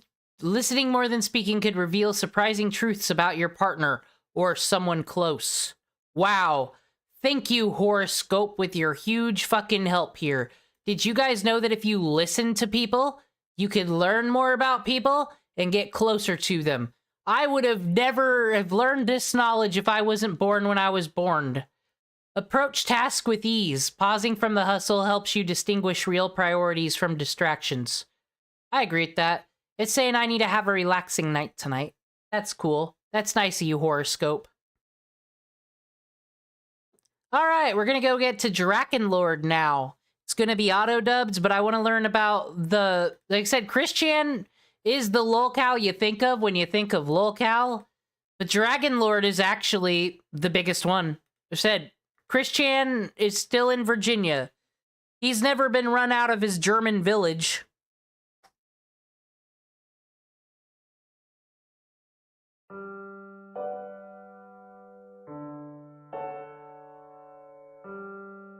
Was fasziniert uns? I need to get... I've never done the auto-dub before. They said you could.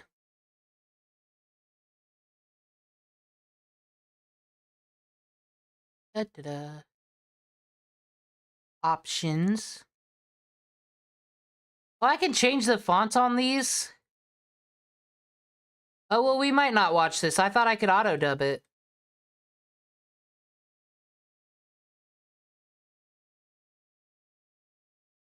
That sucks, unless there's another option somewhere.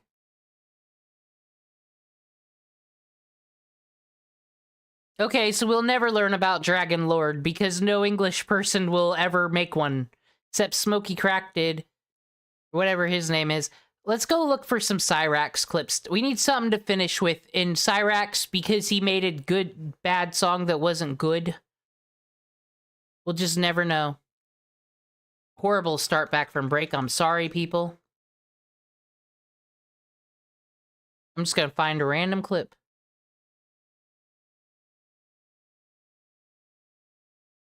Oh, the Akron Beatdown. R.I.P. Music Biz Marty. My friends, what you are seeing before your eyes is a calm night on the... Yeah, Smokey, these are Smokey's OG videos are kind of just talking and then he'll play the clip, so I'll go with him. The streets of Akron, Ohio, that in just a few short moments will be filled with screaming and God.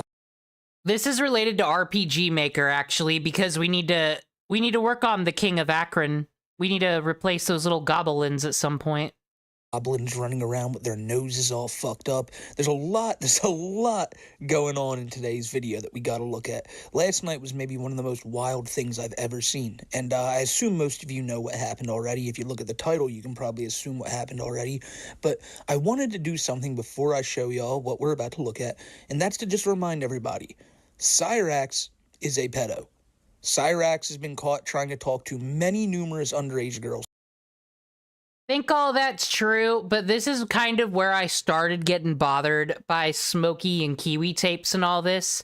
Is like, they would use these to basically say, whatever, it's funny when people harass and troll these people and, you know, are nuisances to the public. Like, it could be like, as long as you can say this person never said anything or did a thing to an underage person, it's like, all fucking free, no one should care. Like, you shouldn't probably for a lot of these people because they make their own fucking drama, but I just don't like that they're doing that as content creators. Throughout the years, Cyrax is someone who has strangled his grandma and gone to jail for it. Cyrax is somebody who has raped a blind kid. Cyrax is someone who on every single stream he makes death threats at everybody, tells them if they come near him, he's gonna not know what to do with himself. He may just end their life right then and there.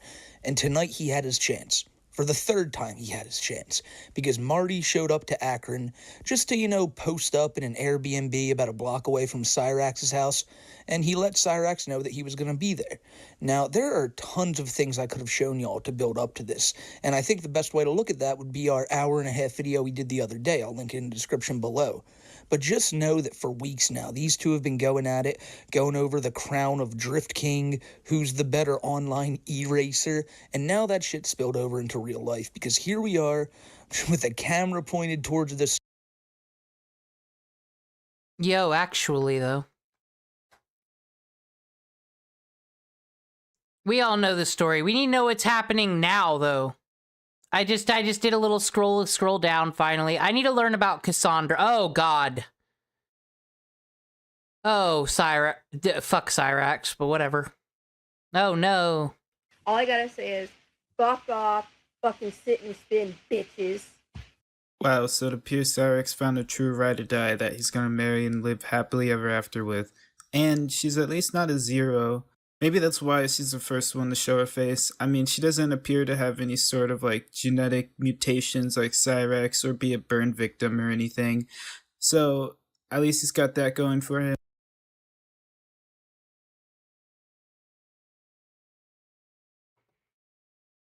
Now that's a funny name. I like how he just... I don't know, that one, out of all the dumb fucking jokes and comments at people today, that one was pretty good. But comment how Too long bad it you was think at it'll Cyrax.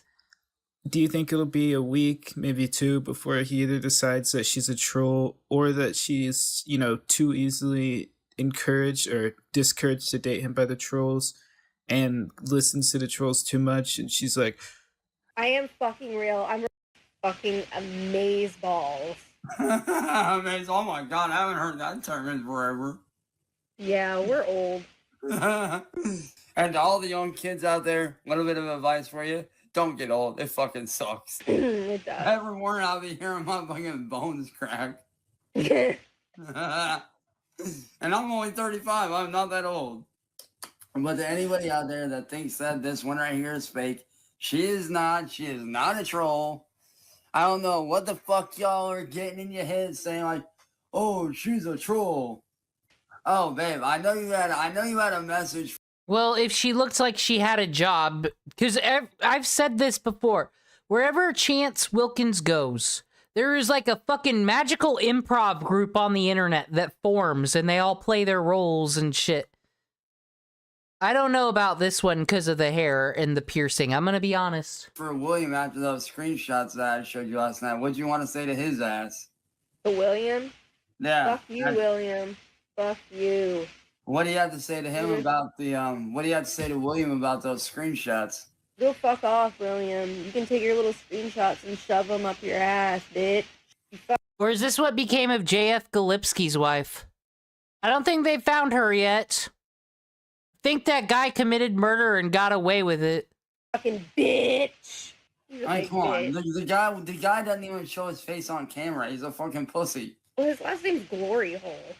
Right? I'm like, bro, what the fuck? You know what a glory hole is? Yeah, I do, unfortunately, and that's why I'm like, that's why I'm like, dude, are you trying to tell me that you're gay or something? I was told a while back he was gay, but I can't say for sure. Who did you hear that from? Literally just all over the fucking place. Just randomly. Like literally I think I seen it somewhere on Reddit or something like about a year ago or something, and I'm like, okay, interesting. Like, if she was, I would have figured it out by now, or she would have given away some sort of hint that she was. So clearly, she's not. Got me back in the recording booth again, so yes, by next year there will be an album out. Not well, we heard his hot cover there. Hopefully that's not on the album. Saying when, because I don't even know when yet. but there is one in the process. And no, I'm not dropping any songs early. I'm dropping it under a whole new name, whole new everything. So, yes. YouTube channel Phoenix/X-Angel. And I've got one song down, and I got like, what, 6 more to go, 7 more to go, something like that. This has been, what, about 6-7 years. 6-7! And if anybody's wondering what I'm doing during the daytime, I am hanging out with her while she's at work, playing video games with Matt, and just hanging out, being normal. So, but to all the fans out there, I almost love how she damn near lost her shit laughing when he tripped over his words, and then again. Is she trolling him?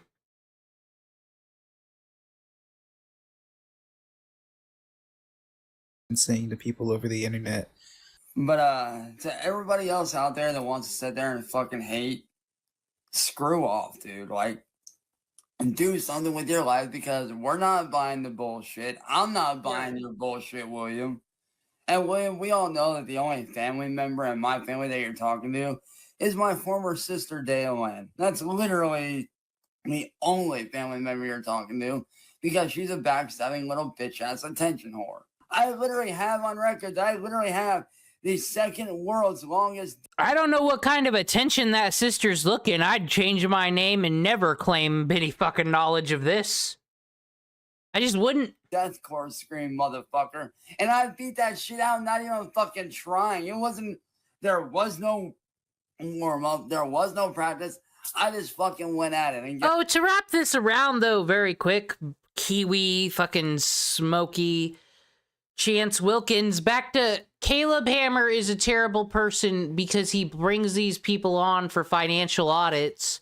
Oh, no. Just making fun of dumb people who got trapped by the system. What a horrible person he is. None of those people saying that better be watching fucking lolcow content. Better not be. You will get the letter of H. Hypocrite. We need to start getting like a scarlet letter, the H for hypocrite, and then that's how you mark all the bad actors. guess what? I fucking nailed that shit like a boss, dude. But meanwhile, what are you over here doing, William? Typing away on your ass keyboard about how you're gonna try to fuck my life up? Man, fuck you and get the fuck out of here, bro. By the way, I think he talks about his aunt here, who he calls his sister because Sally, his grandma, raised him, and he acts like she's his mom, which, I don't know, it's just kind of pointless and stupid. I guess there's good reason they don't want to talk about Ripple Smith, aka Wengus Ravenwood, whoever he changed his name to. Let's just say he's on a lifetime list and has served a lot of jail time. Not that guy. Said there's a whole bunch of bad people in Akron, Ohio, I guess. Why are we surprised? I want to watch this one. We'll pick this one. I've finally decided. I don't know saturated content. I feel like I've watched one of their videos before. I'll sub. Yeah, I just want to see what's going on currently. Last I've checked up, he was having a fake court case, and yeah, it's imminent. When his mother aunt is dead, or what, grandmother, whatever is going on there, I don't know what this boy's gonna do. You don't sleep in the same bed as me. You're not here. You ain't living in my shoes. You know, I just don't get where y'all think that making people homeless is funny. Couldn't be homeless in my ass. Right. So it feels more and more likely that the Cyrax homeless saga will happen at some point in the future. People have been speculating about it for years at this point.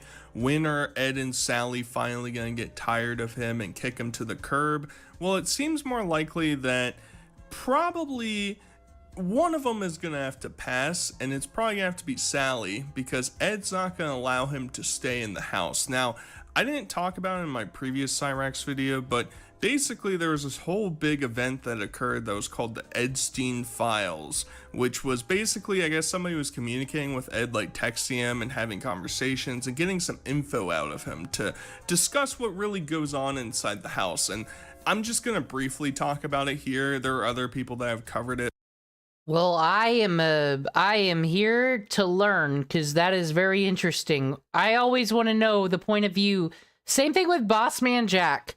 The parents or the people living in the house with the streamer or whatever Cyrax is just fucking screaming and going off on the trolls all day.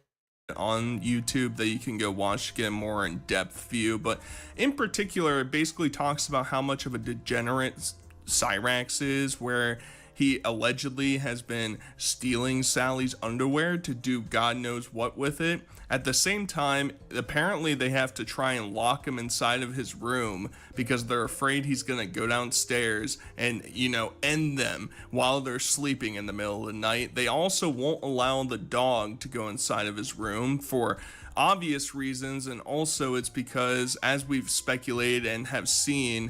Oh god, that's not good. They're scared of him because they're elderly, but don't be worried about this one. Maybe they just hope they'll forget to unlock the door one day and he'll just wither away. Just leave him in there with his fucking racing in his computer. Bye.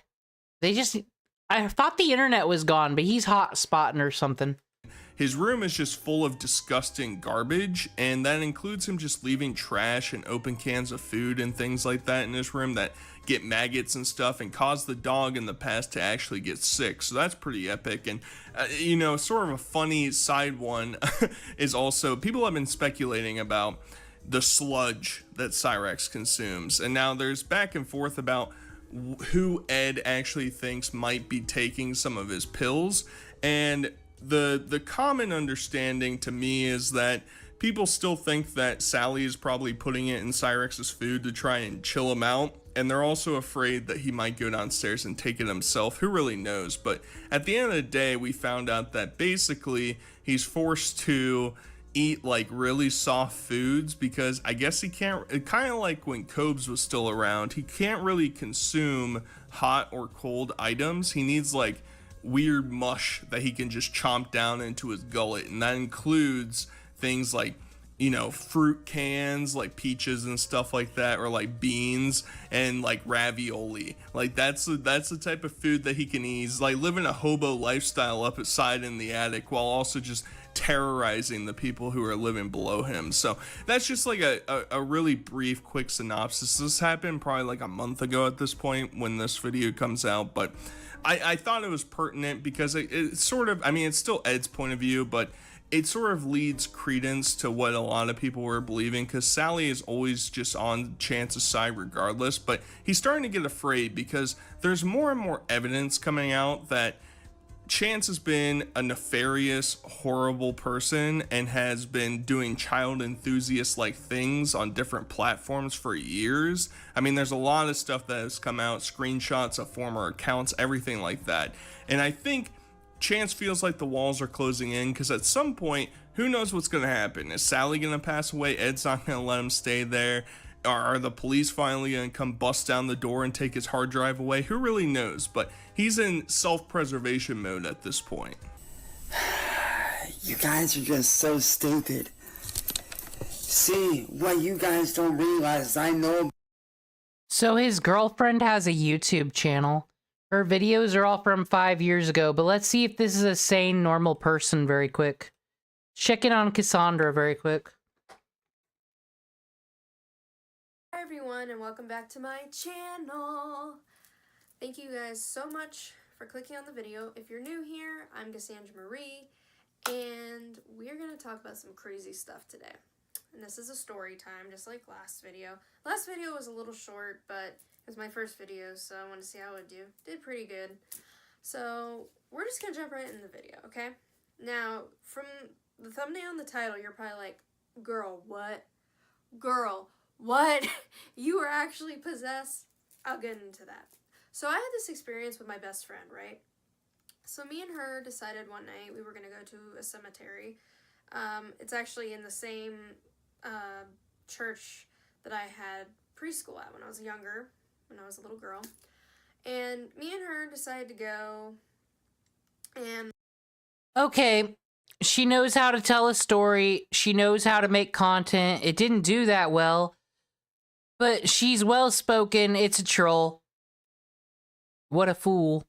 About the drone shit y'all are trying to do. there are laws against what you are doing.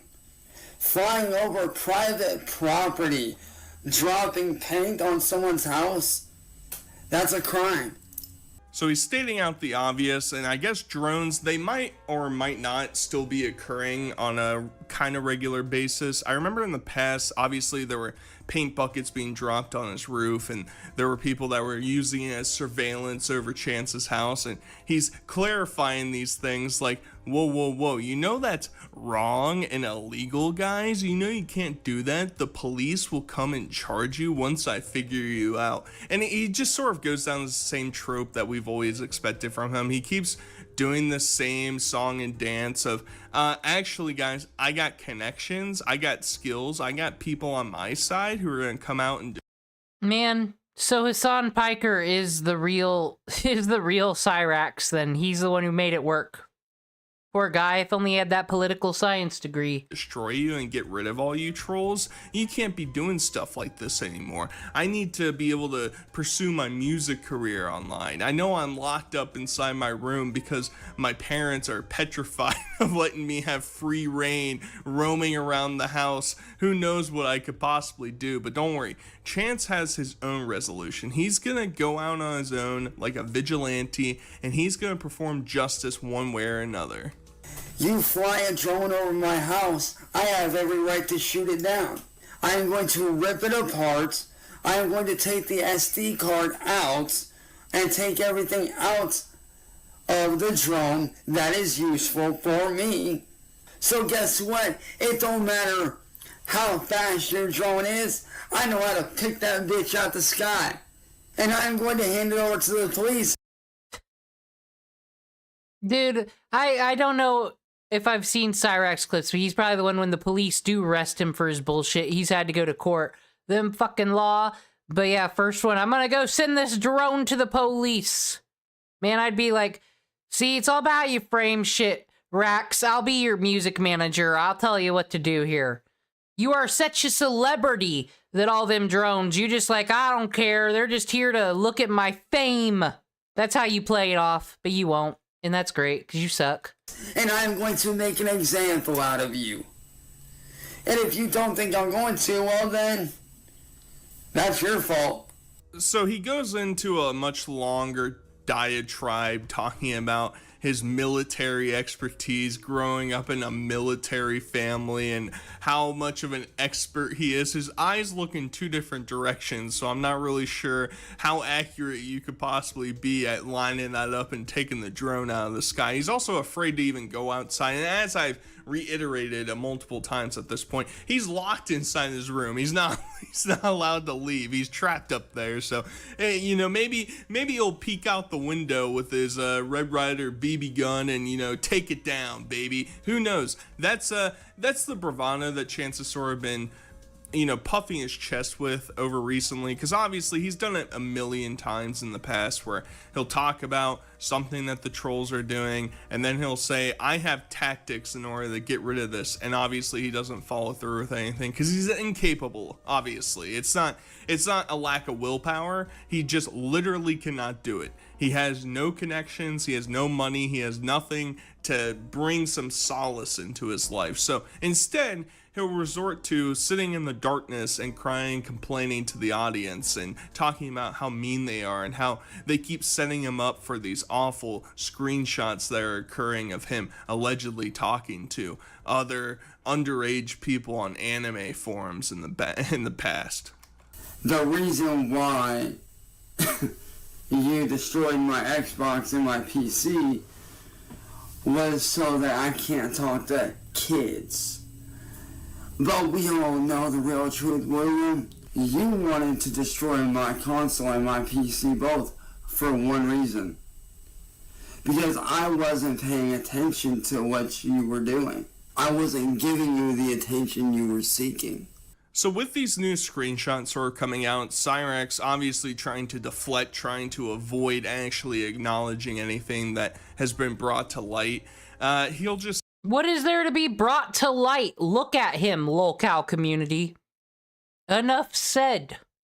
He don't need to deny no charges, really.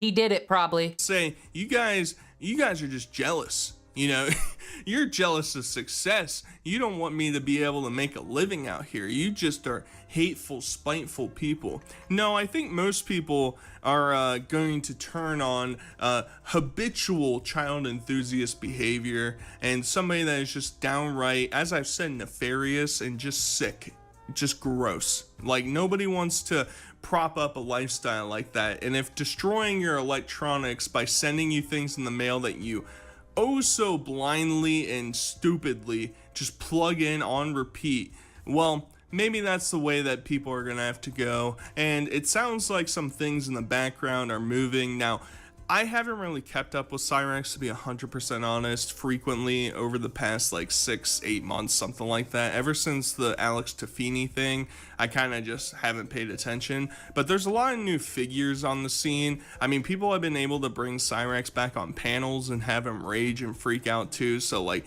there's some developments going on there, and it seems like there's some things moving in the background that we'll see if they come to fruition, but Chance is clearly petrified of what could come. I want nothing to do with you. I am not paying you any more attention. I'm not responding to you no matter what you do. I'm not fucking coming on your panels. I'm not giving you... Yeah, you will, Cyrax. Yeah, you will. I cannot believe he still goes on these fucking chats and calls in and discords. I wonder if that's the one rule with trolling Cyrax. Do they, like, never get him banned from any of the Discords or Skypes or any of that? Zoom? Because then I don't think we'd ever see him again. You motherfuckers, the time of day. I am not associated with you. I want nothing to do with your community at all. And just remember, in 10 years' time, when you guys ain't even a blip in my rearview mirror, just remember that when you guys are trying to figure out how you're going to get me again, you're not going to be able to. Because I'm done with you. And obviously this is only followed up by him going on panels and talking to other people. He's doing like an interview thing recently with what sounded like AI, not really sure if that's true, but he's trying to exonerate himself. He's trying to differentiate himself, and he keeps talking about this mythical career that he obviously doesn't have. I mean, in the past there were much more funny events that you could sort of poke fun at and point to, like the record label things and stuff like that. But nowadays it's just utterly pathetic and embarrassing for a 40-year-old man such as himself to be doing things like that. It just is like... I never get this content where it's, to be honest, where it's like, I can't believe this person did that thing. I said, maybe I've just become more mature and learned to accept and expect, but like, watch Jerry Springer. These people live among us. That show's old now, but you know, they all had kids and raised them, and one of them, Cyrax. Sally was probably on that show at one point. The farmers haven't found that one yet. It's just mind-boggling, and obviously nothing gets through his thick skull unless it's talking to underage guys online and, you know, trying to fulfill some sick fantasy that he has inside of his head. But you're the problem, trolls. It's all your fault. It's none of his fault. It's all yours. You're not... I'm trying to... Reason I pick Cyrax is for the RPG Maker stream, the next one I do, because we'll make sure to work on that villain, since he's the only one enemy in the first area. We might put him in the woods, too. No, Cyrax wouldn't be in the woods. We'll figure out something. We gotta give him his own skills other than bad touch. We need to use some actual lore, or what's the point? Like, we're not gonna stop until you're homeless. You're going to jail. First off, I'm not going to jail. Y'all want me homeless. Well, I'm sorry to fucking break it to you. I'm not going to be homeless. Okay? If anything, I am trying to get away from you so I can do better for myself. I'm trying to move on from my mistake. I don't know where the fuck y'all think you have the right to try to make me homeless, but it ain't gonna happen. It'll happen at some point. Back to entitled streamers. I wonder what Chiseled Adonis would say to him.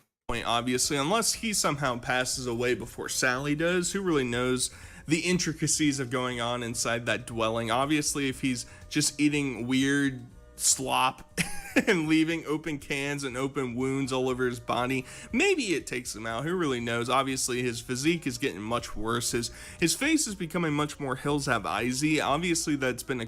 For real, like, he's got to be locked in that room. He ain't going out in the public, I'd hope. Like, he's fucked. I don't think... Oh, could we send Queer Eye to the straight guys to fix Cyrax without telling them anything about him? How do we do that? How do we get Netflix to do that? I can't believe Netflix and TLC... Well, TLC got those, the Slaughter Sisters or whatever, but I just can't believe they aren't just scooping up all these lolcows. Comparison that people have had for a long time, but I feel like his like skull is getting stretched or something. I don't know how to describe it, and the bags and the skin is getting much more loose and is laying much more awkwardly on his body, and he just can't quite understand why people want to see him go homeless. And I think it's mostly derived from the fact that he is absolutely horrified at the idea that he would be vulnerable in public. He can hide up inside of his attic for now, but if he ends up on the streets, obviously with his record, I mean criminal and otherwise, he's not going to be able to go and stay in like a shared living homeless shelter or something like that. They're going to kick him out. There's a lot of strict rules related to that, and if people figure out where he's at, he's not going to be there for a day. So he's going to end up having to be on the streets, and that's going to make him really vulnerable, and he is just pissing his pants thinking about that. And speaking of pissing his pants, it made me remember, apparently in the Epstein files, there's an accusation that anytime that he uses the bathroom, he just like does not have any aim or care or whatever, and is just blowing up the bathroom with piss. I've just recently learned about this because I never had brothers or anything. Y'all missed the bull? How? That's why you lift the seat up? How you missing? It's like, isn't it like when you take one of those water guns at the carnival and then you like point it at the clown face and you go, Psh, isn't that what it's like? Or no? How y'all miss the bull? Everywhere. It's just all over the place. Who really knows what's going on? But, you know, let's recenter, let's refocus. Maybe he can try and build an interesting case. Try and defend yourself, Cyrax. You've tried to do it for over a decade. Now's your time to shine. Whole thing about waiting out my mom and making me homeless, y'all need to fuck off with that shit. I don't know where you get all thinking you guys have the right to try to make me homeless, but it's not gonna work. Every little fucking post you make against me, I'm gonna report it. Oh, we're gonna make you homeless. No, you're not. That ain't gonna happen. The time of the trolling era is over. It's done. And once again, he'll just go down the tried and true method of, whoa, trolls, your time is over. No more. And it's kind of interesting. I saw somebody post about it recently, talking about how there's just this like ecosystem where people can build full-time careers off of some weird goblin guy who lives in his attic and screams at the camera. And that is pretty interesting. And it's not just him, obviously. There's a whole slew of them. And even me, you know, when I used to talk about Cyrax a lot more, it's like, yeah, you know, that helps kickstart some things. He's a very notorious figure who thinks that he has a lot more sway with everything, or that he is somehow intimidating to people. Everybody just points and laughs. Nobody's sitting here like, whoa, buddy, you're gonna report my channel? He's tried to do this with millions of people in the past. He tries to do that. He tries to take videos down, and he has a very, very low success rate. And obviously, like, if you don't understand how the like background of like YouTube's reporting system really works, it's basically if you become like a known false copyright striker or something like that, YouTube basically doesn't take any credence with anything that you say. It's also at the same time, if you're like a really small nobody that has like 10 subscribers, like Chance's personal channels probably are, then you reporting a larger channel that has thousands of subscribers, they're not going to take the report as seriously unless there's a big brigade. So that's how it works. We're learning today.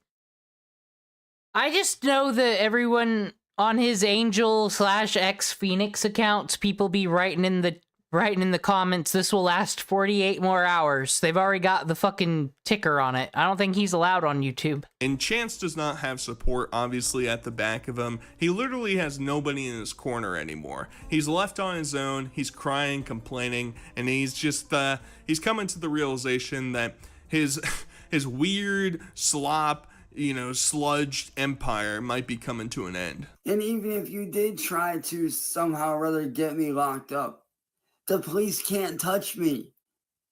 They won't touch me because they know damn well I have a fucking lawsuit against them. And they know this, which is why I am a god on the internet. I am your god. So if you recall, if you watched... Are you a gotcha streamer or something? The Alex Tafini documentary thing that I made a couple months back, this is exactly what Alex was saying. He thought he was immune from the police because he tried to file lawsuits against them that went nowhere and usually got dismissed, or he actually lost. So yeah, that's what Chance is also claiming he's gonna do. I have lawsuits out there. Pull up the case number, buddy. Show me who's your lawyer, who filed these documents for you. Is it ChatGPT? Maybe he has his own little journal on his computer where he's like, I'm gonna do this thing. ChatGPT, fill it in for me. And he thinks, oh, well, they got it. The police department knows what I'm going after. It's just the soup for brain over here is just painful to try and understand a coherent argument at this point. Hello, this message is for the New York Police Department. You guys have a good day, and hopefully together we can bring down the right bad guys. So I'm gonna veto actually analyzing this video. I just think the premise of it is hilarious. He like essentially is making this defense cover thing for some other chomo person that he's hanging. All right, so we know Cyrax is almost homeless. As I'm thinking about the stuff I was talking about, the RPG Maker things, I think we should look at some classic Cyrax. And how we'll do that. I got some clips ready to go. Do we want Juggalo Cyrax? Do we want... Ah, fuck it. Let's just go random. Actually, let's go with the good shit.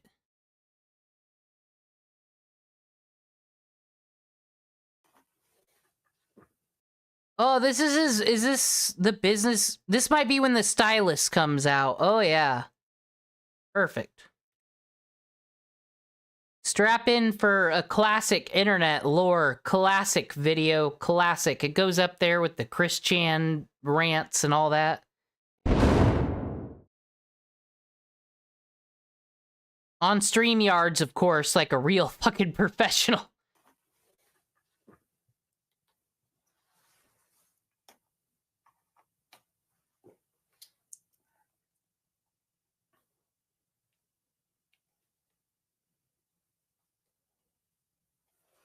What up, y'all? It's your boy Cyrax in the house. Shout out to Fuck yes. He's gonna style all over us. This is a real rock star right here. my motherfucking brothers over at Vendor Boys Records. Shout out to the big homie CPN, Child's Play Ninja. I figured I'd just come in, kick it with y'all. Figured since I'm making it big time, may as well rock the swagger to go with it, boys.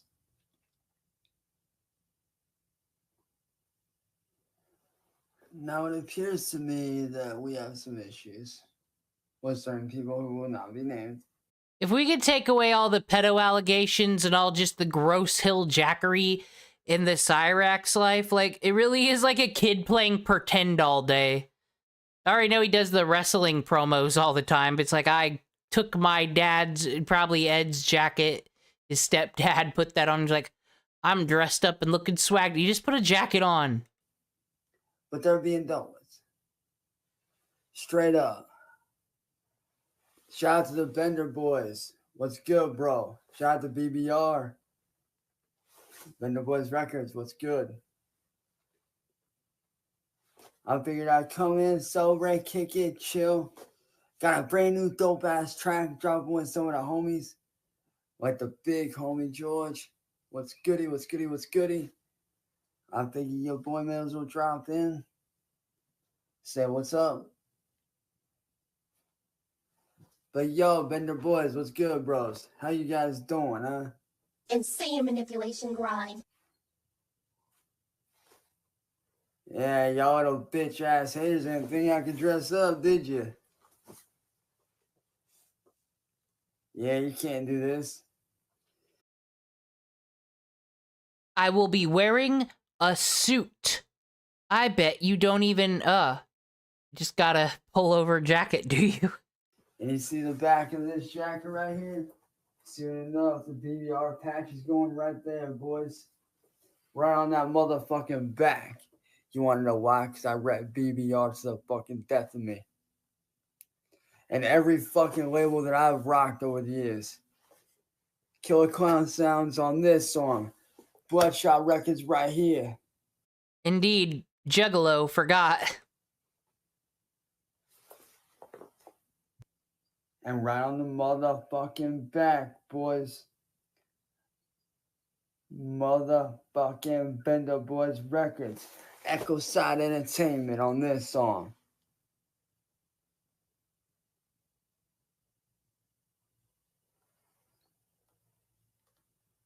You want to know why? I rep all those labels that got me to where I am. Whether it's Killer Clown Sounds, whether it's Bloodshot Records, whether it's Echo Side Entertainment, or whether it's my current label, Bender Boys Entertainment. Those labels and those day ones are the guys that got me to where I'm at. So to the real fans, y'all killed it. And to the Bender Boys, I want to say thank you, man. You want to know why? Because I got an opportunity to change my kids' lives. 100%. He doesn't have kids. Is this a character? Well, this is BBR Cyrax. So is this like when Eminem is Slim Shady versus Marshall Mathers?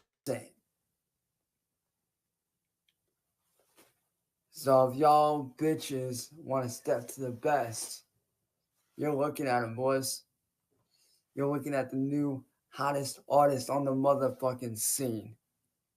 And if you ain't subscribed to Bender Boys Records or the Bender Boys YouTube channel, go check them out, son. They got some dope ass shit.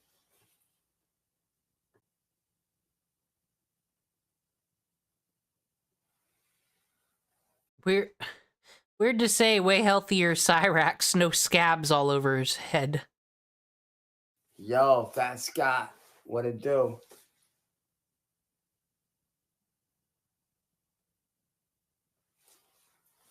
Definite, man, definite.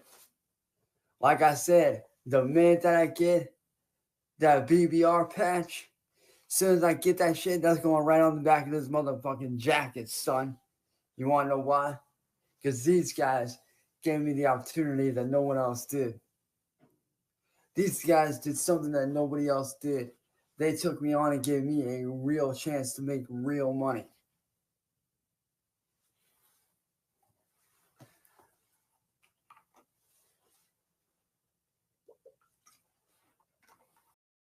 Am I wrong, or did he put chocolate milk in a Lipton, not Lipton, Gold Peak tea container that he'd already drinking tea out of? What is going on there? Where's your crystal?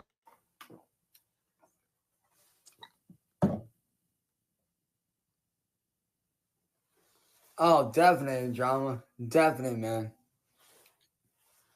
But there is 4 people I have to thank above all else.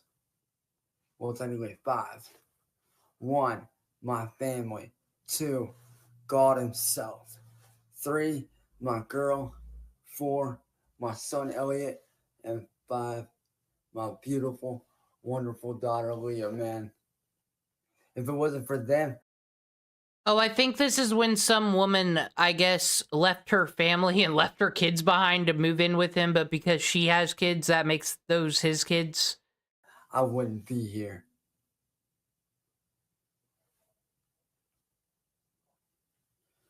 And most importantly, though, I do want to thank God for giving me this opportunity and a beautiful fucking family that I can support every day.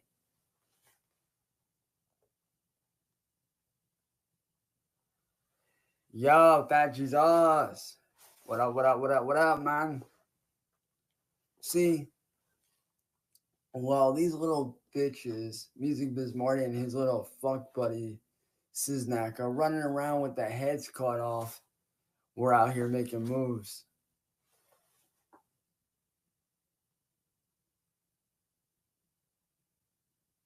Young Tom Cruise, my ass, man. I ain't no Tom Cruise. I ain't trying to be no Tom Cruise either.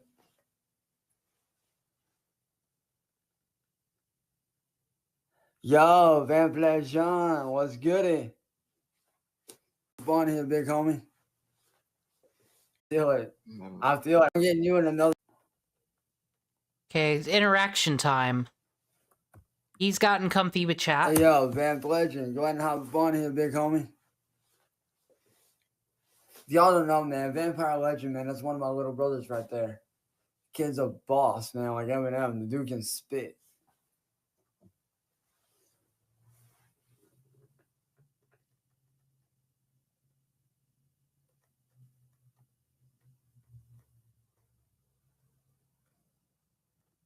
Oh, bro, I've already got my shit ripped. I already got my shit taken care of, dude. I already got one song out plus my verse for the collab. So it's all set. What up, Van? What's good, my bro? Yo, what's happening, homie? How you feel being in what is it, Bender Boys Records, homie? How you feel? Feels pretty damn good, my dude. I'll tell you that much. That's what's up, man. Already knocked out 2 tracks this morning, bro. Yeah, I feel. Got one song knocked out and then a verse for a collab with this big man right here, man. Big George, what's good, bro? Or Violent George, my bad, Violent. I keep on getting you and another dude mixed up because there's another good friend of mine named Big George. I keep getting you and him mixed up, but chill. Yeah. Yo, Keith, what's good? But like I said, yo, Jesus, don't worry, man. I got you. The album was gonna be huge, man. I promise you it's gonna be dope. But yo, man, what's good with you today, man? What you got going on, man? Shit, about to pop up with some studio time, homie. Hell yeah, man. I feel it. I feel it. I literally just got done a little bit ago, man. What is studio time to Cyrax? Is it just him with that auto-tune mic? Fucking got done recording, hopped in the shower, done, showing up.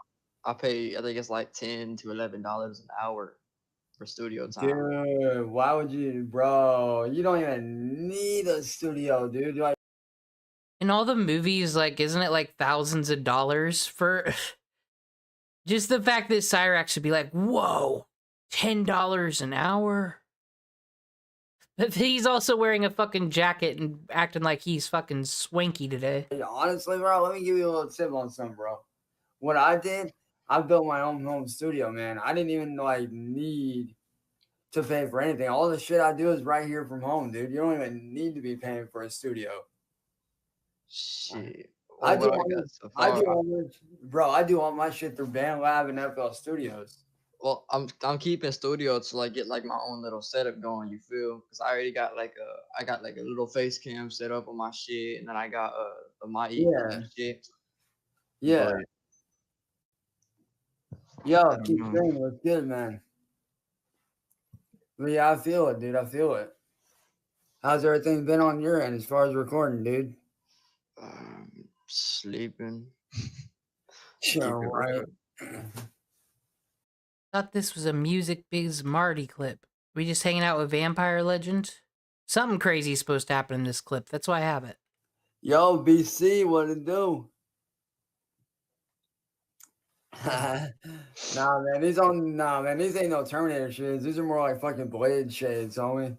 Bro, Blade's the shit though. Oh, dude. Straight up. Like that dude who said he'd fight Goku, he get his ass whooped, but keep it real, he's pretty dope. Oh, dude. That dude is boss, man. Straight up. Hell yeah.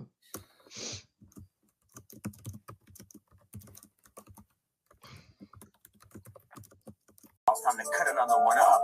I love these jack-o'-lanterns. Light one up, cause it's Devil's Night. It's Devil's Night. Some abandoned mouse gonna light up the sky. No full moon showing a night. It's Devil's Night. Really. Think Cyrax even knows, like, is he just shaking his head to the beat? Does he even know what's going on? Yeah, he does. He don't wake up till like 4 o'clock in the morning. Right. Keep it real with you.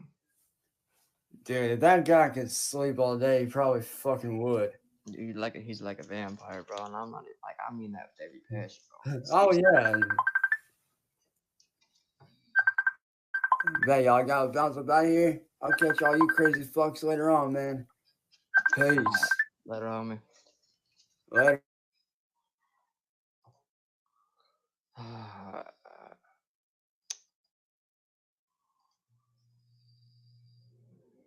Ain't that some shit?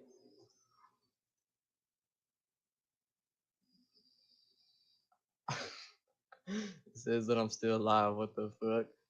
Don't it usually end it or something?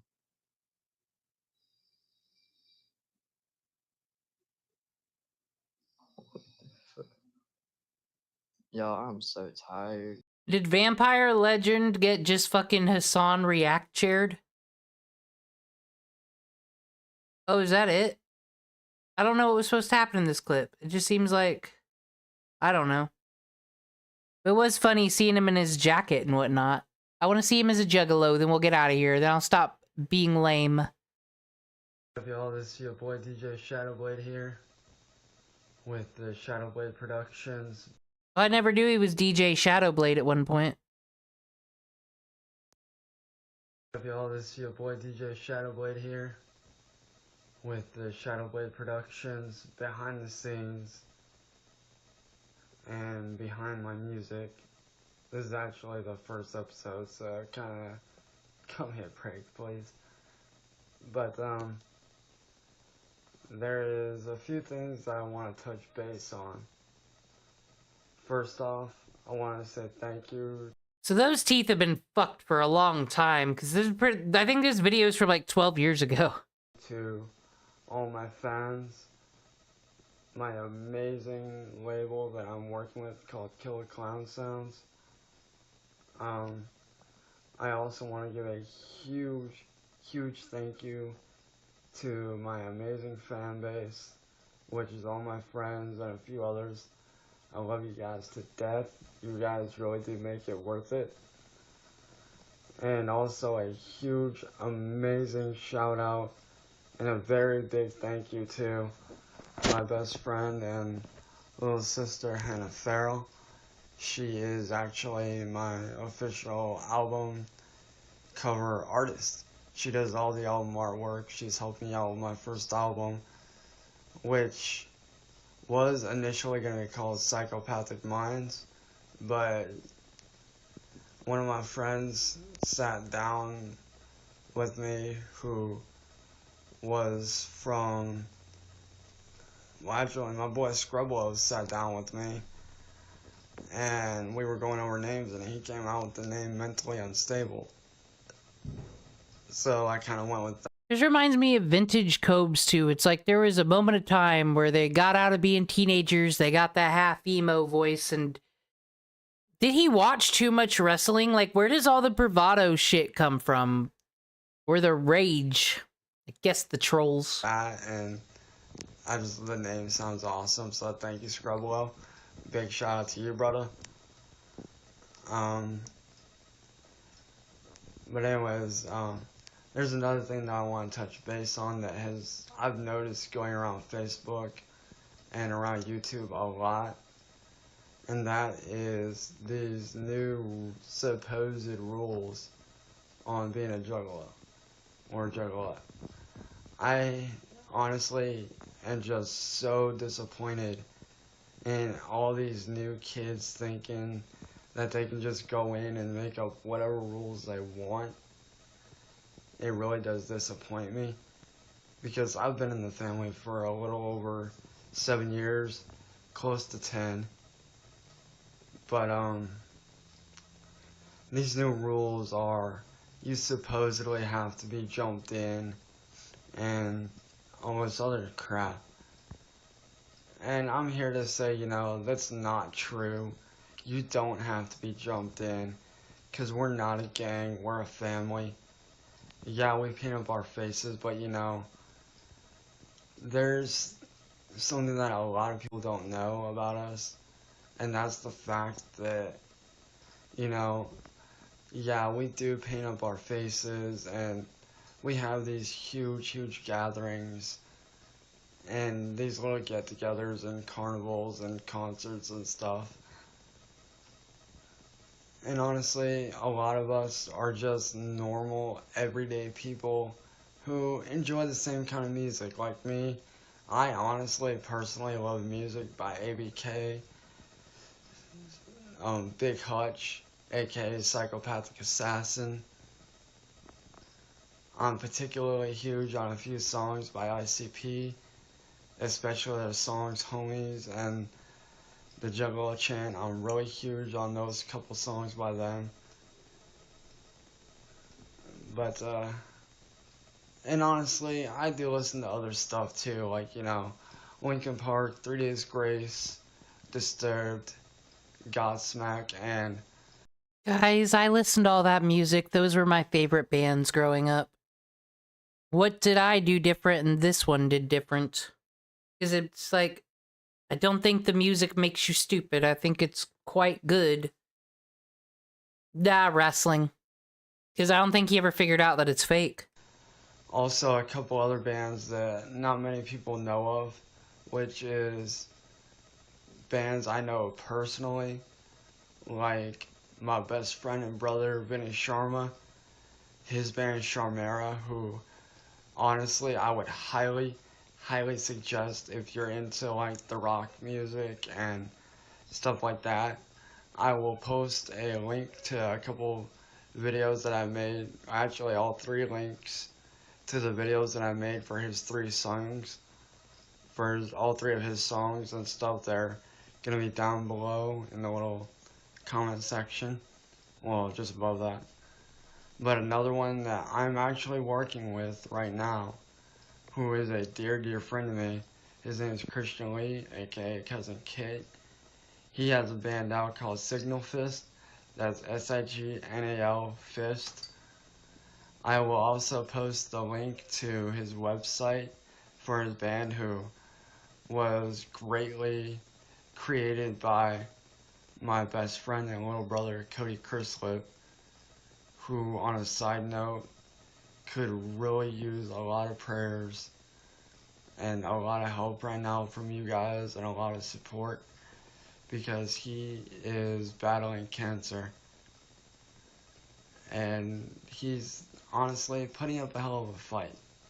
And he's doing damn good, and honestly, it just tears me apart to see another one of my best friends going through something like this. It really is hard. And it does get to me. Especially when I go up to the hospital whenever he's in there for his chemotherapy. And I sit down and talk to him, and it's definitely hard, but a big shout out to you, Cody. I love you, bro. Mom loves you. She told me to tell you that she hopes you get well. The best of wishes to you, bro. We are all here backing you up. I mean, you have Killer Clown Sounds here to support you. You got me. And Alright, Killer Clowns was here to support us. This is why you don't do much Cyrax. He can bore you. You gotta wait for the rage. But I just needed some information. I'm going to be streaming tomorrow. Gonna be fun tomorrow. All sorts of things. And we need to know about this, man. Well, that's for the RPG Maker stream. But after the 20th, I won't have any streams up until after Christmas. I've got, you know, things to do. Yeah, this was just me chilling. I don't know if anyone watched this trash. I just liked watching my drama, and I thought Cyrax could give me some excitement, and he did not. I wanted to learn about Dragonlord, but I can't figure out how to get the auto-dub. The auto-dub thing works automatically on some other videos, and it's kind of annoying, but not when I want it to. So I apologize, but thank you if you were here. The Hasan Piker is going live on Twitch. Go watch. Just kidding. I would like to see a Hasan Piker Cyrax debate, but we'll never get that. Anyway, thank you for showing up. I'm looking at that little Godzilla on the table. That's cute. Goodbye.